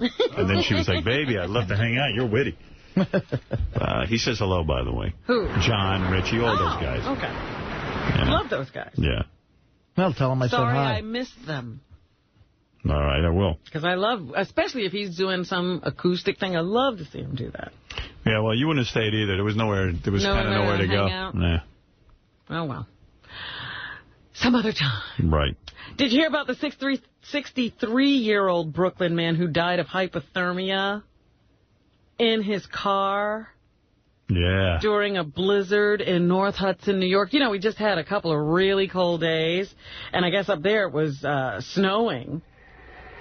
And their car went off the road, and they were pinned there for 32 hours. Oh, my God. He was in the car with his wife. She couldn't move because apparently I think her pelvis was broken or something. And they found him, like, wedged between the back seat and the door, but... What a way to die. She kept trying to, you know, she's pinned there, she can't move, and she's trying to keep him awake. She's yelling, she's trying to do anything to keep him awake, but it didn't work. 13 hours into the ordeal, he died of hypothermia. Oh. Did anybody... She sat there with him another, like, 20 hours or something. Did you guys see World Trade Center?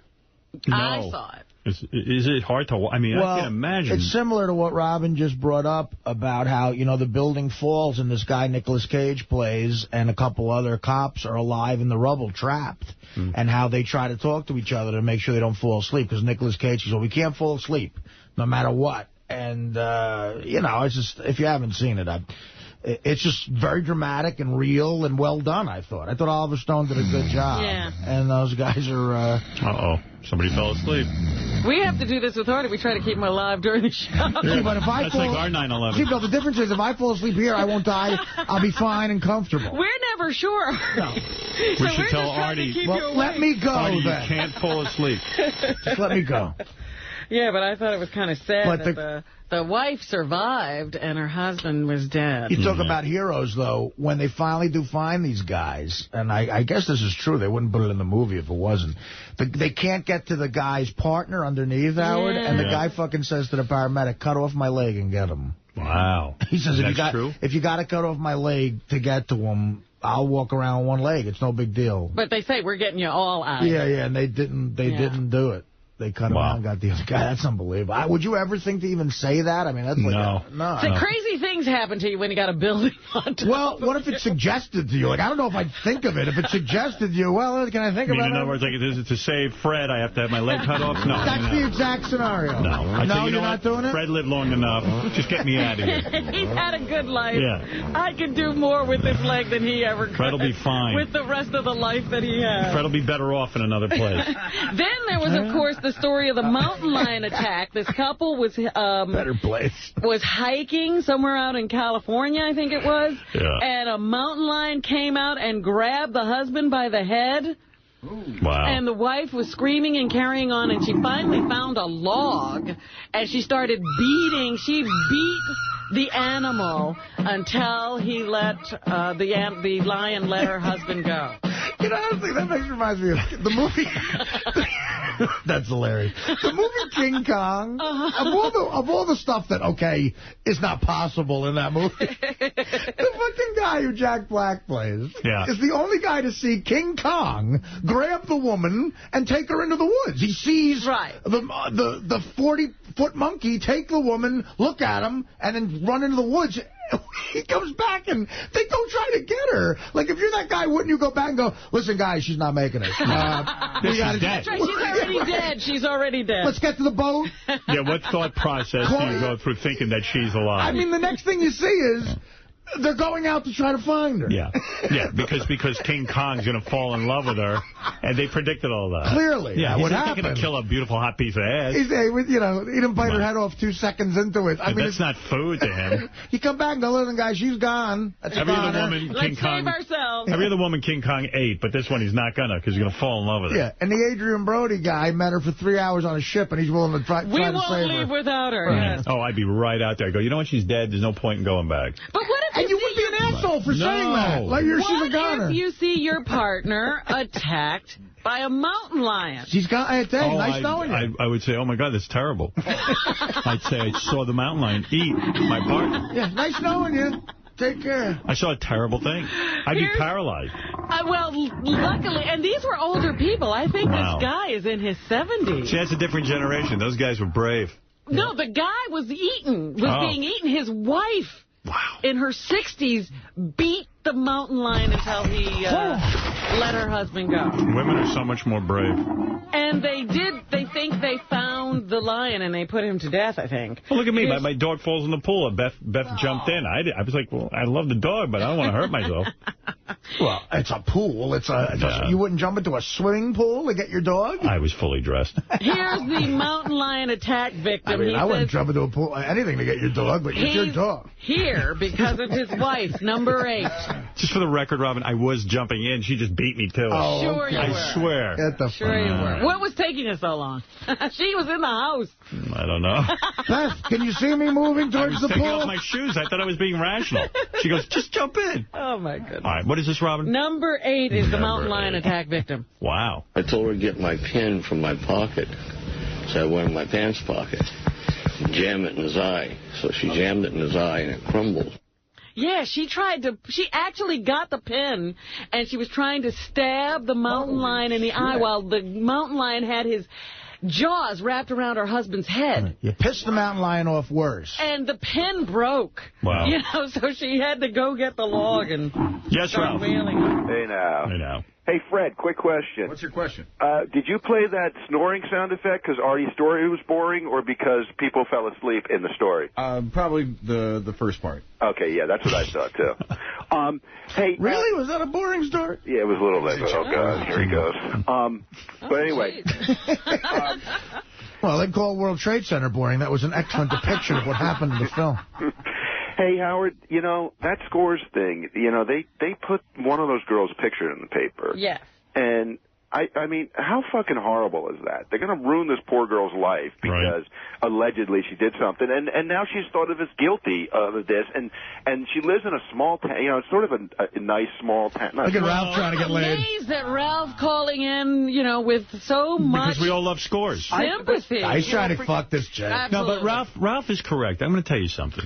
They used to have a thing, remember the story, the Scarlet Letter? Yeah. And the woman, in the old days... Hester Prym, the woman, if she cheated on her husband, they would put a big A on her sweater and stone her and make her feel... Well, that was the pillory, the stockade, all of that stuff was for public humiliation. Do we have no sort of compassion? And I know that's hard hearing on this show, because there's very little compassion on this show. But don't we have some compassion for a young girl who maybe she's made some wrong decisions? Let's say she was hooking. Let's say she was looking for some money for a blowjob, or not. I don't know. I don't know this particular girl. But the fact of the matter is... You don't know this one, huh? This one I don't know. The other ones I might. No, I don't know any of them. But the fact is that... Nothing. No, but seriously, I mean, does she deserve that?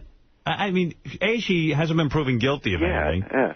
B, I don't know, putting the picture... It's the modern-day stoning, It's like... Yeah, so like, what, we've given this fucking girl a break. And first of all, it's a victimless crime. It's ridiculous. I mean, it's not like, why are they busy in there fucking arresting girls for whatever the fuck they're doing? Leave them alone. Well, hey, shouldn't they have fun jobs every once in a while? But the fact of the matter, listen, the cops aren't wrong in the sense that there shouldn't be prostitution in any establishment, that not only serves alcohol, but that is, it's licensed by the state. So that I understand.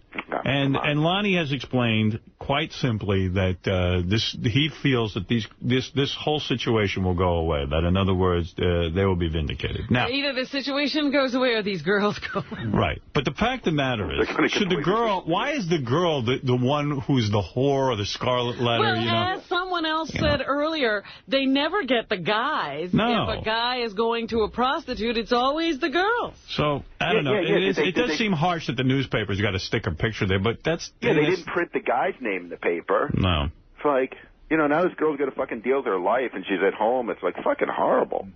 There's the one girl who lives with her parents, I'm sure. Yeah, that's the girl. And they put her picture in the paper, in the Daily News, or one of these stupid things. I got to go look at the Daily News. Is she hot? Where is it? Yeah, I want to see the picture. Thank you, Ralph. You want to see if you recognize What paper her. is that? I had it here earlier. Where is it? I want to yell at her for not offering me some sex. How'd she miss you? Yeah. Why miss me? What did I do wrong? I think it was the Daily News. I must have an earlier edition. Is that Saturday's paper? Because it was Saturday's paper or something. Oh, Saturday's paper. Yeah, I have it today's here. paper. That's okay. I'll give it to you later. Give it to me later. Good jerk off. How gross must I be? I think I offered chicks 500 and they said no. I know, like, how many times I've been to scores and nobody's offered me anything? Oh, dear. I mean, lap dance. Well, that's what they're supposed to do. Right. They say they must be on the straight and narrow with you. Of course. Or they'll get into trouble. Yeah, great. Girls, just for the record, any girls, it's okay to offer me sex. You won't rat them out. No. Anything else, Robin? Absolutely. Let me get back to my list. I had read this a while back, and I thought, this has got to be a misprint. Dana Tyler, the local newswoman, is dating Phil Collins? The music guy? Yeah. Why would that be odd? Well, how did she run into Phil Collins? But it says she interviewed him once, and sparks started flying, and now they're a couple. Oh. She hot? I don't even know her. She's on Channel 2. Yeah, I don't watch local news. Collins is 55 and she's 48. The romance blossomed after the interview, and they say coincidentally that's how Clint Eastwood met his current wife. So Phil Collins is dating a 48-year-old? Yeah. I'm shocked. He must be gay. No. He ain't gay, but you know he's an odd-looking guy. Isn't he, Phil Collins? I think he's odd-looking. He looks like the Monopoly money guy. Yeah, that's good. He's got like a round, right, you know. You're like, right. Yeah. Without the crazy what's his name? Mr. Moneybag. Mr. Moneybag. Yeah, Mr. Moneybag. Phil Collins looks like Mr. Moneybag. He does, and he's got money. He is Mr. Moneybag. All I know is that song Abacab saved me in high school. When, on a multiple choice test, we would just put Abacab. You always got a C.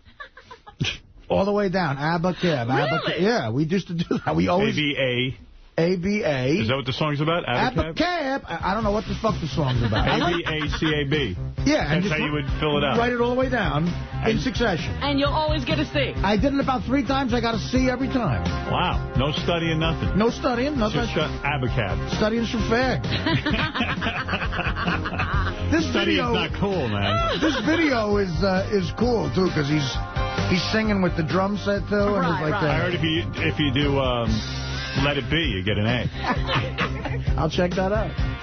Abacab is ABACAB. You're right. Wow. And you really did that. Howard, I swear to God, I really did. You just put every multiple choice ABA. Every multiple choice, I went ABACAB. I know some high school kid is on his way to a test right now. Do it, guys. To Uncle Artie. Do it, guys. I did Susudio. I failed. No, it's Abacab. I didn't realize. ROCK in the USA, you always fail, though. Yeah, you think I'm to blame. I hate Phil Collins music. This is one of the few Genesis songs I really like. I don't love a lot of them. Susudio's not bad. It's a good song.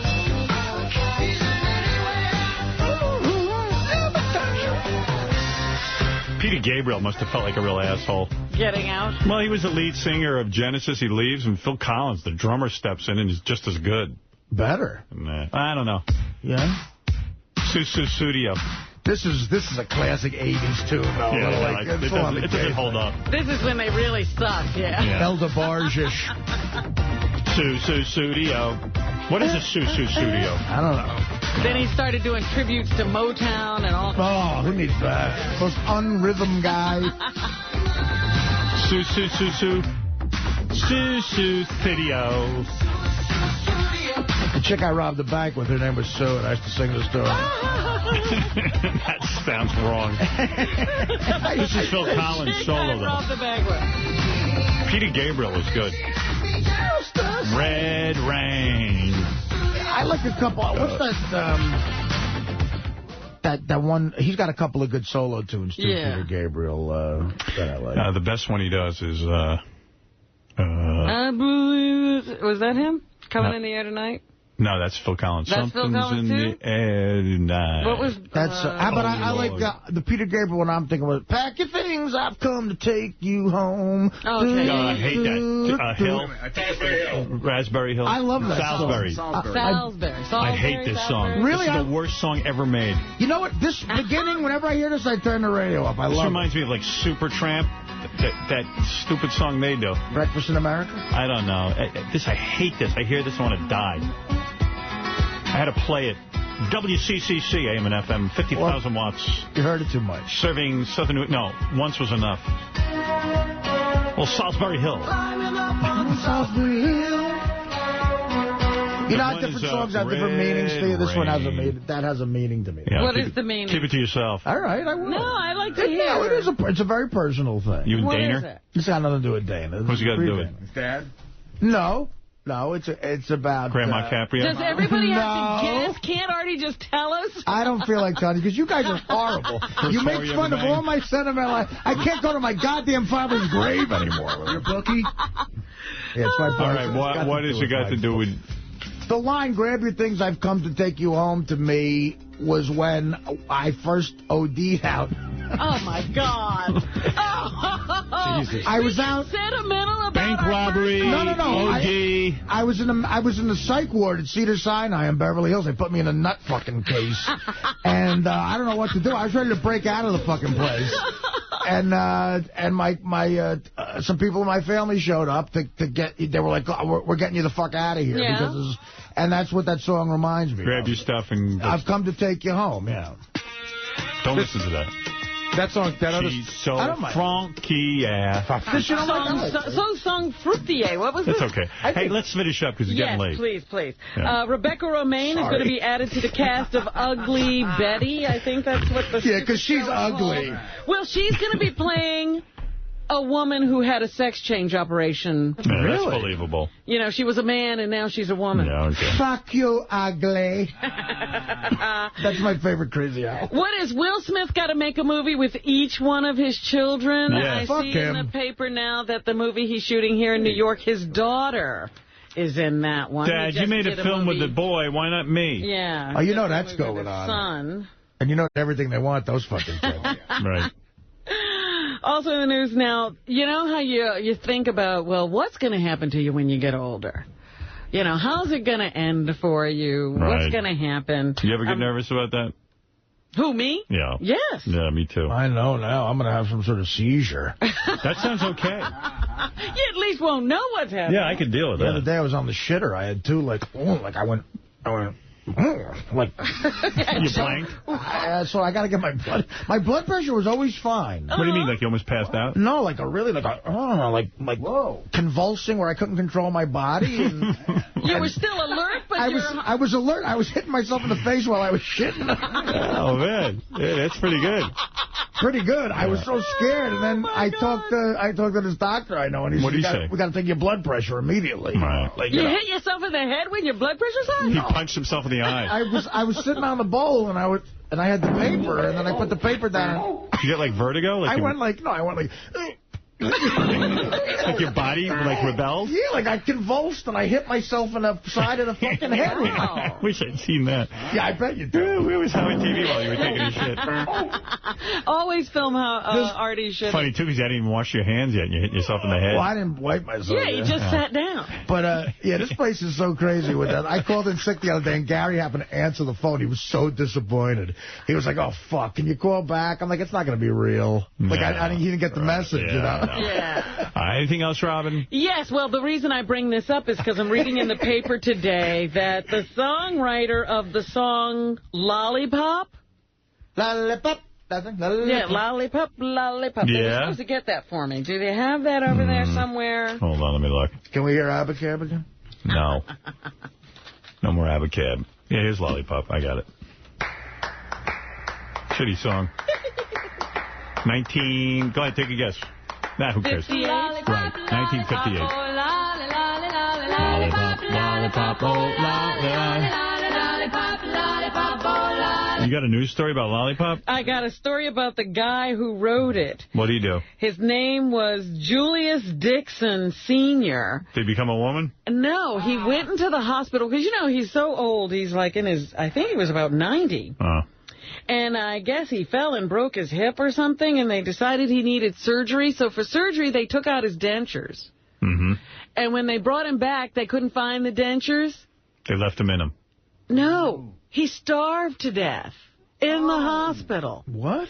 Oh, you mean because he couldn't eat? Because he couldn't eat. They wouldn't bring, he kept saying, I need my dentures. Why would Nobody found his dentures. That's crazy. And he died. So now his family is suing because well, that's a good case. Hope so.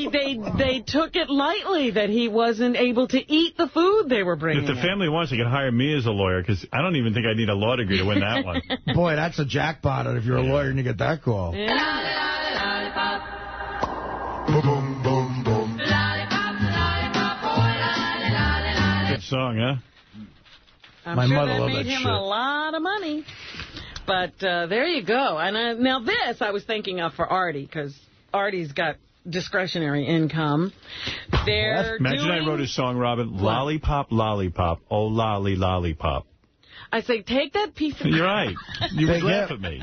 That's why I can't go by you guys. All right, go ahead. You were saying. Yes, they're having a mogul model dating event. Did you hear about this? No.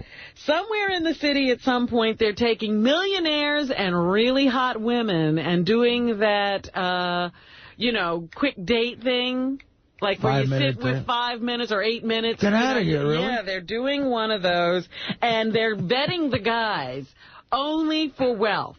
Right. They can look like a truck hit them, but as long as they've got the cash and the assets, they can be a part of this. But the women will have to submit photographs. They better, right. They'll have to go through some kind of they're going to really be looked over. What do you got to be worth? What's the minimum they tell you? The guys will have a $500 entry fee. I know that. The women only pay $50, but the guys have to be millionaires, they say. They don't define that. Let me see if I can find it. I don't see rich guys hooking up with hot chicks. I just don't see it happening. Well, the guy says, let's cut to the chase. Rich guys love hot women. Who doesn't?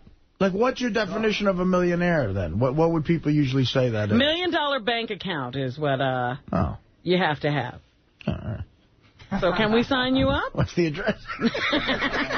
Look at Artie. And the guy says he's getting a ton of complaints from feminist groups, but he said, let's face it, when you're very wealthy, you like to have a beautiful woman, and beautiful women Should like I do this for the show? It might be funny for the show. Yes, I think it would be great. Will they let us film the 5-minute thing? Yes, they will. I just checked. Okay, good. So there you go. So what is this 5-minute thing? You meet like 20 chicks in one thing or something? Yeah, they're going to have a bunch of women and some guys. I'm throwing a poor guy, ugly chick event. Ugly chicks can come meet poor guys and marry them. Maybe I'll do that. It may be funny for Goodstein to look into. If you Howard TV guys want to look into it. We would like that. Yeah, that would be great. I'm sure they're looking for publicity. I like Artie using the do it for the show excuse. I think this could work out nicely for I'm not into this stupid shit. I'll do it for the show. What stupid shit are you talking about? Like this is embarrassing. I'm above this. Robin, anything else, yes, please? Sidney Poitier is... Love him. Being smiled on by Oprah Winfrey. He has written a memoir, and Oprah is going to make that her first Book of the Month selection. Winfrey, of the year. Since, she got burned by James Frey. Sidney Poitier is the black guy that racists point to that they say they like, which means they're not a racist. Mm-hmm. He's always that guy like, oh, I'm not racist. I love Sidney Poitier. And Oprah's wanting to make this the #1 bestseller, right? I mean, she really wants to have an impact. Because he needs money. And make this a huge hit. To me, James Frey, true or not, wrote a very entertaining book. Gives a shit. It was great, that book. Well, he just shouldn't have lied. Just what Howard said to Sal. That's right. Different situation. Say it's a novel. That's all. Be honest with people. Jane Fonda and a bunch of people from Hollywood were at a anti-war protest this weekend. Has she become Baghdad Jane? Yep, that's basically it. She's back out there fighting the good fight. Here is Jane Fonda, number 22. So sad that we still have to do this, that we did not learn the lessons from the Vietnam War. Sean Penn was also there, 2-1. We're here because it's our job, just like it's yours. We're Americans, and our fellow Americans are dying as we're standing here. Where's Artie going? He's scared the shit out of him. He probably has to go to the bathroom, but it just... I thought there was an elephant behind us. Just got up. I was like, whoa, what happened? It scared the crap out of me.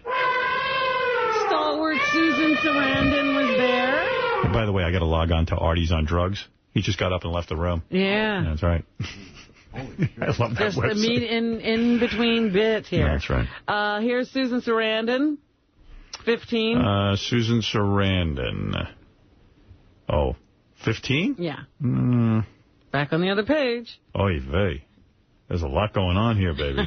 Shame on you. We are here today to say it is time to remove the burden of the political crisis of the Iraq War from our soldiers and commit to caring for a new generation of Americans who are grieving, severely wounded, and mentally troubled. Boy, she's a tough broad. That's how my mom used to yell at me. She's pissed. Oh, my mom used to really rip into me. I told you not to do that. What's wrong with you? Sounded just like that. Yeah. Woo! Don't yell at me. I'm there to help protest. All right, I'm bringing the troops home. Right. And here's Tim Robbins. Let's end the war in Iraq. We want this war to end. And how did Bush respond? 21,500 more will risk their lives for his misguided war. Wow. 2 of them. Yes, they had lots of people out there. People Meanwhile, are pissed. People are pissed. People are saying the president just doesn't listen to protesters. Here's Senator Joe Biden. Bush only takes advice he agrees with on Iraq. You took a path that was fundamentally different than 95% of the advice you were given. However, Senator Sam Brownback, who has decided to throw his hat into the presidential race, says all it takes to win in Iraq is unity at home. We can and we will win in Iraq if we can just pull together. So that's all it takes. We pull together. And then everything will be solved. Very simple. Okay. Senator Joe Lieberman, who, had to run as an independent because he couldn't run as a Democrat in Connecticut, even though he's, sitting with the Democrats, says give this surge plan a chance. Let's give this... Why don't you go over and fight, then, if you want to give it a chance? This plan a chance. Let's give it a chance to work. Well, the reason some people don't want to give it a chance is they don't want to see 21,000 people lose their lives. Or some portion of those people. And they don't think our troops should be in the middle of a war between the Shiites and the Sunnis. Here, a foreign policy expert, Lawrence Korb, says the Sunnis and the Shiites are united for one reason. They're against U.S. troops. That adds another dimension to the whole conflict, and it's going to make it even more difficult. What happened? First of all, I'm walking to the bathroom all miserable. I feel like shit, and I hear an enormous elephant noise coming. So, as Tiny said, I took care of my business. All right, good. All right. Anything else, Robin? Was that the illness kicking in? I think so. All right. Anyway, yes, he was saying that we have united the Sunnis and the Shiites. They just all hate American troops over there. And here's natural sound of a fierce gun battle that went on in Najaf this weekend. Number 4. Sounds like me shit. Meanwhile, did you have a seizure over there? No, I didn't have a seizure there. I'm scared now with that. Like, what do you do if that doesn't stop? You got to go to the doctor, man. You could stroke out or some shit. Oh, jeez. Artie. See. By the way, I heard that senator going, why don't we give Bush's plan a chance? Lieberman, yeah. How about give peace a chance? Oh, there you go. Thank you very much. That's very profound. All right. In the words of John Lennon. Hillary Clinton's out there on the campaign trail and meeting a lot of people, answering the questions. Here she says she's being psychoanalyzed everywhere she goes. Number 6. I thought I was funny. You know, you guys keep telling me, lighten up, be funny. You know, I get a little funny, and now I'm being psychoanalyzed. So you totally would vote for her? Whatever she does is wrong. You're going to vote for her? She's a Democratic candidate. Well, I got to see who else is running, but I would consider voting for her, absolutely.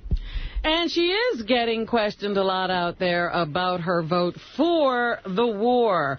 Here's how she feels about it now. 2-5. 2-5. Let's see what she has to say. He took the authority that I and others gave him, and he misused it. And I regret that deeply. And if we had known then what we know now, there never would have been a vote, and I never would have voted to give this president that authority. Hey, you know what? If I had known then what I know now, I'd have won a lot of money in the NFL, and I wouldn't do work. Anything else, Robin? They say that President Bush is suffering his lowest approval rating ever since his State of the Union address. Usually when a president comes out and gives a speech, his approval goes up a little bit, but his went down after the State of the Union address. Right. It's got to be the lowest since Hoover, I would think, at this point, right? I mean, it's like Jesus. Yeah, he's down to about predicted, 28. I told you, he'll come close to bankrupting this country. Meanwhile, they say that Hillary Clinton got a big bump. You know, she's starting her campaign, and now she is getting, if they were voting today, she'd get about 49% of the vote, and versus Giuliani, they say about 46% of the vote. So, you know, doing okay out there in the polls so far, but it's very early in the election. Hillary's dick was massive, and it obviously been pretty once. Meanwhile, somebody shouted a question to her. I guess she was in one of those town meeting kind of situations, and somebody shouted out a question. What has she done in her career and her life that would get her ready to deal with the evil and bad people who are out in the world today, evil and bad men?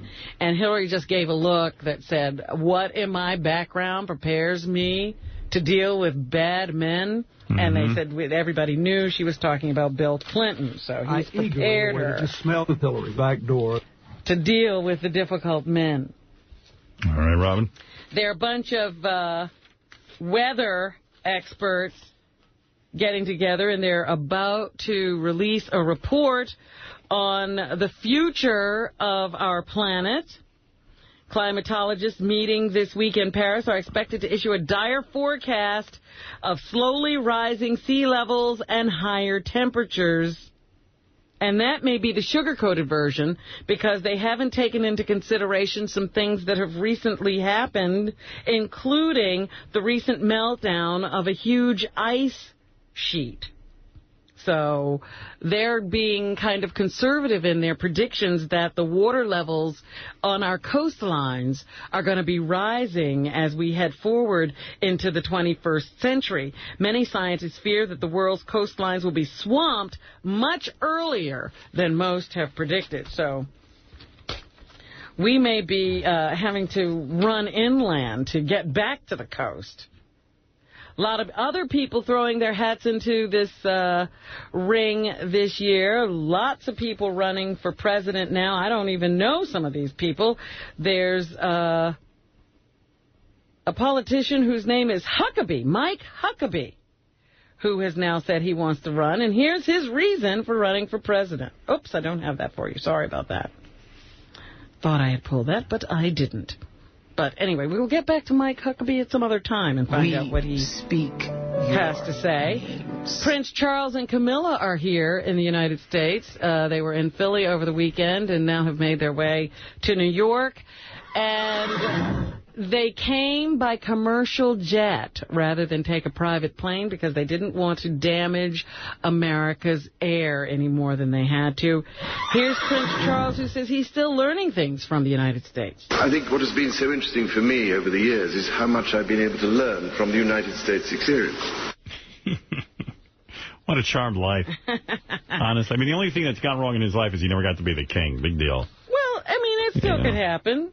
All he has to do is keep hanging on. Doesn't have to work. Last week, we didn't get to this, and I was thinking that you would bring it up. Dick Cheney was interviewed by Wolf Blitzer. Right. And Wolf brought up the fact that his daughter, his gay daughter, is now having a baby. You dick. And that some of the conservative right-wing Republicans are very much opposed to same-sex marriages, much less same-sex parenting. So here's the face-off between Wolf Blitzer and Dick Cheney, our vice president over there. Cheney's pregnancy raises the question of what's best for children. Just because it's possible to conceive a child outside of the relationship of a married mother and father doesn't mean it's best for the child. Do you want to respond to that? No, I don't. She's obviously a good daughter. I'm delighted. I'm delighted. I'm about to have a 6th grandchild, Wolf, and obviously think the world of both my daughters and all of my grandchildren. And I think, frankly, you're out of line with that question. I think all of us appreciate your daughter. No, we like your daughters. Believe me, I'm very, very sympathetic to Liz and to Mary. I like them both. That was just a question that's come up, and it's a responsible, fair question. It absolutely is a fair question. Nobody, all these guys who are against gay marriage and they're against the rights of people, then it hits them at home, and they say it's not fair. What do you mean it's not fair? You're a perfect person to answer.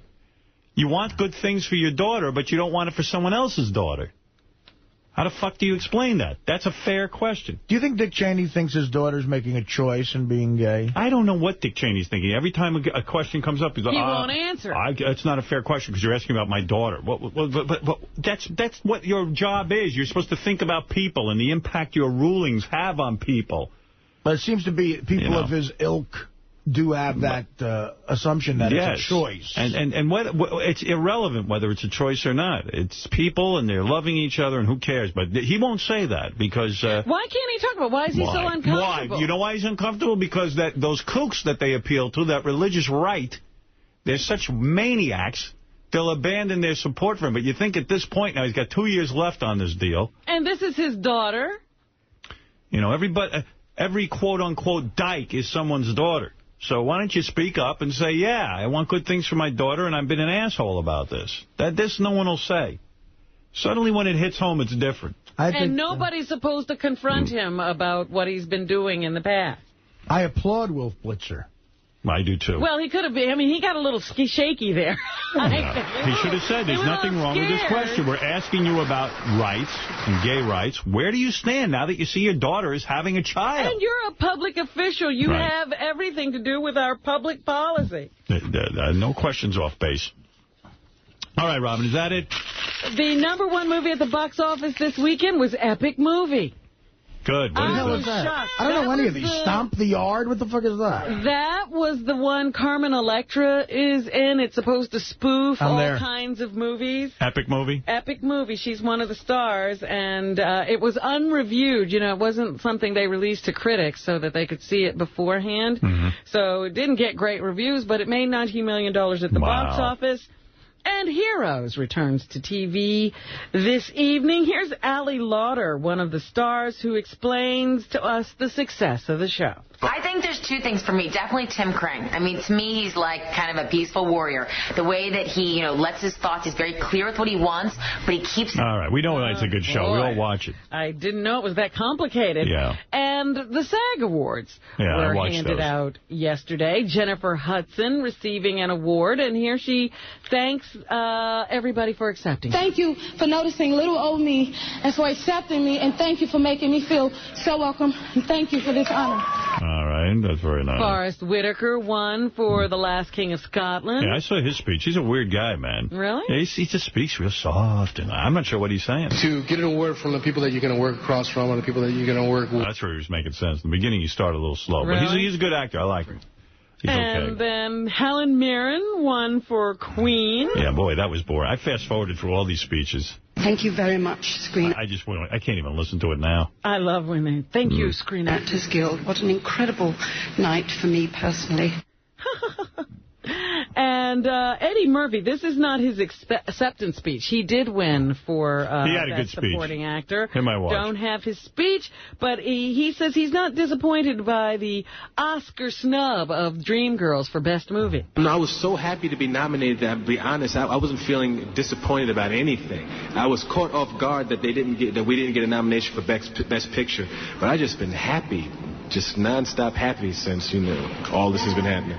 Since you knew all of this has been happening. Yeah. You knew. So that's what's happening. All right, thank you. Yes, Artie. The pathetic mess that is Artie Lang and Friends hits Vegas this weekend. Wow. At the Luxor. Tickets left at the Luxor this weekend, Friday and Saturday. All right, and let me thank you, Artie, and we all look forward to that, and all your friends will be there, I'm sure. DePaulo, Levy, we're all going. All right. It's just wrong.